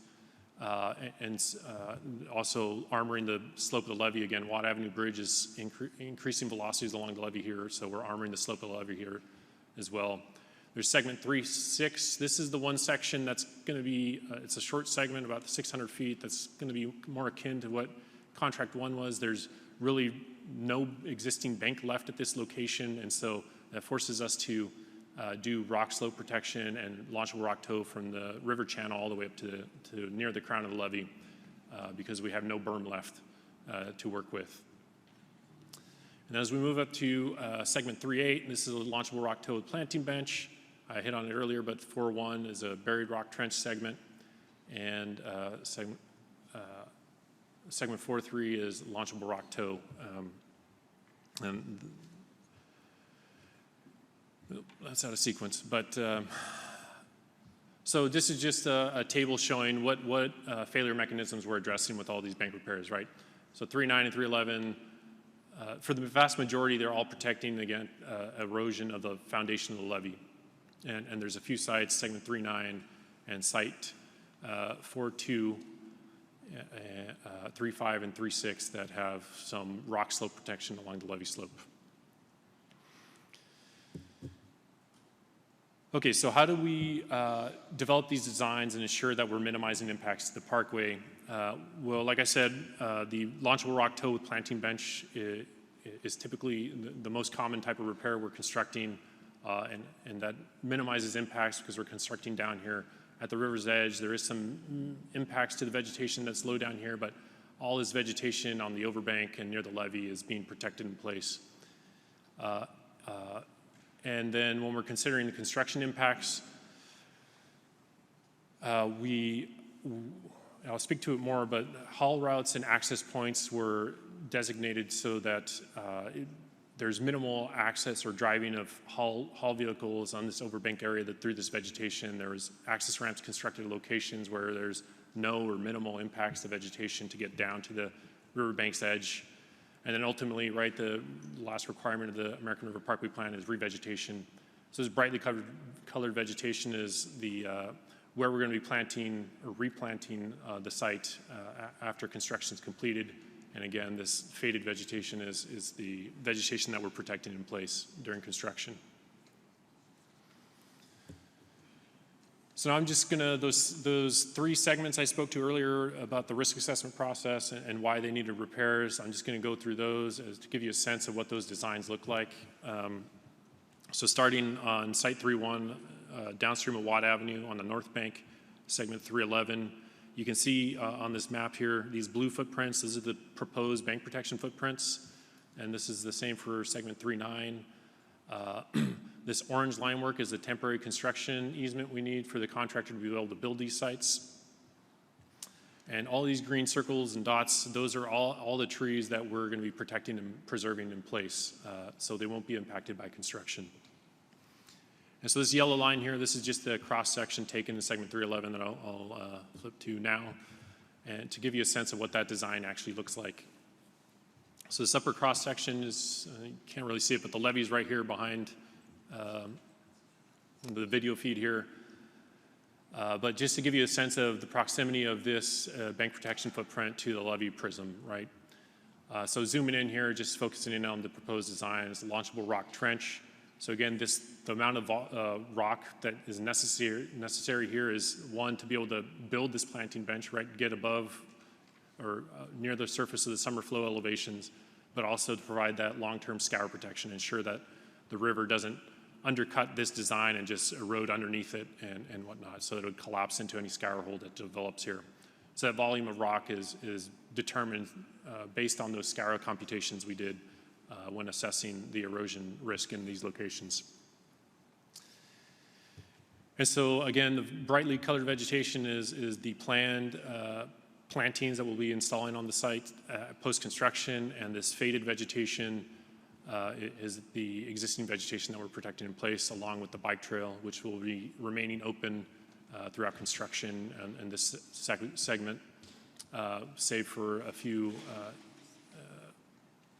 short durations of closure.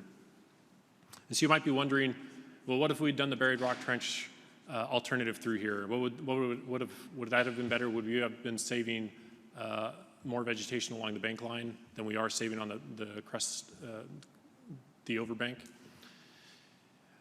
Well, if you remember, this segment doesn't have much vegetation on the existing bank, and so if we were to do a buried rock trench segment, we'd need enough rock to basically armor from this 30-foot height all the way down to where we expect the river to scour down to. So that's a substantial volume of rock, and we'd basically be taking out this entire overbank, all the vegetation in that overbank, to construct that buried rock trench alternative. So by far, this bank edge repair is the least impactful option at this location. And so to give you a sense, William and the Colonel hinted on it earlier, but these sites are tailored to what's necessary at the given segment. And so a good example, just to give you a sense of that, is segment 3-9, immediately downstream of this site. You'll notice along the bank, the rock slope protection doesn't extend above the planting bench. It just stops at the top of the planting bench. Whereas in segment 311, it runs about 2/3 of the height of the slope, of the bank slope. And so the reason we opted to do that here is it's not because erosive velocities don't exist up here. It's actually because we determined that while some erosion might occur along that bank line above the planting bench, it wasn't enough that would be potentially compromising the integrity of the levee. So we said, well, we can go forego the rock there. The erosion isn't going to be significant, and it's something that the local maintaining agency can take care of if it becomes a problem. And so that's just speaking to, right, we're not trying to stop all the erosion along the river. It's only where that erosion is an immediate threat to the levee in the next flood event. Okay, segment 4-1, so hopping back down to the south side of the river, upstream of Watt Avenue, you can see Larchmont Park here. This is where we're doing a buried rock trench. You might be wondering why we opted for a buried rock trench through here versus a launchable rock toe in the river channel. And it's really two things. And the main driver is lesser impacts by doing that alternative. Out here, there's an outcropping of an erosion-resistant material that's referred to as the Fair Oaks Formation. And that's actually habitat for the fish and whatnot. And so the resource agencies preferred this buried rock trench alternative because we could nestle this buried rock trench through a spot along the bank that was less densely vegetated. There was significantly fewer trees through this little area that we nestled the buried rock in, or we're planning to. And what vegetation is there is the vast majority is either invasive black locust trees or elderberries, which elderberries will be transplanting anyways off-site to another location on the American River. And so to give you a sense of what that looks like, again, these green circles are the trees that we're protecting in place. So those will remain during and post-construction. Right, so in between, that buried rock trench is again protecting the waterside, projected waterside slope of the levee or the levee template. But we're able to preserve that vegetation, waterward of it, and that fish habitat with that outcropping of the erosion-resistant material, and also vegetation that's further up on the bank near the tow road of the levee. And so again, this will be replanted as well. There's going to be, the buried rock will be buried with several feet of soil fill, and then the plantings will be planted directly on top of that buried rock trench. And so the last segment I'll talk through is segment 4.3, again at the upstream end of Larchmont Park. This is another launchable rock tow at the edge of the bank. You can see all the green dots again, all the trees that were protected in place. And this one, you know, it's more unique. In this section of the river, the summer low flows are very shallow through here, and so you can see the launchable rock tow is very small in comparison to, say segment 311, and the planting bench is right there, you know, not much fill placement, but there's existing soil that's directly going to be connected to beneath that soil that we're adding in. And so the armoring for the foundational levee is further behind that planting bench, running up the slope here, providing that scour protection along the projected waterside levee slope. Okay, so what about minimizing construction impacts? So just a couple things to orient. This orange-yellow blob is our staging area at Larchmont Park. These brown shapes, polygons, those are actually the temporary construction access ramps that we've told the contractor they need to build those here because these are the locations, like I mentioned earlier, where there's either no trees or there's minimal tree impacts to construct those ramps. And really that's to get the trucks full of the rock we need to build these sites down to the river's edge to be able to construct these launchable rock tows. Like William showed earlier, this is going to be constructed from the bottom up, right? They'll be building a road from the edge of bank down and then running that along the site, and then they pop out on the other end of the site and then just build it from the bottom up. And for the buried rock trench, it's going to be the same thing. They'll do the excavation through this strip. You can see there's not much vegetation there. There's mostly just that golden grass you can see through there. And access to that will be from this access ramp here. And it's the same for segment 4.3. And so contract 3B, it's going to be 2 years of construction. And during construction in the summer months, when there's active construction on site, access to the river and this stretch will be cut off from the levee crown all the way to the river's edge because we don't want the public in there. It's not safe for them to be in there when there's haul trucks and construction equipment and everything. But during the winter months, in between the two construction seasons, that'll be reopened up to the community so they can get not full access back, but some access back in areas where there's no recently constructed bank protection present. And so the other way we minimize impacts is to prevent the contractor from, you know, doing whatever with the equipment and whatnot down on the bank. The haul trucks are going to be required to do a loop through on the levee crown, so they'll be accessing. This is showing year 2. They'll be accessing from Mayhew Drain, that's off page on the right here, and running down all the way to the Watt Avenue River access and exiting through there. So they'll be doing one direction hauling traffic through here, and the same will be true for, wrong way, accessing the staging area. So access to the staging area is purely from the levee. They'll be constructing some temporary ramps, and I'll show you what those could look like in a minute here. But they're not permitted to access the park through the surface streets, so we're not causing further disturbance to the public. And finally, that one-way loop, again, will be followed using these access ramps down to the erosion repair locations. Not erosion repairs, but erosion protection locations. What does that dotted line mean? Dotted line? Yeah. Where is that? Kind of arrow shape? Oh, the orange. Oh, okay. Oh, good question. Thank you. So that's actually an existing bank repair. That's one of those ones that we're tying into. So that was a Sac Bank project that constructed in 2011. And you can see the other one right down here, also constructed that same year. So right, the thing with these erosion bank protection sites is you want to tie them into a location of the bank that's stable.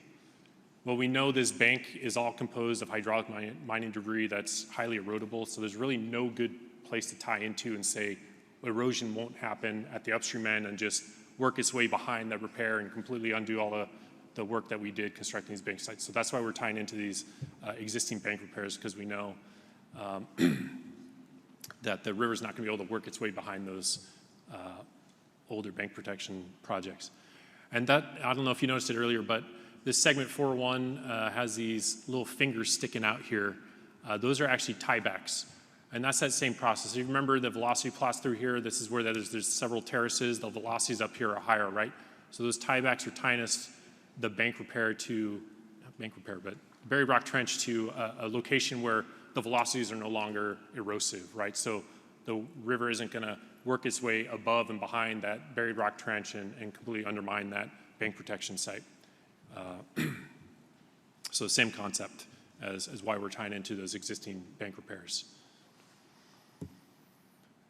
And so this is just the Larchmont Park staging area. Again, I said I'd show you what the construction ramps would look like. There's not going to be any impacts to the trees in this staging area. They're all going to be preserved in place. At the upstream and downstream end of the park, there's actually a pretty wide gap in between the trees. Fortunately, there's about 60 feet between the drip lines here and these two gaps. And so that's more than ample space for them to construct temporary ramps without disturbing those trees or distressing the roots and to get access to the park without having to use the surface streets. And so there's just some photos here looking at those two spots. You can see there's a pretty big gap in between the trees here.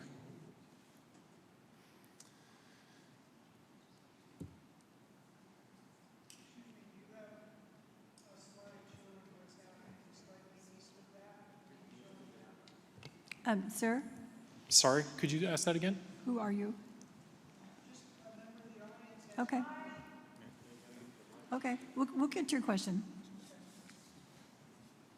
Thank you. Where were we?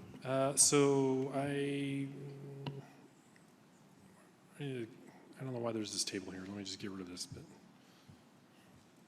that's just blocking what I'm trying to show. Okay, sorry about that. Okay, there we go. All right, so this is just talking to the elephant in the room, the tree impacts. So this upper table is just talking the impacts that we're causing to the parkway to complete this construction. So there's about, just starting at the left here, Valley elderberry impacts. There's about just under 7 acres of impacts to elderberry. 7.5 acres of riparian habitat that are being impacted, and 18.5 or so acres of the salmoniid impacts. Because we're constructing those bank repairs down at in the river channel. Where's my pointer? I lost my pointer. Okay.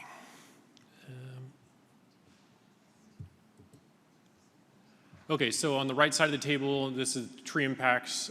So total number of trees we're impacting, and this is what's in the environmental document. And it's about 685 trees, and you'll see the little asterisk there or footnote. 30% of those trees, so about 200, are invasive trees. And then this just breaks it down by tree diameter, what the impacts are. So you can see the majority of the trees impacted, about 340 to 360 are less than 10 inches in diameter. And then the next large chunk of impacts is the trees that are about 10 inches to 30 inches in diameter, just around 300 trees. And then finally, those large, really old growth trees, greater than 30 inches in diameter, there's about 45 trees total that are being impacted, and 3 of which are those heritage oaks. And so finally, because of our requirements to mitigate on-site as much as possible and provide adequate mitigation, this table just breaks down how we're structuring the mitigation on-site versus off-site. And off-site just means still on the American River, just not where we're constructing these sites, somewhere else where there's space for us to plan additional mitigation. And so all the Valley elderberry, those, like I said earlier, those are all being transplanted and mitigated for at an off-site location. We're mitigating about 3 times what was impacted, 20 acres. For the riparian impacts on-site, we're fitting 14.5 acres, so double of our impact. And for the salmonid impacts, we're mitigating on-site for about 13, just under 14 acres, and we're planting in total 1,340 trees on-site. And off-site, the riparian, because we're meeting our mitigation requirements on-site for the riparian impacts, there's for the most part, there's a small amount off-site of riparian mitigation as well. And then for the salmonids and mitigate for our larger impacts there, off-site mitigation includes 26.5 acres of mitigation.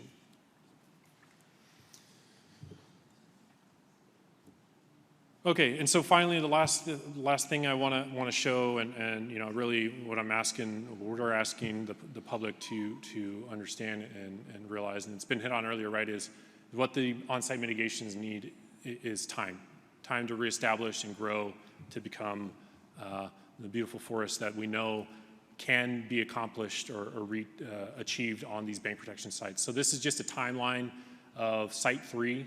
I think someone else might have shared this earlier, but right, this was in 2000, it was constructed, and so immediately after construction, before any plantings were put on there, it's just exposed rock and the planting bench soil. But within 3 years of the plantings being installed, you can actually see something that's comparable to what we saw in Contract 1 earlier in William's presentation. And by year 6, you have a really healthy strand of vegetation taking a foothold on these bank repair sites. And then finally, within 10, 15 years, it's a proper forest that's regrown. So the timeline for these to establish is not as long as you might think. It happens a lot quicker, that sleep, creep, and leap factor, right? First couple years it's slow, but then it takes off like lightning or so. And finally, key takeaways. I just want to hit on these again, right? These sites were identified for improvement using a rigorous standard practice method for evaluating erosion risks along the levee. These sites were identified as immediate or imminent threats to the levee in the next flood event. And the erosion improvements are necessary to safely convey that 160,000 CFS flood again. And again, if we don't, that compromises not only the levee, but the integrity of the dam upstream as well. And finally, these designs have been developed using a rigorous collaboration process that many of us have spoken to already, but involvement of the track, all these resource agencies to optimize these designs and following those principles of engineering with nature to be the absolute minimum necessary to meet our flood risk reduction objectives while also simultaneously minimizing impacts to American River Parkway's habitat and recreation resources. So I'm going to pause there, see if there's any questions before I go on to Contract 4B. Well, this is board members. Let me just interact here. We're going to have one more person who will talk after Mr. Kuroda. We invited all of these people and organized this session for board information and discussion. It does not mean that we're going to ignore others who are here, but this is first. So at the end of each panel, I said this before, I was going to ask the board members if they had questions or needed clarification. And then at that point, we'll have, you have some more to provide? Yeah, there's like 6 more slides, so not much. Okay, well, that's because you're 6 feet tall. And then we have Mr. Lasso, who's been extremely patient, but you're going to be the guy that hits the home run, right? So over here on my right, anyone wants to ask questions or clarification?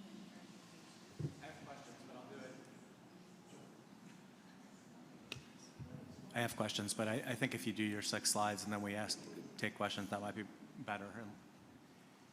Okay. If that's okay. Thank you. Yeah, Okay. of course. Take your next slide. Continue. Okay. So Contract 4B, I guess the lead-in for this. Thank you. So contract 3B, we're addressing an erosion risk directly caused by the river and its erosive forces to the bank and the levee embankment.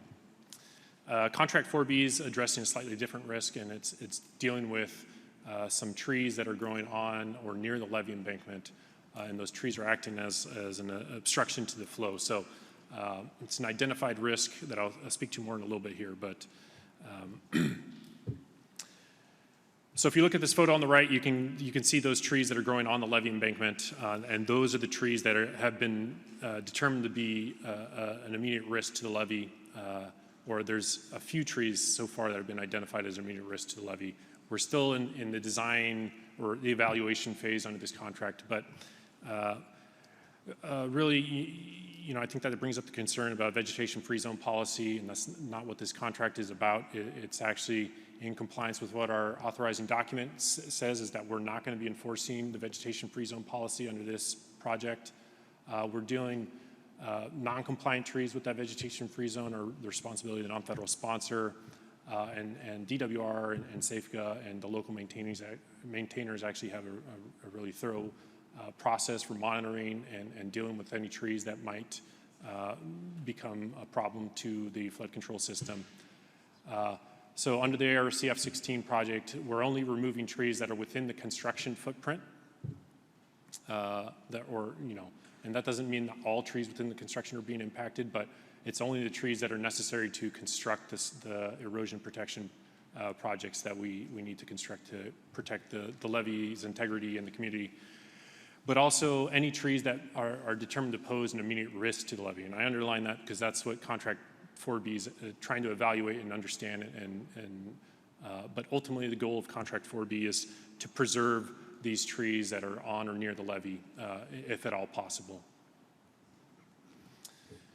So what is this erosion risk that these trees pose? Well, it's actually referred to as lone tree scour. It's kind of like bridge pier scour, where these trees are obstructions to the flow of the river during these flood events, and what happens is that causes a disturbance in the flow, right? So they're passing along the tree, and on the downstream side it's causing turbulence, and that turbulence on the downstream side is actually scouring the soil on the downstream side of the tree.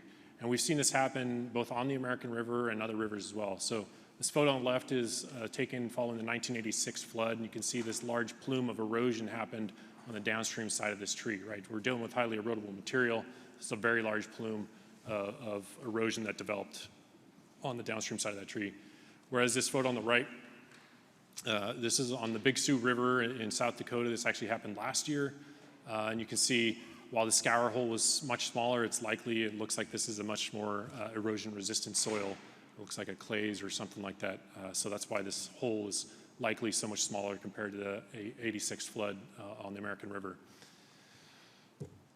And so the concern, right, is what if this is happening on our levee embankment? And that's what we're trying to understand with our evaluations. Kind of the genesis of this was actually this threat to the levee was actually identified during the development of Contract 3B. In April 2022, when we're going back to the risk cadre, the design team actually did a preliminary analysis of some of those trees and identified those trees that 6 trees that posed a risk to the levee embankment based on their preliminary analysis. And so one of the recommendations coming out of that risk assessment was to further evaluate the trees within Contract 3B scope, so between Howe Avenue all the way up to the Mayhew Drain, and see if there's any other trees that could potentially pose a risk to the levee embankment. And so that initial scoping, there wasn't another evaluation done, high-level evaluation done using bridge pier scour computations to estimate the amount of scour we could anticipate at some of the trees that are on or near the levee embankment. And so that initial scoping looked at 81 trees that were identified either on the levee embankment or within 25 feet of the levee embankment. And of those 81 trees, this initial or secondary screening determined 31 of those trees definitely did not pose a risk to the levee. And these 50 remaining trees, that's what our current evaluations are focused on, further evaluation, more refined evaluations. And those are located within segment 3.8 and 4.1 on the south bank and 3.11 on the north bank. And so these green dots here on these graphics, those are the trees that were determined to not be a risk to the levee, and the yellow ones are the ones that we need to further evaluate. Like I said before, the end goal, right, is we know these trees are a valuable resource and important to the community, so the goal with this contract is to preserve these trees if at all possible. Demonstrate that if they are a risk, what can we do to address that risk in a way that would mitigate the erosion concern that these trees pose. And so part of that process, right, is because these trees are located in that vegetation-free zone, and we haven't identified risk that these trees pose to the levee embankment, we cannot deviate from core policy unless we can demonstrate that if there is a risk, there's a way for us to mitigate that risk. And so we'd have to go to headquarters and get a vegetation design deviation approved by headquarters, assuming we can demonstrate that if we identify any trees as a certain risk to the levee, there's a way for us to mitigate that risk. And so that vegetation design approval or deviation approval timeline is about 2 years. And so that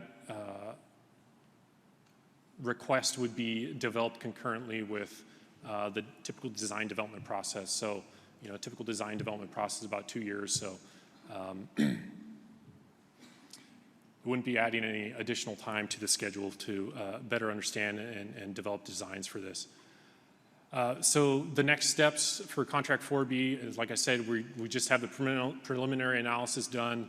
The next step is to do that refined analysis. We're actually going to be doing some three-dimensional hydraulic modeling of these trees to understand what that actual scour risk and really evaluate how much of a risk this is to the levee, and some companion geotechnical evaluations to see if once that scour hole forms, what is the impact to the levee from a stability perspective. And then once we have those evaluations done, we should have a finalized list of trees that are a threat to the levee, and we'll reconvene with the risk assessment team to ensure that they're in agreement that that's an appropriate answer to the problem. And from there, that's when we're going to kick off our 10% design development phase for this contract. And that's when we start bringing in the track to the discussion and all those other groups that we work with collaboratively throughout the design process, is to start developing design alternatives with the track, with those resource agencies, park services, to say, like, okay, these trees have a problem. What can we do so we can save these trees, be it doing some sort of rock slope protection or even looking at some type of vegetation solution potentially. So we know that some of these trees, they're oak trees, and you know, putting rock on roots of trees is typically not a long-term solution. It could ultimately lead to the death of the tree. So all of this, right, is we're defining the problem, and then eventually we'll start trying to figure out what the solutions are. But ultimately, there may not be a solution for some of these trees, so there is potential that some trees, because of the risk they pose, might need to be removed. But we're estimating that would be fewer than 10 to 15 trees, if at all. And I think, so some of the key takeaways for this contract is, you know, like I said, the goal is to preserve these trees at all costs, if possible. Well, not at all costs, but if at all possible. And we're working on these detailed evaluations. We're hoping to get the three-dimensional hydraulic model started later this year. And hopefully by end of 2025 or early 2026, we'll have that finalized scope of which trees are a problem we need to figure out what to do with. And the goal would be ideally 2028 construction for this contract, accounting for that vegetation design deviation approval timeline and whatnot. So with that, I will yield. Mr. Hirota, that's the end of your conversation. Yes, ma'am. Okay. Go over here. For now, Member Johnson. I'll go. Is my microphone working back there? Yep. Thank you. So thank you for the presentation. I want to make sure I understand the risk assessment and just to help focus if risk is a function of probabilities and consequence. I think we're pretty solid on consequences and they're significant. But so for probabilities, and especially for the two sites near Larchmont Park, and by the way, that's site 4-1, but then there's a segment 4-1 and a segment 4-3. Yeah. And 4-3 is the upstream one? Yes, it's the one on the upstream side of Larchmont Park. So there's some photos here that I thought were very helpful. Kayak view, looking at the bank and seeing the erodible material and were those segment 4-1 or 4-3 or both? So those photos, I believe, were taken, and Brian could better answer this question, but those were taken near segment 4-1 or 3-8, so further downstream than Larchmont Park. And I guess the more, what I'm really asking is that typical of what you would see in those banks at both of those two segments, and that there are erosion in between trees and some exposed roots, and that's is meant to be representative of that whole site, both of those two segments? Yeah, definitely. Definitely. Just having been out on site in segment 4-3 the other day, you know, there's actually a location where a tree's out in the middle of the river channel. So right, it didn't exactly grow out there in the middle of the water or start growing in the middle of it. Originally, it was in the bank line, right? It was at the edge of water or whatever, and the river's been eroding behind that tree.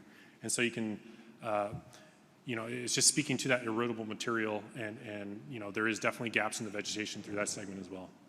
Right. And on the, that's a perfect lead to my follow-up.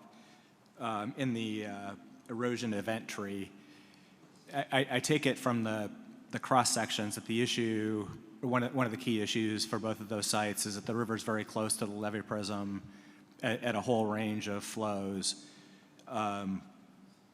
And as I was thinking during the break, I thought I was focused on the step 2 in the tree of the likelihood that the armor fails.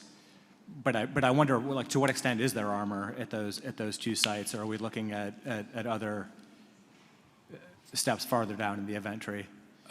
Yeah, at those sites there is no existing armor. I mean, there is some tree roots, but at the same time, you've seen in those photos, right, that those don't provide much armoring down at those low elevations, right? The river's just eroding right through those roots anyway. Okay. So we're really talking about likelihood of erosion and what happens as erosion starts for those spots where there's the material and you can see gaps in the trees and roots and such. Okay. Yep. Yes, sir. And I think, too, it's important to understand the difference between the probability of the event and then the probability of erosion. So we're modeling to the 160,000 CFS event. And so the probability that you heard through the risk analysis and what is the PMF, the probable maximum flood event, is different than this is the condition. This is physically what is on site. You saw the levee prism that you have to protect, and at this level with these conditions and that flow, this is what will happen. So it's not a probability of whether it will erode or not. Based on the modeling of the flows, the prism, and the material, at that level you will start getting erosion at the toe of the levee, and you will end up with a levee failure without doing these repairs at those sites. And so it's not a probability of will this happen or not. It's modeled at that event that will happen. And so that's why we've targeted those spots. And then at the spots where we said, hey, we don't have to do anything because there is enough natural protection off of the natural levee prism that at that level event with these conditions, there will not be erosion into the levee itself, into the integrity of the levee. So they're kind of two separate things when you talk about the probability versus what will happen at that event. Yeah, thank you for helping drill in there. But so what you're saying is, if there are flows in those ranges up to 160, there will be erosion at unmodified design, and that's happening in step 3 in your chart, and then you see how the consequences flow from there. Okay. That's correct. In these erosion event trees, this isn't just a conceptual model, but you as you were doing the risk assessments, actually went and quantified the different steps and looked at them individually to reach your overall conclusion about need for design and the designs you would have, how they would perform on the same event scale. Yeah. That's correct. They evaluate each node along that event tree and put a number to it, like Brian demonstrated earlier, for both the pre-project condition, the existing bank condition, and the post-project, and to ensure that we're actually meeting our objectives, right? And the expertise of the panels agrees with that. Okay. I might have a couple of questions about design approach too, but I should yield because I don't want to occupy the whole time, and then I may come back to that. Thank you. I'm assuming everyone knows at one point Colonel Caldwell interjected with part of the answer. For the transcript. For the transcript, our star over there knows that. I just wanted to note that. Okay, we'll come back to you. You do? Over here? Mr. Countryman, I would be surprised if you didn't say something at this point. You had a list of takeaways there, but my takeaway was what you said early on, that you have minimized these to the minimum possible and still be able to certify that it's doing the protection. Anything less than what you've done, you would not be able to stand behind it. Is that right? Correct, sir. Thanks.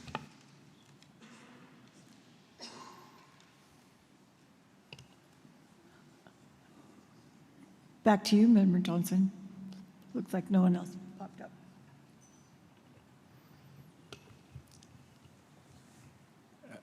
Board Member Countryman took my next question, so thank you.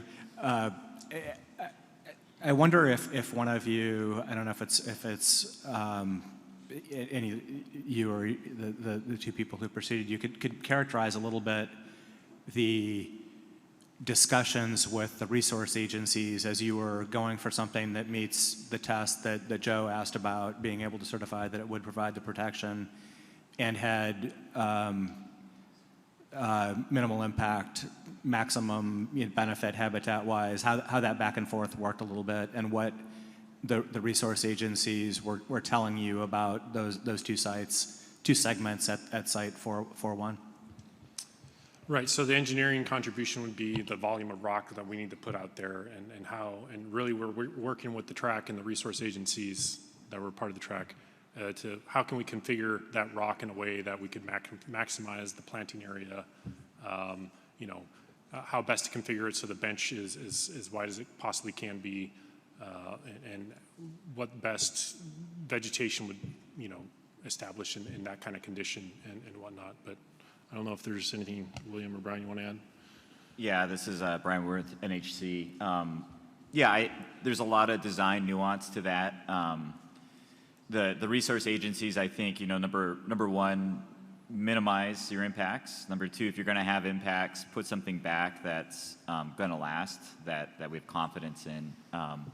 The planting bench itself, per se, well, let's make sure if we're putting a planting bench there, we've got soil that's going to be connected to the summer water surface elevation, that it's of adequate depth, that we can get root structure in it, and it's not going to wash away. So I think typically, engineering, we're saying, well, this is how deep the scour is, this is how much rock we need here. How can we best configure this to work with what we know needs to be here?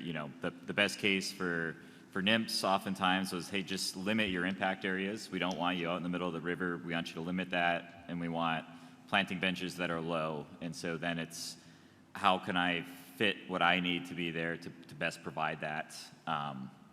And sometimes it's saying, hey, there's erosion-resistant material. We don't have much scour depth. We don't need rock here. That means, what does that mean for our planting benches? Let's collaborate. Do we need to have a little taller planting bench, or should we try to excavate into this competent material? There'd be those discussions. But I think on that site, number one was, we all see the healthy vegetation on the bench and longevity, sort of thinking long-term benefits over short-term impacts. I think is a key thing from the resource agencies. Thank you. That's it for now. I don't see any more questions or clarification asked for the board, so thank you very much. Thank you all. We'll go to our last panelist.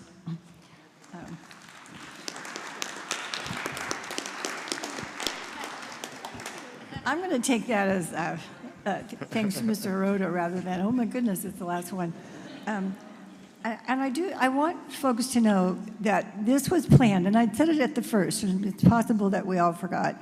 This is for information, presentation, panel discussion between the board and the panelists with the information that we have here today. There is a time after that we will have an announcement if people in the audience wish to speak. We have a bunch of your cards right now. That's what we really need. We have some cards that tell me who to call in what order. We have some elected officials here going to be called upon first. And we have also given an amount of time that is longer than 3 minutes to the American River Trees to present their information. So we're trying to accommodate what you all want to ask, but the purpose of this meeting is these gentlemen and these folks. Because at some point, and it's not today, and it's not in secret ever, we will be asked to take some vote. So with that, sorry, I'm going to give it to our pleasant Deputy Executive Officer to introduce you, and I really appreciate that you're here and you hung in. Thank you. Thank you, President Dolan. We've heard from our local sponsor, Safeca, and the Army Corps of Engineers, our federal sponsor, and now we will hear from our state sponsor, and working in coordination and on behalf of the board, Department of Water Resources. We have Corey Lasso, the DWR Division of Flood Planning and Improvements. And with a master's degree in water resources and environmental engineering, Mr. Lasso serves as the Sacramento Area Program Manager. He will share the state's perspective on risk evaluation, design alignment, and the importance of interagency collaboration to deliver safe, effective flood control for the region. With that, Mr. Lasso. Thanks, Andrea. President Dolan, members of the board, thank you for having us here today. I know it's been, I was just looking at the time, we're sitting at 5 hours today, so it's been quite a marathon of information, I'm sure, for everyone to digest. I only have 2 slides today, so I will be, it will be quite brief. And to be honest, the main reason is the Army Corps of Engineers is the lead designer on this project. The state does lead and design some projects. Safeca will lead and design projects, but on this project, the Army Corps of Engineers is the lead designer on this project. So our function as California Department of Water Resources on this project is to oversee, from the state's perspective, the design of what's happening on this project, the environmental components, and how that is being implemented and processed to make sure we meet in some of the alignments, some of the pieces in the Central Valley Flood Protection Plan. So we have our technical experts that we use to help support that for all of the efforts you've heard today, from H&H, geotechnical information, environmental, structural, everything that's out there, geomorphology, to help and support these efforts. So today, really what I'm looking at doing today, what I was going to do on these slides, is really look to capture and highlight the information that has been transpired today. There's already been quite a bit of repetition, so I'm going to try to keep my front slide, my first slide very short. We've heard about, and I honestly don't believe there's anybody in this room right now who doesn't want to protect Sacramento, who wants to see Sacramento get flooded. So I'm not really going to look to belabor that. I think we know that there is half a million people to be protected. I don't think there's anybody in here who wants those people to be flooded in, doesn't want our $60 billion worth of assets. This is how we got federal interest from the Army Corps of Engineers, the federal government, to be involved in this. And that's what the main mission is to protect those assets. We know that we can see this atmospheric river on the map on the left, showing just storm after storm after storm coming in, that we can't anticipate. We can't know how these are going to happen. We know in 86, a storm happened that we didn't anticipate to happen. We've heard the story that in 1950-55, we constructed the Folsom Dam and all these levees with the thought of the previous 30 to 40 years that we thought we knew what we knew. We've heard people talk about, oh, was there a 1,000-year storm event? We know we don't have much more data than 100 years. So we're working to gather that data. We're working to know what we know. So we calculate these 100-year events, these 200-year events, to provide the protection that we can. So then we've come through and we've said 160,000 CFS through the system. That's where our knowledge is today. That's what we're looking at doing. We've created a system through our levees of building these levees where they're at right now based on that knowledge of those 30 to 40 years. Infrastructure's come in. We've heard that we can't look at other options. William was showing us options of setting back levees. We can't do that now. That's not there unless we were to actually just remove all that infrastructure. So we've moved ourselves in and locked ourselves in. I mean, when you look at it in retrospect, you go, we as humans determined or decided to live at this confluence of the Sacramento River and the American River. Maybe not the brightest place, but there was, the gold rush was going on and it was the ideal place. So now we're with this system, now we have to work with it, and that's what we're doing. And that's what everyone's here to do. We know that this is considered the second highest flood-prone area in the nation. So I think we all know that flood protection is needed. We've heard, I have stuff here on the history. Honestly, after everything we've heard today, I'm not looking to go in depth in it. I did want to show the small little image I have in the middle there, shows the size of the drainage basin that we're looking at. That goes, if you look at that gray line at the top, I know it's hard to see, that's another state. That's Oregon. That's how big of a drainage shed we're looking at protecting. It's a huge area. So when we look at storm events, it's not something just, coming, a little, creek coming down. This is large, huge events with snow that's sitting up on top. We heard Rick talk about 160% of having snow up on the mountains.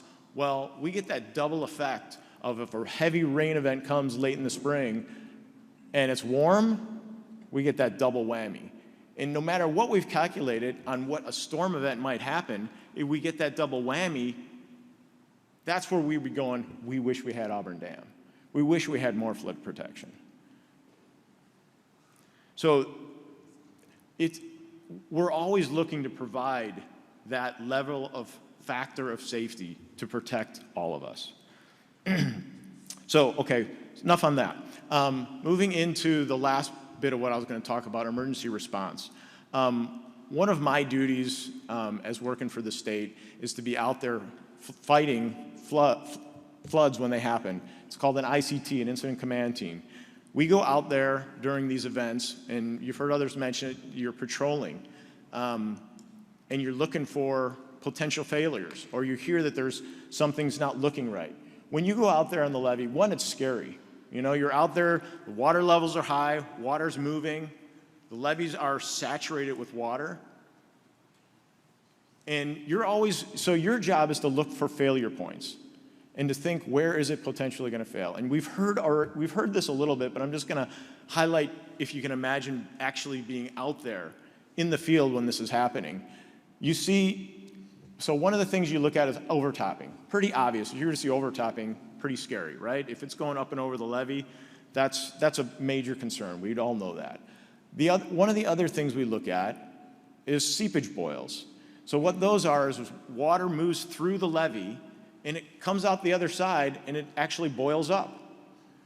And it's not dangerous if it's clear material, but if you start seeing sediment in that, that means that the levee is actually being hauled over into that seepage or into that seepage boil.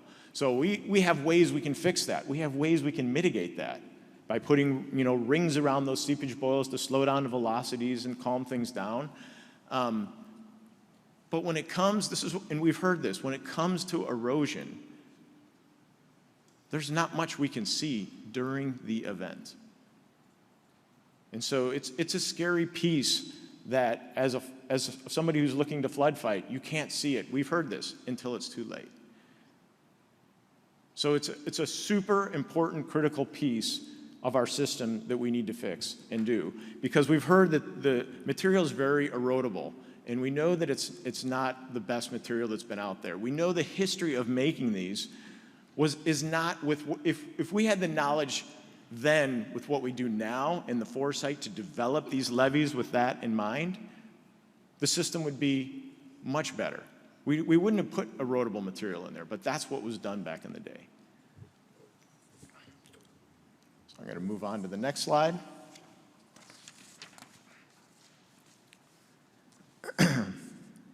So just a quick piece about project development. That they take decades to happen. You heard Rick Johnson and Tim Washburn starting this, that they were here in the 90s. We're fortunate to have such people still involved in the projects. I came in after 2010, so I'm coming in late in the middle of this. Not somebody who's seen or knows all the history of how the Lower American River Task Force got created and has been functioning. The Bank Protection Group, which actually, you know, it was highlighted that it started by Greg, that it started in 2015, and it actually was going on in 2000, but it got paused. So we have all these actions that have happened. We heard about when that Bank Protection Group was happening, that was because we had American River Common Features 96-99, and that provided protection in the river for seepage. So we've done other pieces to this levee system. We've worked on the seepage, we've worked on overtopping, you've heard, for the Sac River bank protection, we've done work from 2000, 2015 for previous erosion work. So a lot of this work's happened. So this is one of the last pieces that we're working on through the American River Common Features 2016 project.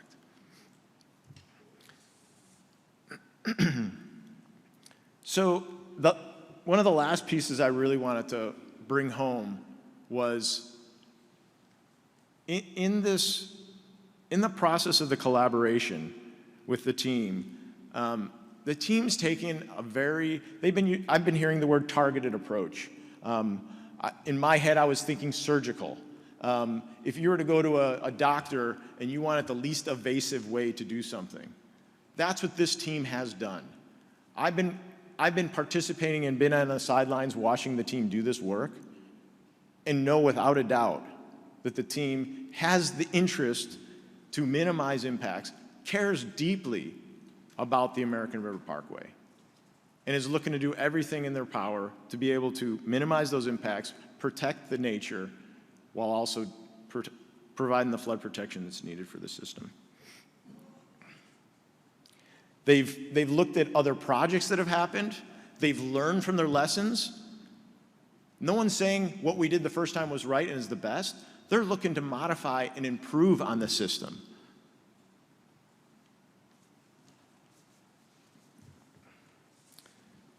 One of the perfect examples of what's been happening, you heard, and I just want to highlight it, the work that they mentioned that was done at Sac State and on the other side for Campus Commons.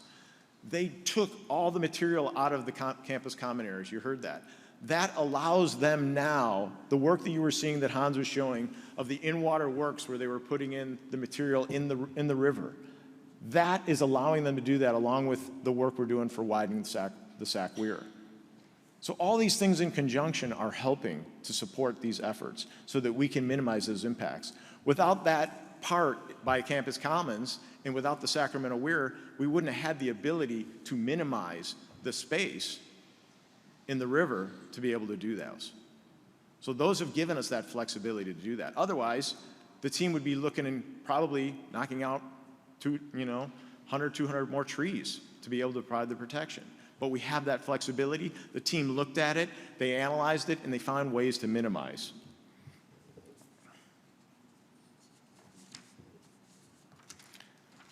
So the other piece I wanted to talk about a little bit more is the collaboration that's gone on.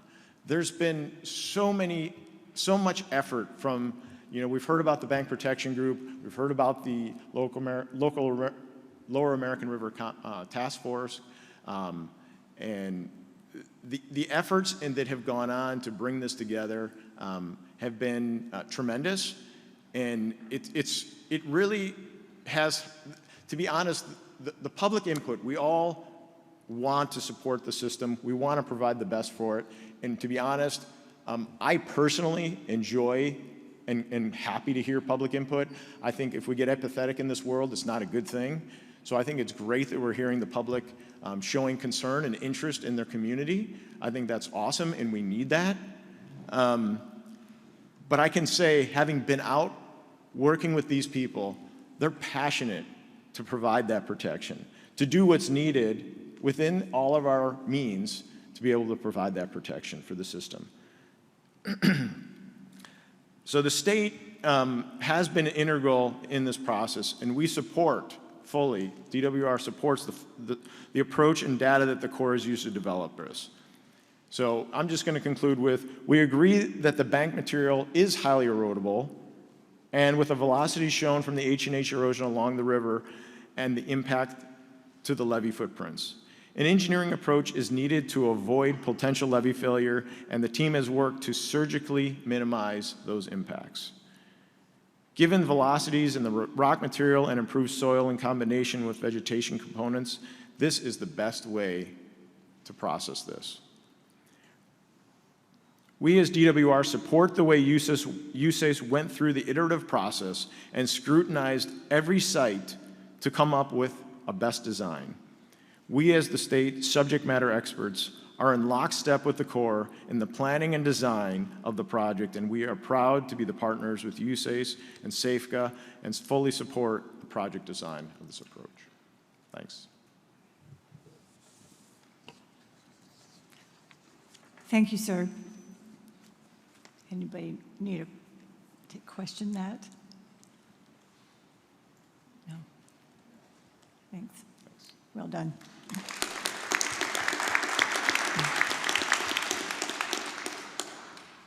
I've received many comments that people need to get up and stand for 5 minutes. So that's what we're going to do, and I'm going to put it at 5 minutes. Stand up.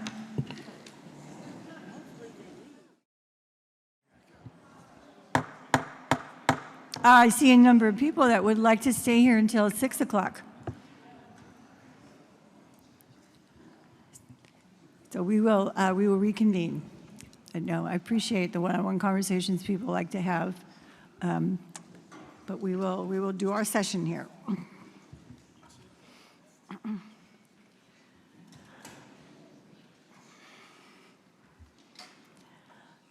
Thank you, panel members. Thank you. I would name you all and your importance of what you do, what your title is, who you are, and all the work that you do for the time that you took today to present all this information. Is so helpful and so appreciated, and I really thank you. And you're not done. Because now I'm going to ask my boards if they have penetrating questions for any members of the panel and who they want to address that to. So I'm going to start over here with Board Member Andrews. Thank you very much. Really appreciate all of your presentations today. There's been an enormous amount of information presented. One of the things this is a really basic question, and it will go to, I think, the two gentlemen who've spoken about contracts 3 and 4, and 1 and 2. Sorry, Hans, you did all of 3 and 4, so it was Will who did the others. Is there any location in the planned work where rock riprap is actually exposed and not backfilled and covered and planted? Yeah, great question. So everything above the water surface, the summer water surface elevations is going to be buried rock. It's just the rock that's at or below the summer water surface elevations that's going to be exposed rock. But like William mentioned in his presentation in contract 2, that choke stone is going to be used to fill those voids in the larger rocks. So it'll be a gravel-sized material that's exposed right there at the summer water surface elevations, but below the water surface will be the larger rock that's visible during drought times, drought releases, yep. Thank you. Thank you. That's really my only question for now. That was Hans Carota. Member Bosler? Yeah, I just want to express thanks, especially for the history. I think that was actually a really great place to start. There's been such a unique treatment of our river here in Sacramento, and I'm deeply appreciative for the foresight of doing that so many decades ago to create a specific treatment, these planting benches that don't exist in a lot of other reaches that the Army Corps works in, including our own Sacramento River, where you just have to drive down River Road to see a much more stark land, or the River Road down below Sacramento to see that really stark kind of landscape.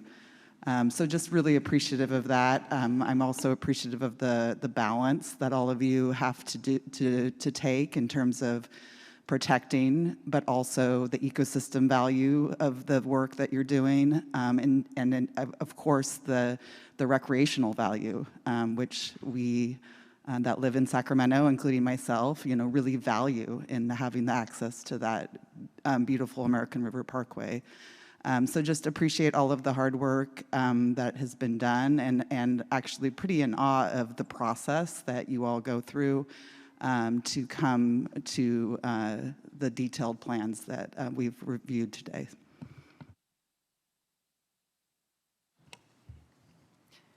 Board Member Johnson? Thank you. I just have a couple of process questions, and maybe Andrea, you might even be the one to answer these or direct it to the right people on the panel. But about authorizations that are still pending, start with, does the project have the biological opinions? Andrea Buckley, yes, the biological opinion. Okay, is- and the wild and scenic, I forget the formal name, the consistency, is that pending or received? So the consistency determination for the current SEIS is still pending. The National Park Service will issue that after the comment period closes. Okay. We have coordinated ahead of time on the draft, and I don't want to box them in, but we do not see any roadblocks to that determination, but we are waiting until the final comment period closes to make sure there's nothing we haven't considered. Thank you. And then what other authorizations might still be pending? And so the next thing for the Army Corps will be the signing of the record of decision for NEPA. So that's the finalization. This is Colonel Caldwell, sorry, I didn't announce myself at the beginning. Once we sign that record of decision, that closes out the NEPA process for the supplemental EIS. I'll defer to the state on the CEQA process after that. So as far as the CEQA process, this board will still have an action to certify the environmental document at a later date. We expect a more in-depth dive into that document now that it's released, and that will be at a future board meeting with an action preceding that. Perfect, thank you. No more questions. Just to point that out, I think the board knows this, certainly staff does. When we have these very important projects, we don't take the presentation and vote at the same meeting. We take an informational meeting, and then at not a lengthy time later, we have the time that it's before us to take action. And we do that so that we can truly absorb. Boy, did you all give us a lot to absorb today. So, I'm going on that website to look at the SEIR, anyway, yours, and it's a lot of pages. And I don't like to read a screen, so I'm trying to figure out who's going to copy that for me. But I'll just sit there every night and read it. It's absorbing and it's important. So there you are. Member Vines. Thank you. I didn't have a question, but now I have one for Ms. Buckley. Did you say we were going to do a deeper dive than we've just done?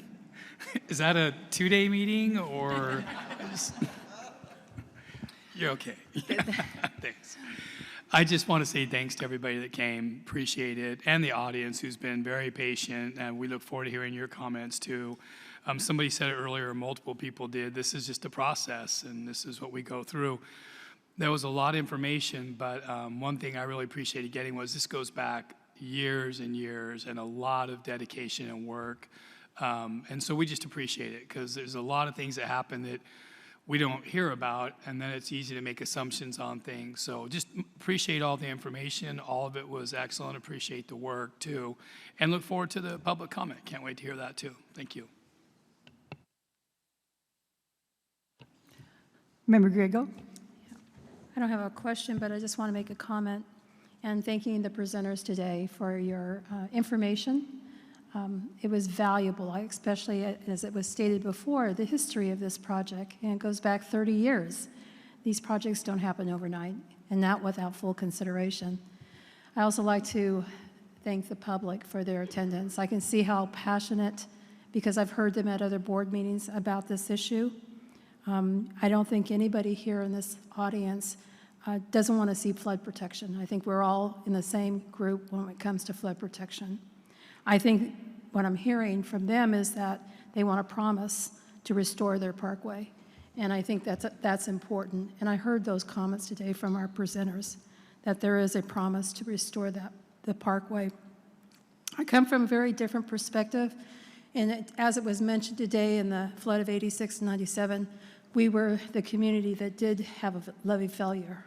I've been through 3 evacuations, 2 levee failures, and a near dam failure experience.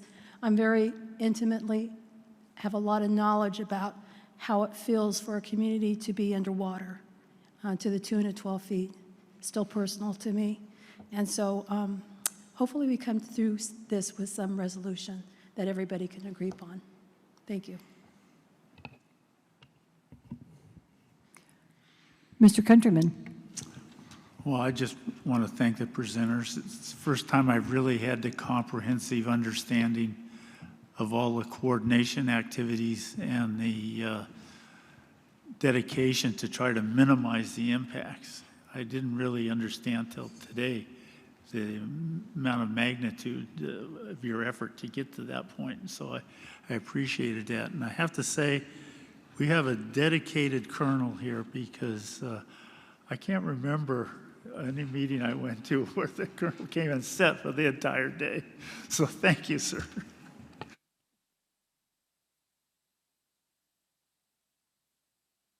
I think when I asked you to come by, it would be for the morning.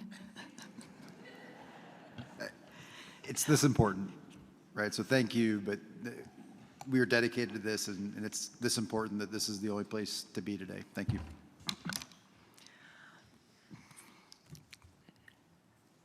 That's why we admire you.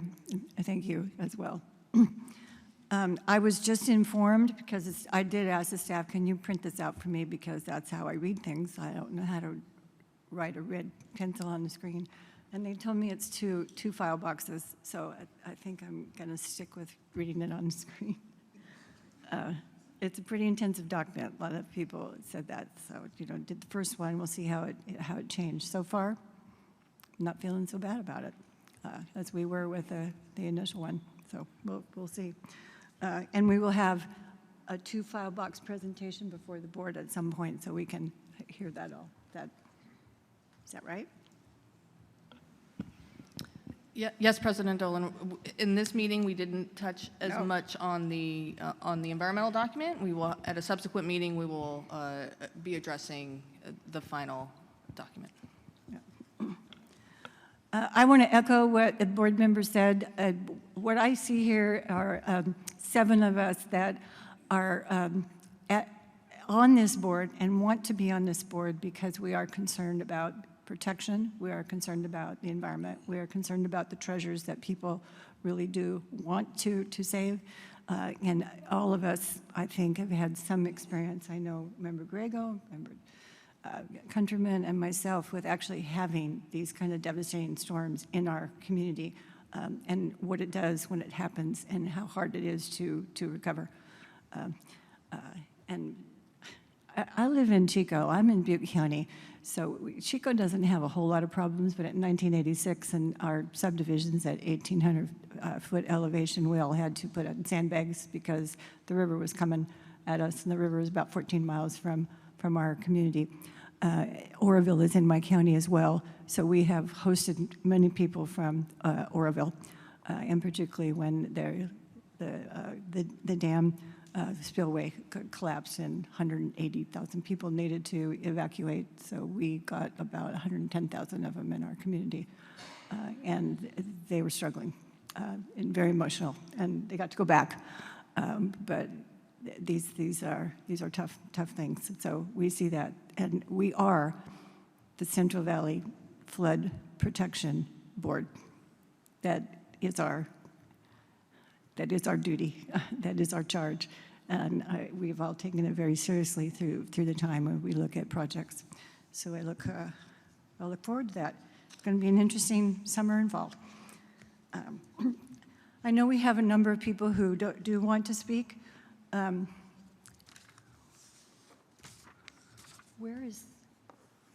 What did I do with them? Okay, I'm going to ask Mr. Spalding to come forward. They're gone. Yes, he has to be later. Thank you. Thank you, President Dolan. Good afternoon. Mr. Spalding, I'm going to ask you to present your PowerPoint, which you've guaranteed to me is within the time frame I gave to you, and then you call on the 4 people in the order that you want. That would be fine. That's our plan. Okay. And if the Mr. Fresh Air, I believe his name, Yeah, could that's his name. bring the slides up. Good afternoon, President Dolan, board members, Central Valley Flood Protection Board staff, members of the Corps, SAFCA, DWR. We appreciate getting 20 minutes on today's agenda to share our concerns and recommendations on the American River Flood Control Project. And we're focusing primarily on Contract 3B. And for the record, my name is Pete Spalding. I'm part of the American River Trees Steering Committee. ART is a grassroots group of individuals united with the community to improve the proposed erosion control work under Contract 3B so it's less destructive to the parkway. More than 3,000 people, some of whom are in the room today, have signed our petition asking the Corps to achieve a balance for flood protection that does not destroy hundreds of trees. And we may call ourselves American River Trees, but we're really talking about the entire parkway. It's a wildlife corridor, it's a habitat. But trees, you can see them, you can count them, and you sure know when they're gone. I also want to apologize to all our colleagues behind me that are standing. When we received the initial agenda, it looked like there were going to be 4 speakers talking about the Corps project. So I figured, well, that'll be about 11:30, 12 o'clock, and then we would be able to speak after that. So I didn't realize that it had grown from 4 speakers to 10 speakers.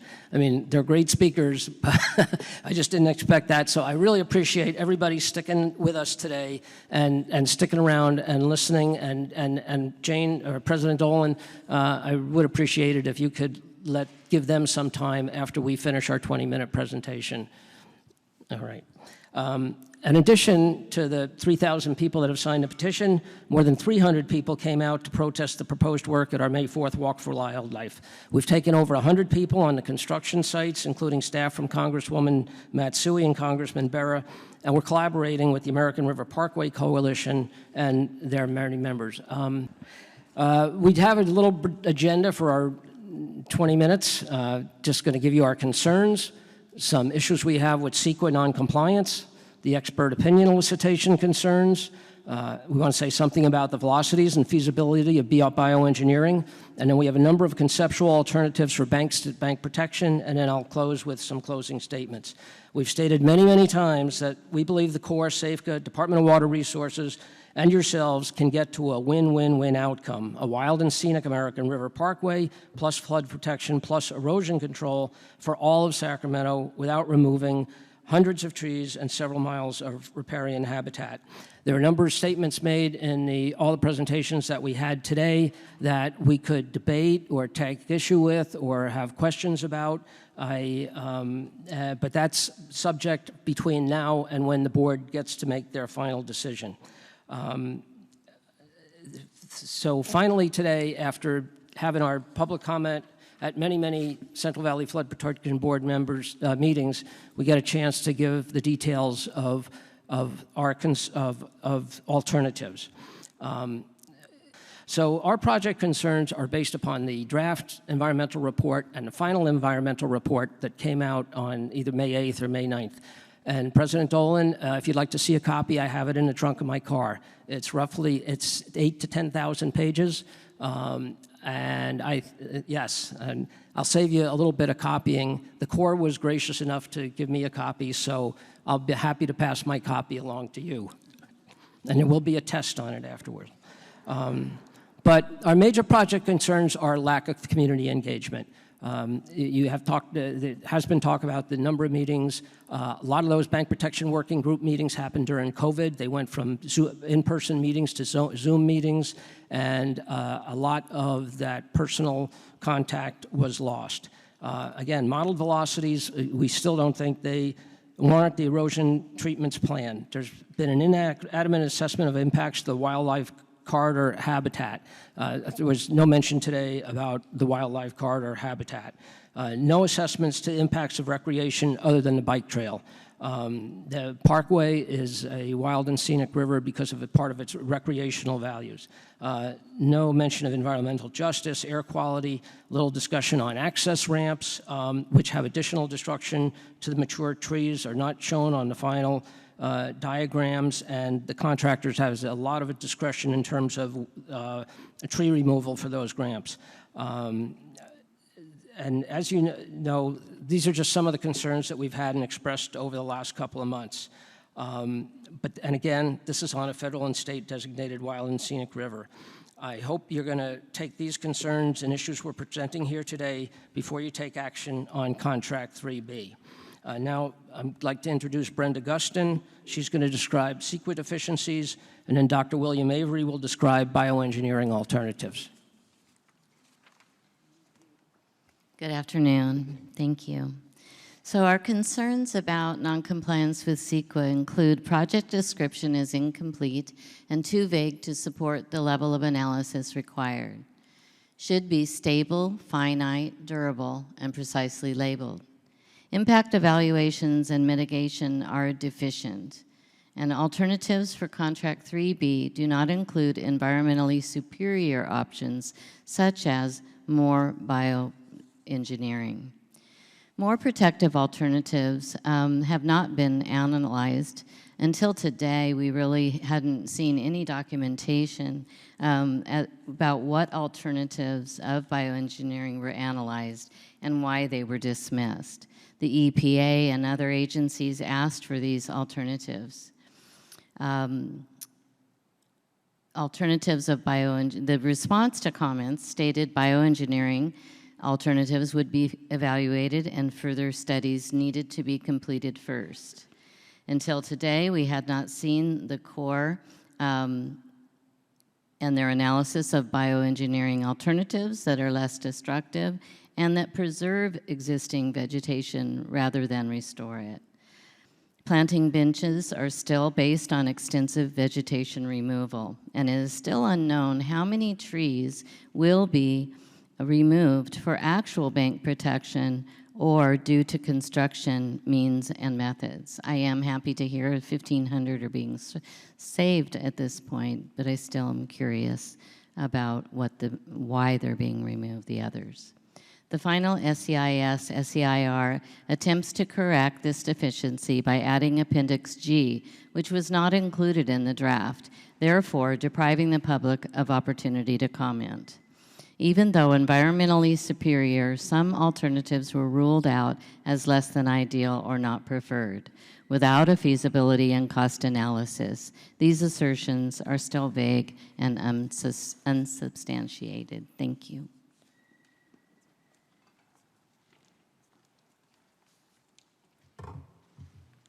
My name is William Avery, and I'd like to talk about some possible alternatives. I want to thank everybody here, and I want to just express my thanks to the entire engineering staff of USACE, but also to the engineers that helped contribute to what I'm about to say. I guess it's a little low. I'm having the same trouble Hans had.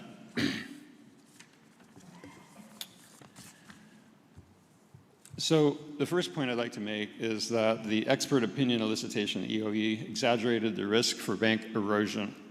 For each segment, the estimated relative risk of levee failure under different flows was determined by asking a group of experts to assign numbers to their opinions and then multiplying those numbers to produce an estimated risk probability. You saw that in Brian's presentation. The difference in scales, however, of risk probabilities calculated for each expert varied massively. For some segments, up to 50,000%. That would be like 0.001 to 0.5. This indicates that either they were relying on highly questionable and subjective data for their opinions, or were using different scales which did not allow for a statistically sound consensus. Finally, in the tier assignments, the Tier 1 assignment exaggerates the need for riprap, recommending applying it wherever there isn't prior riprap. And I'm talking about the areas that were under consideration, not the areas with the wide banks. Next slide. So here you see a golden retriever enjoying the water at 80,000 CFS. 2017, the flow velocities are very slow. We'd like to have had a video in there, but the water is practically still there. And you can definitely see it moving out in the center. And we're going to show some velocity heat maps, the Corps' own velocity heat maps to talk about this. And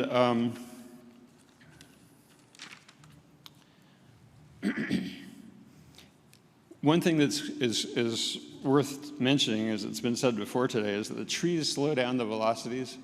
The trees also redirect the velocity away from the levees. The extensive root networks right here, and this is Larchmont Park, the segment 4-3, they stabilize the bank. And increasing the flow from the 80,000 showed doesn't actually increase the velocities at that point all that much. Clearly, the dog would be underwater, but if you backed up to where the edge of the water would be at 160,000 CFS, you'd still have 0 to 2 feet per second at that point. Just something to keep in mind, and we'll talk more about those in a moment. Contract 3B stretch is wide, straight, has little elevation drop. This keeps the velocities low within the acceptable range of bioengineering alternatives. These velocities do not preclude bioengineering application. Bioengineering options were promised to be evaluated before C3B design phase. This was stated in the GRR and in 17 public response to comments letters, also stipulated by the agencies, National Marine Fisheries Service and the EPA and county parks, stating that something is infeasible, and infeasibility statements in the final documents are not valid CEQA determinations. Next slide. These conceptual designs that I'm about to present are not intended to be an engineering plan. They are intended to show that less destructive alternatives are potentially feasible for certain Contract 3B sites and should be analyzed and considered by the Corps for implementation. So here we have the same diagram you saw momentarily just a little while ago. And for orientation, you can see Howe Avenue on the left side, Wide Avenue down the middle. The stars are indicate where we think that bioengineering should be feasible. By contrast, we're not suggesting changing the proposals for segments 3-5 near Watt Avenue or Site 4-2 on the north side of the American River upstream of Watt Avenue.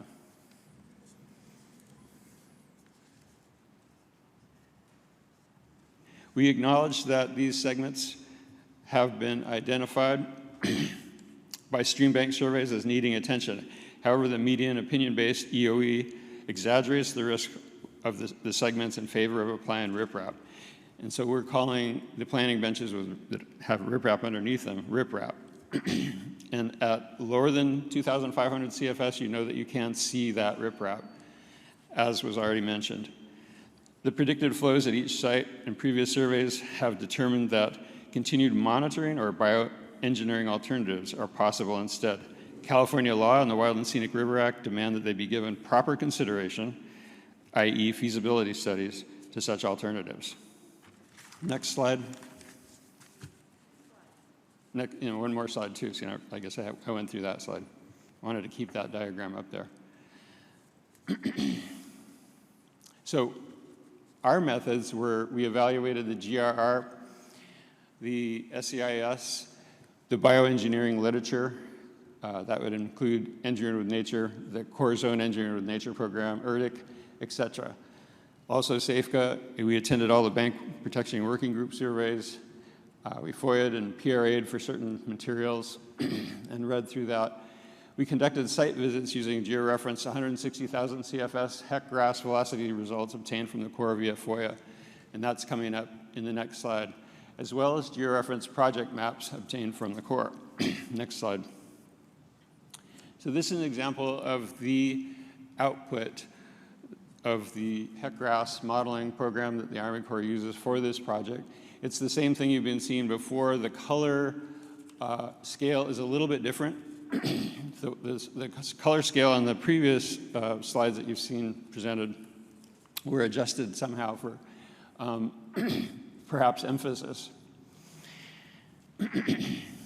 Notice on this slide that purple indicates 0 to 2 feet per second at 160,000 CFS. Everything that I'm going to talk about is assuming we need to get to that 160,000 CFS standard. Notice the relatively low predicted flows in the Larchmont and the Sarah Park area, and these have been discussed. You can't quite see it up there where my little picture is, but blues, purples, those indicate fairly low flows. Also, go to the left and you can see the areas in the Kadima area that are fairly low flows. The next slide demonstrates the process of determining exactly what the flows will be at each site. So using the Avenza map, we located your position. So this is Larchmont Park here. You might recognize that. There's the one tree that is kind of out into the current that was mentioned by somebody else. And yes, it used to be a point out there, and now it needs some kind of erosion help, obviously. Taking that picture, check the georeferenced project map. You can see where the pin is, the little blue marker, and then switch the Avenza program on the app to the 160,000 CFS flow modeling. And you can see what the flow rate at 160,000 CFS would be in this diagram, and so that's 3 to 4 feet per second. And this corresponds, I was checking every so often, it corresponds with the same things that you guys are presenting. So this is a fairly low flow. This is a slow walking pace. You can see also that if you go further out into the channel right here, you're still only dealing with about 5 to 6 feet per second mid-channel.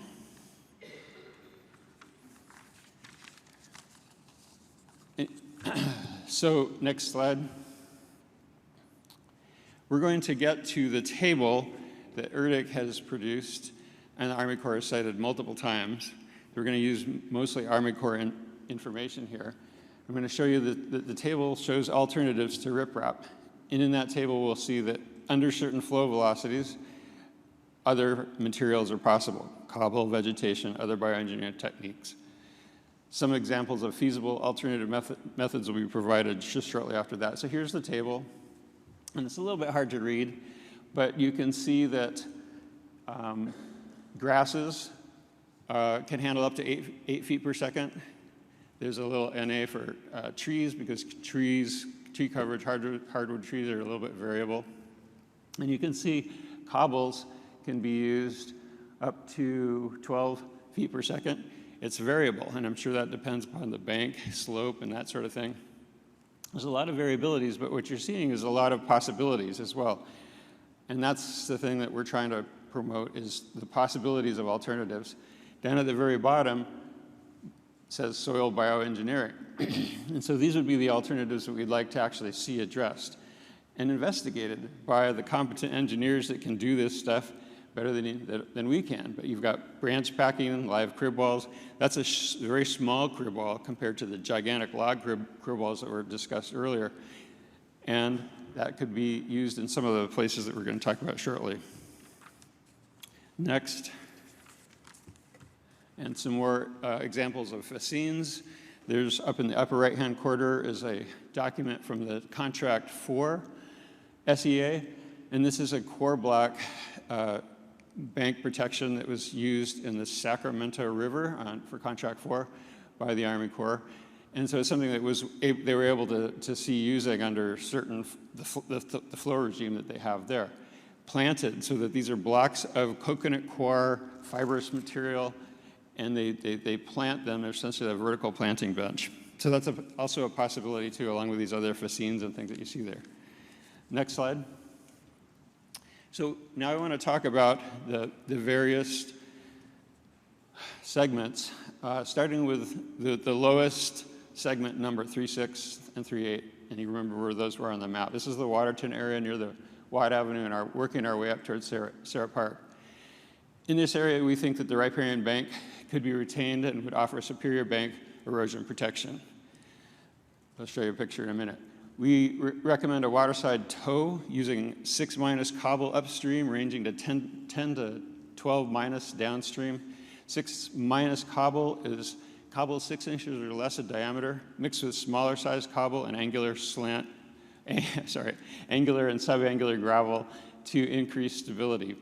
This 6- cobble, it turns out, is what was used to repair the blowout in the new work that was just below the golf course in Contract 2, where the drain to the golf course comes out into the river, and there was a blowout there in the work that you guys had.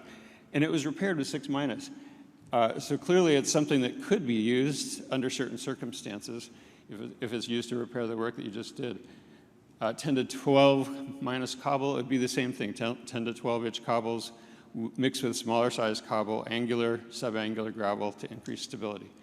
So what this would look like at the Waterton area, we'll look at first diagram A. This is what you've got there now. And I've modified the Army Corps' diagrams. So the same footprint, same cross-sectional area, but with trees, no imaginary trees in the future shown, okay? So here we have a riparian strip. And there is a slight berm there. I heard somebody say there wasn't a berm, but there's a berm that goes along there from segment 3.6. And we would like to, instead of seeing what the Corps plans to do there, and you can see they're going to remove the trees and then put riprap on top of that levee, as well as the road, and then down into on the bank. We would like them to go ahead with the levee and the levee toe work that you can see there, but instead save the riparian tree strip, and by saving that, or while saving that, build a road, a riverside edge road, a bankside edge road, out of the fill soil, layer it over with cobble, using small equipment if possible, and then bring a excavator in to lift that up back onto the bank, essentially repairing, fortifying the toe right next to the riparian strip. But do that in a series of hard points and embayments. The hard points will push the currents out into push the faster currents out into the center of the channel, and the embayments will collect sediments. So this is an alternative It's a bioengineering alternative that helps maintain the riparian strip. Next slide. Mr. Avery? Yes? If I understand this correctly, because this is what Mr. Spalding gave me, you have 8 more slides. Could you go a little more quick? More quickly. For the Kadima area, riparian forest could be retained. The equestrian trail could be retained. The traditional access to the Nisenan tribes could be retained. Northwestern pond turtle habitat could be retained. Next slide. You can see what this looks like here. So you've seen this before. We want to leave that riparian strip there intact. This is built upon the 1950s cobble revetment that somebody mentioned. So there's actually tree roots holding the cobbles together. Areas that you see that are sort of scalloped could be reduced with, or could be repaired with 6- cobble, branch packing, clear balls, and that sort of, to then have a different sort of outcome than what you see in Figure B. Next one. So moving up to the Sarah Park area, riparian forest can be retained and would offer superior bank erosion protection and levee protection. Where needed, bioengineering alternatives such as branch packing, live clear balls, fascines, and rounded cobble could be used for additional protection. We'd recommend planting willows and white alder in the branch packing and live clear balls. Next, and you can see what you've got here. Top diagram is a riparian forest protected with a toe of erosion-resistant material. There are areas where that erosion-resistant material aren't necessarily as well developed, but you have in the riparian forest itself at 160,000 CFS, 0 feet per second at the levee, 3 to 4 feet per second at the top of the bank, 5 to 6, 6 to 7 feet per second at the toe of the bank. So this is within that realm of possible bioengineering practices to avoid what we see already presented as the solution down there. Moving up one more segment, finally to the Larchmont area, we'd like to save the riparian forest, including all of the heritage oaks, not take out those 3 or the 30 that are just slightly smaller. We recommend using small machinery, i.e. bobcats, to transport 6- cobble to the toe of the bank, filling the cobble with a graded blend of 1/2 inch to 2 inch gravel to fill the voids, and then on top of that, an additional layer of gravel, rounded gravel, between 0.5 to 1.25 inches for our ideal salmon habitat.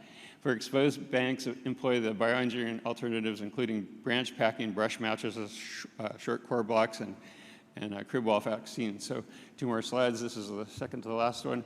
You can see that area that I took the photo of that we started with. There's a sycamore leaning out. There's a well-developed riparian bank holding that bank together.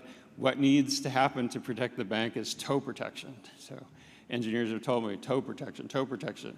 The toe protection we'd like, instead of the planting bench and launchable toe that you see there, you've got 0 to 2 feet per second at the top of the bank, 3 to 4 feet per second at the toe of the bank. We could use 6- cobble, branch packing, that kind of thing. Last slide. Data shows that many bioengineering alternatives to riprap are feasible. To reiterate, these conceptual design alternatives are not intended to be an engineering plan, but rather are intended to demonstrate that less destructive alternatives are feasible. They are feasible. They should be thoroughly investigated for feasibility and presented to the public and decision makers as viable options. This hasn't been done. We believe that the Corps is capable of rising to this challenge, and we would request that they do so. The Lower American River is a wild and scenic river, considered to be a local, regional, and national treasure. The parkway generates $365 million a year for local economy and receives 8 million visits annually. It deserves this level of consideration.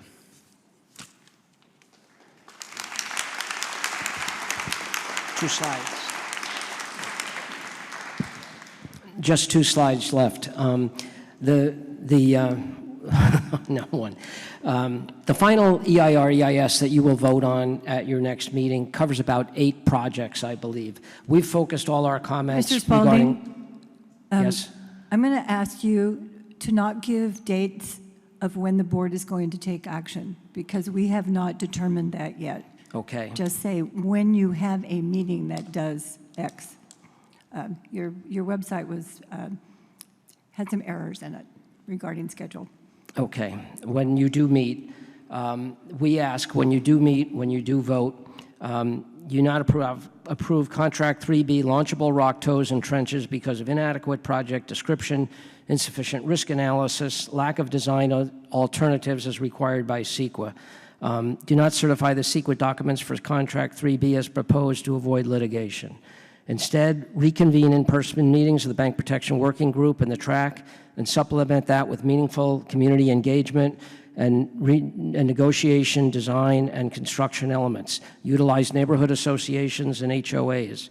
Require the Corps to assign an engineering with nature mentor to incorporate less destructive alternative methods and approaches. For Contract 3B, we request delaying the notice of record of decision at least 60 days to allow the public, the board, and the staff more time to complete a thorough review.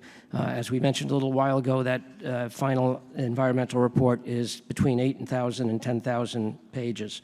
So I'm asking board members, you have the power, you have the authority, you have the responsibility, and you have the opportunity to make Contract 3B better. Nobody denies that erosion control work needs to be done. We just still feel that that work can be done better. The people of Sacramento, the wildlife, the habitat, all the Whale Parkway users are all counting on you. Thank you very much.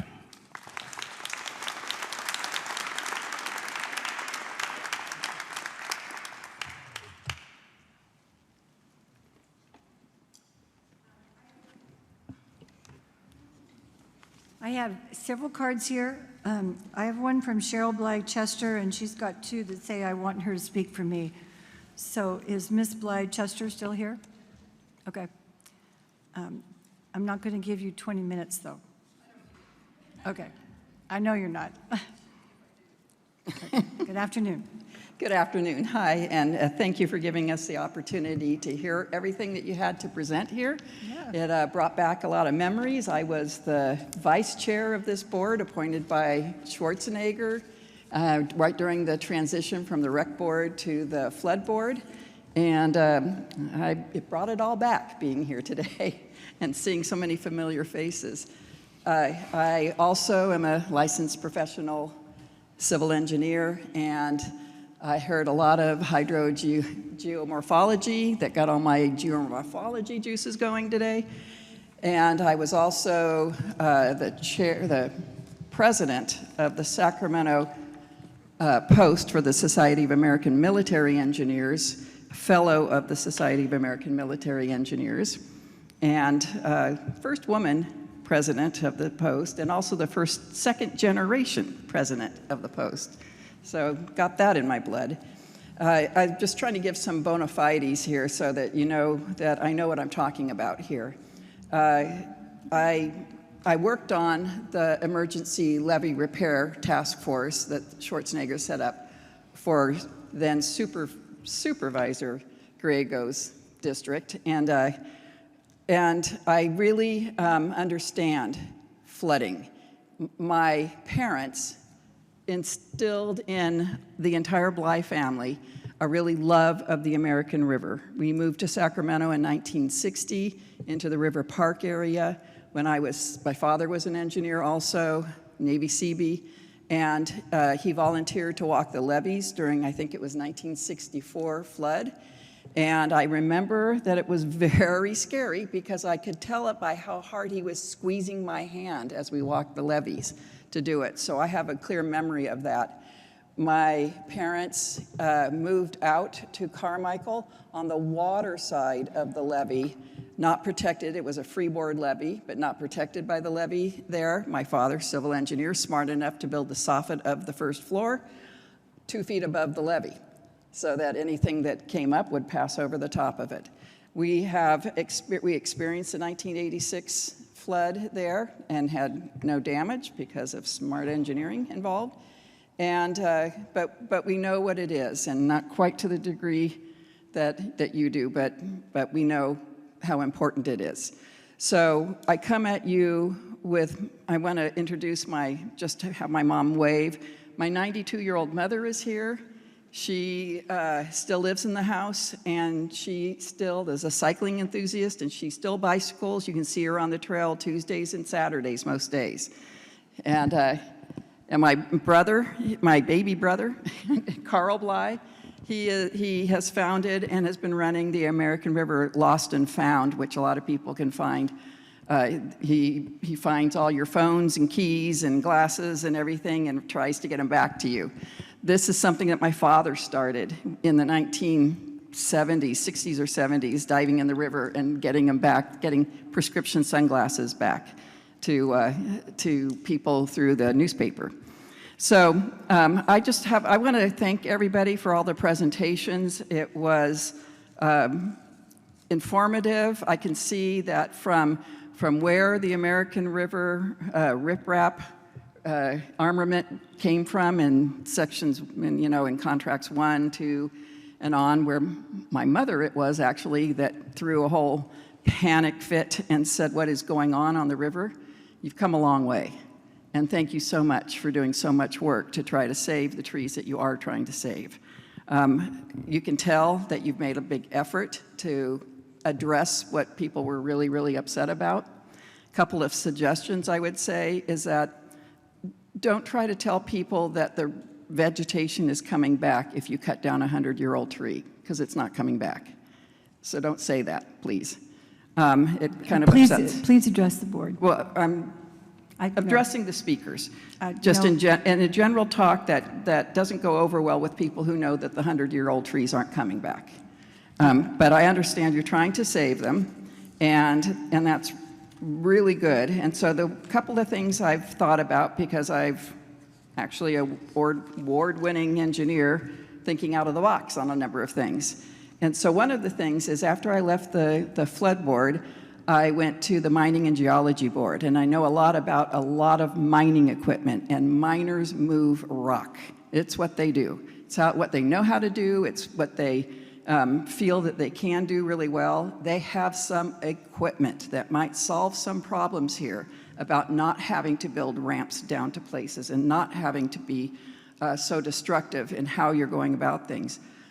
I recently just bought articulating boom lift, so now I'm thinking everything that an articulating boom lift can do. Mine's only 40 feet high, but I was at the mining yard where they were selling these things, and I saw one that is a 130-foot articulating boom lift. And they do make, for mining operations, 160-foot articulating boom lifts. And for everybody's knowledge, that's probably a boom that can lift 1,000 pounds, half a ton, probably twice as high as the ceiling in this room. Ms. Bly, I'm going to ask you to wrap up, and I'm going to make this suggestion to you. The draftee EIS, I get it mixed up with which is federal and which is state, is out for comments, and they're taking written comments. I did that. Okay, that's good, because we're not going to write it down and give it to them on your behalf. You need to do that. I did do that, and I wasn't really responded to. I got kind of bureaucratic, a non-answer. I got a non-answer answer. My specific comment was... You did this since May 9th? Not May 9th. I did this on the first round. All right. And it was published in the I guess the draft final is where we are now. But so anyway, what my comment was, and I passed out just a 3-page stapled together thing for you to look at, is that the Wild and Scenic River Act has a specific requirement for you state agencies. And it's on page 69 of 170, page 30 of the document, but if you pull it up on the computer, it's 69 of 170. Is this what you gave to us? Yes. Okay, I hope you don't read it. No, just reading the one paragraphs that are circled on it. The California Wild and Scenic River Act requires that all departments of the state of local and state government agencies shall exercise their powers in a manner consistent with the provisions of this chapter, meaning the Wild and Scenic River Act. So you shall make these findings, and one of the findings that you have to make is in the flood control is the next one, page 34 of 170. This is for flood control for recreational rivers, which the American River is. So for flood control on recreational rivers, you can allow riprapping, straightening, modification of waterways, as long as there is no adverse effect on river values, existing flood control works would be maintained. So what the finding is you have to make is, here's a summary that was given This is in the EIS for the federal Scenic and Water Act, but it came out of the state one.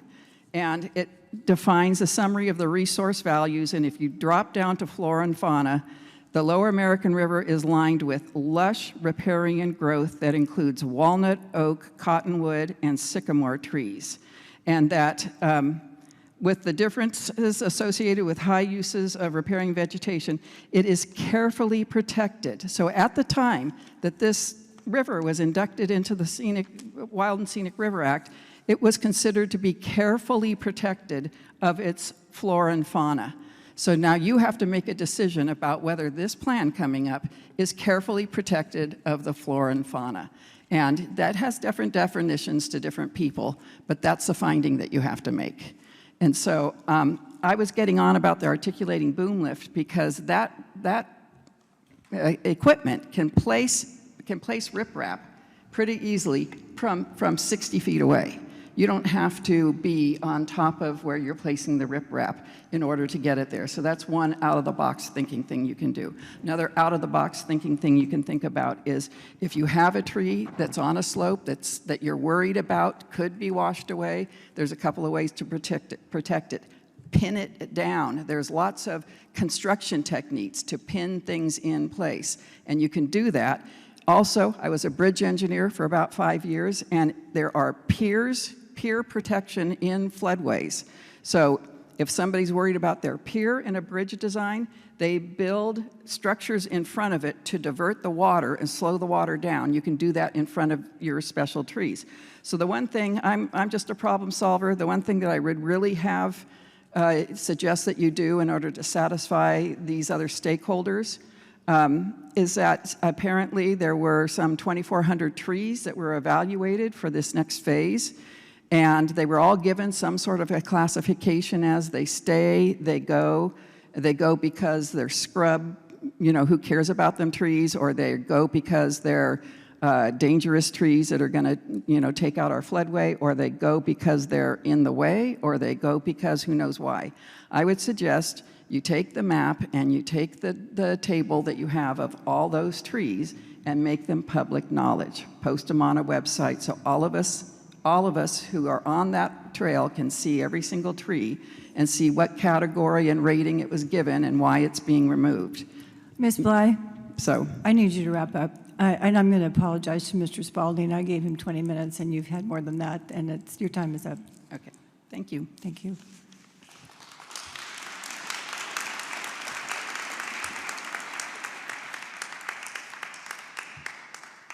I just saw that it's your brother and your mother that wanted to speak for you, so good for you, Mom, and you're a better brother than I have. So I have two here that say written comments only. Carla Hurd, a family enjoys the portion of American River and doesn't like what's being proposed. Josh Hurd, another Hurd. The river is the crown jewel of Sacramento, and the trees are wildlife. Please preserve. And now I'm going to call on Ronald. Do you go by Ronald? I know you as Ron Stark. Ronald Stark. Please come forward.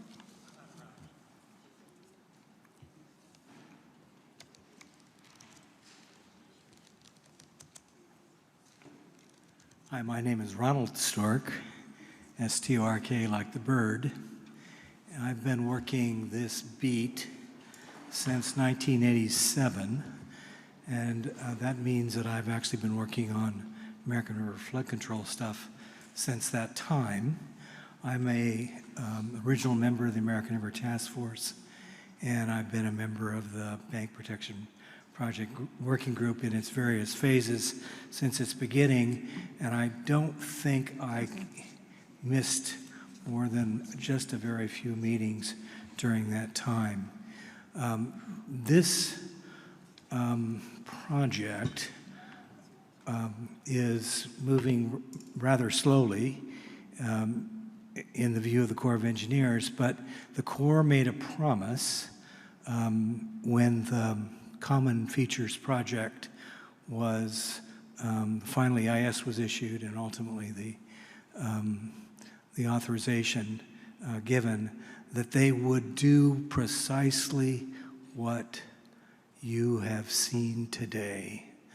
That is, convene a state, local resources agency, interested public group of people to help design this project in this jewel of our community. And I think that I'm going to differ from many of my friends in the audience today and say that I think they've done that. And they've done that well, and it's taken them a lot of years to do it. So don't think that they haven't agonized and made a lot of decisions that are well supported as they were making those decisions. So I for one, enjoy being part of that process, and I wish to let you know that, at least in my judgment, they made a darn good try at it, and though they, I'm the first to criticize the Corps, especially, and they deserve some criticism, but you know, in total, they've done a very good job. And in that spirit, I would also suggest that the Flood Board, the Corps, and the various groups sit down with American River Trees and have a detailed series of adult discussions to see what things can be resolved and what things can't be resolved, and why. So thank you for your attention to me today, and I'm sure I'll see you some other time.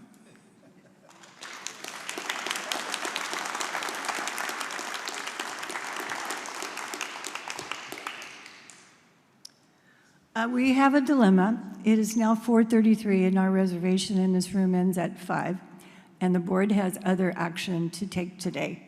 I have 22 people here who didn't say much here, and I don't know if you're all still here. I'm going to put all your names into our record as you being in opposition to 3B. And you will be so noted as that, but we really need to move on to the work that we still need to finish today in the next 27 minutes.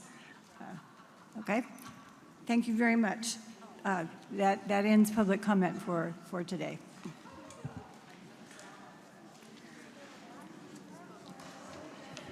A couple of announcements as you leave. The board intends to have informational presentations regarding the final Supplemental Environmental Impact Report, or the SEIR, that's been released. It's online in 2 places, so please look at that. There is a deadline to respond to that, and we will have a meeting scheduled for that. We don't know exactly the day or the time, and we will let you know. Following that informational center, it will be a subsequent meeting that we would take action on that.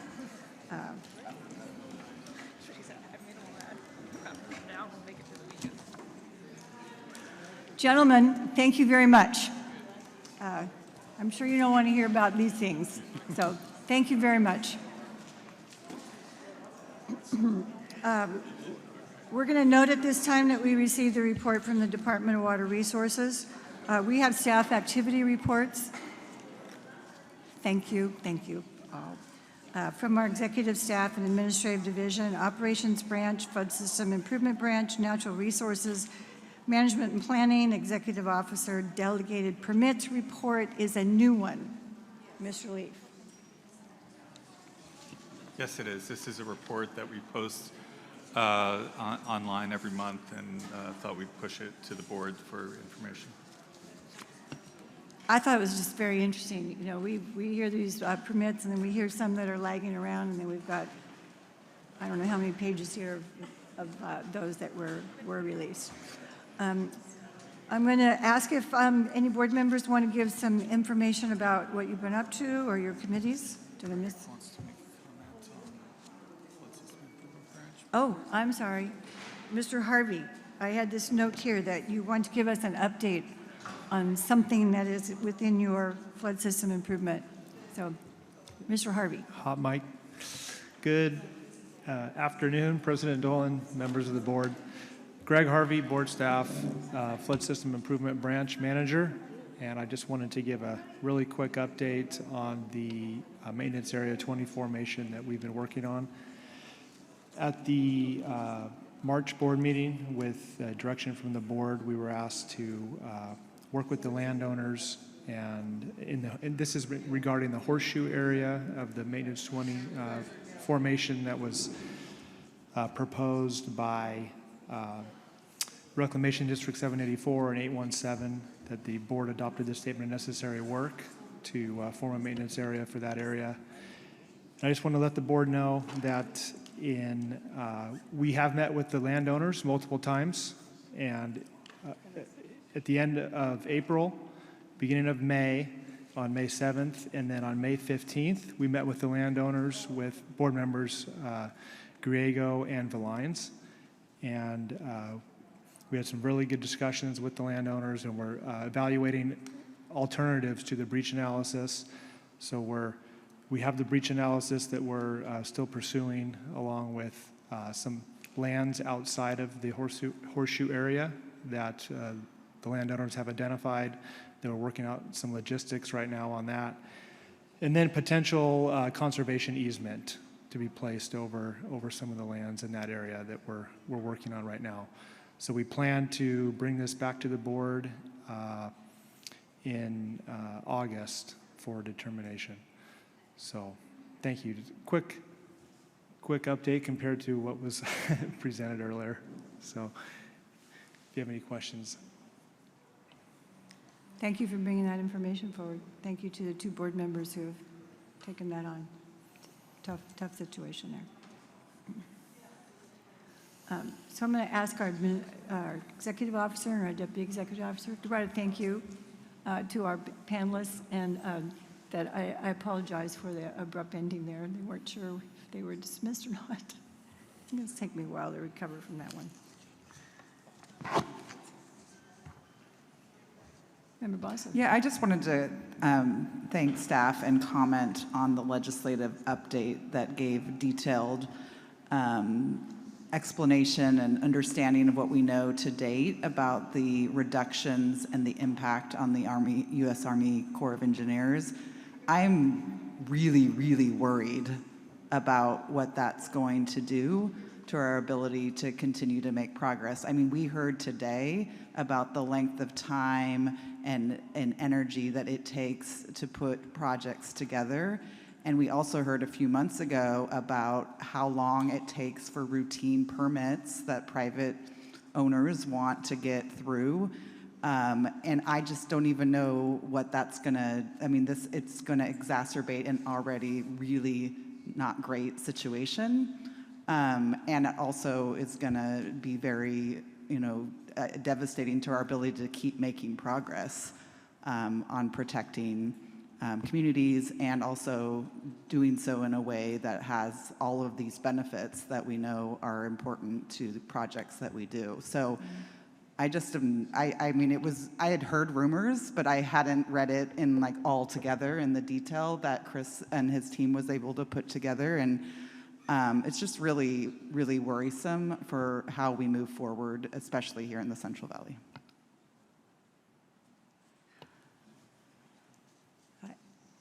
Yeah, well said, and yes, it's definitely worrisome. Okay. I don't see anyone else from the staff that wants to get up and say something. They'll probably think I'll bite them.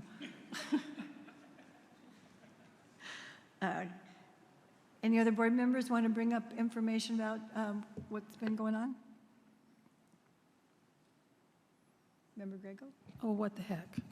I just want to thank staff for the meeting that Vice President Valines and I had. It was really productive. I think it was a full day. It started in the morning and ended late in the afternoon, sort of like this one. But there was a lot done during that time, and I want to thank staff. Also, the 784, 819 Yuba County County Administrator was there. I mean, this is an important issue. So all hands were on deck, and I think that we'll come to some resolution by the August board meeting. I just want to say that, I'm sorry. Okay, good luck. Yeah. I'm looking forward to that. I just want to also echo what's been said about the legislation. You know, the brick funding affected 3 projects in Yuba and Sutter County, and it's unfortunate, very unfortunate to see this happen. And I just don't think it's going to be the end of it. We're going to start seeing more of this, and we're going to start seeing more delays. And so I just, you know, I worry about the Central Valley and the public safety that it's going to cause. Thank you. Yeah, sobering to think about what's happening. Okay. Joe? Okay. Our next meeting is June 13th. The location is the California Natural Resources Agency headquarters. Is that the room we've been before? No, different room. Okay. Another meeting, another venue. Advisory committee is going to meet on June 24th. I run into folks from the advisory agency from time to time, or email groups, and they're really excited and engaged. And they're really thankful for you, Betty, and you, Brian, and staff for that. So thanks for that. And then we have a board meeting on June 27th, also somewhere in the California Natural Resources Agency headquarters, and the same for a board meeting July 18th. I just want to remind you, we moved that. The following Friday is the time that the kernel leaves and the new one is installed. So that's the way it changes. So we changed ours so that we could attend that if we wanted to. And I think it's a good thing to be there for the newest kernel.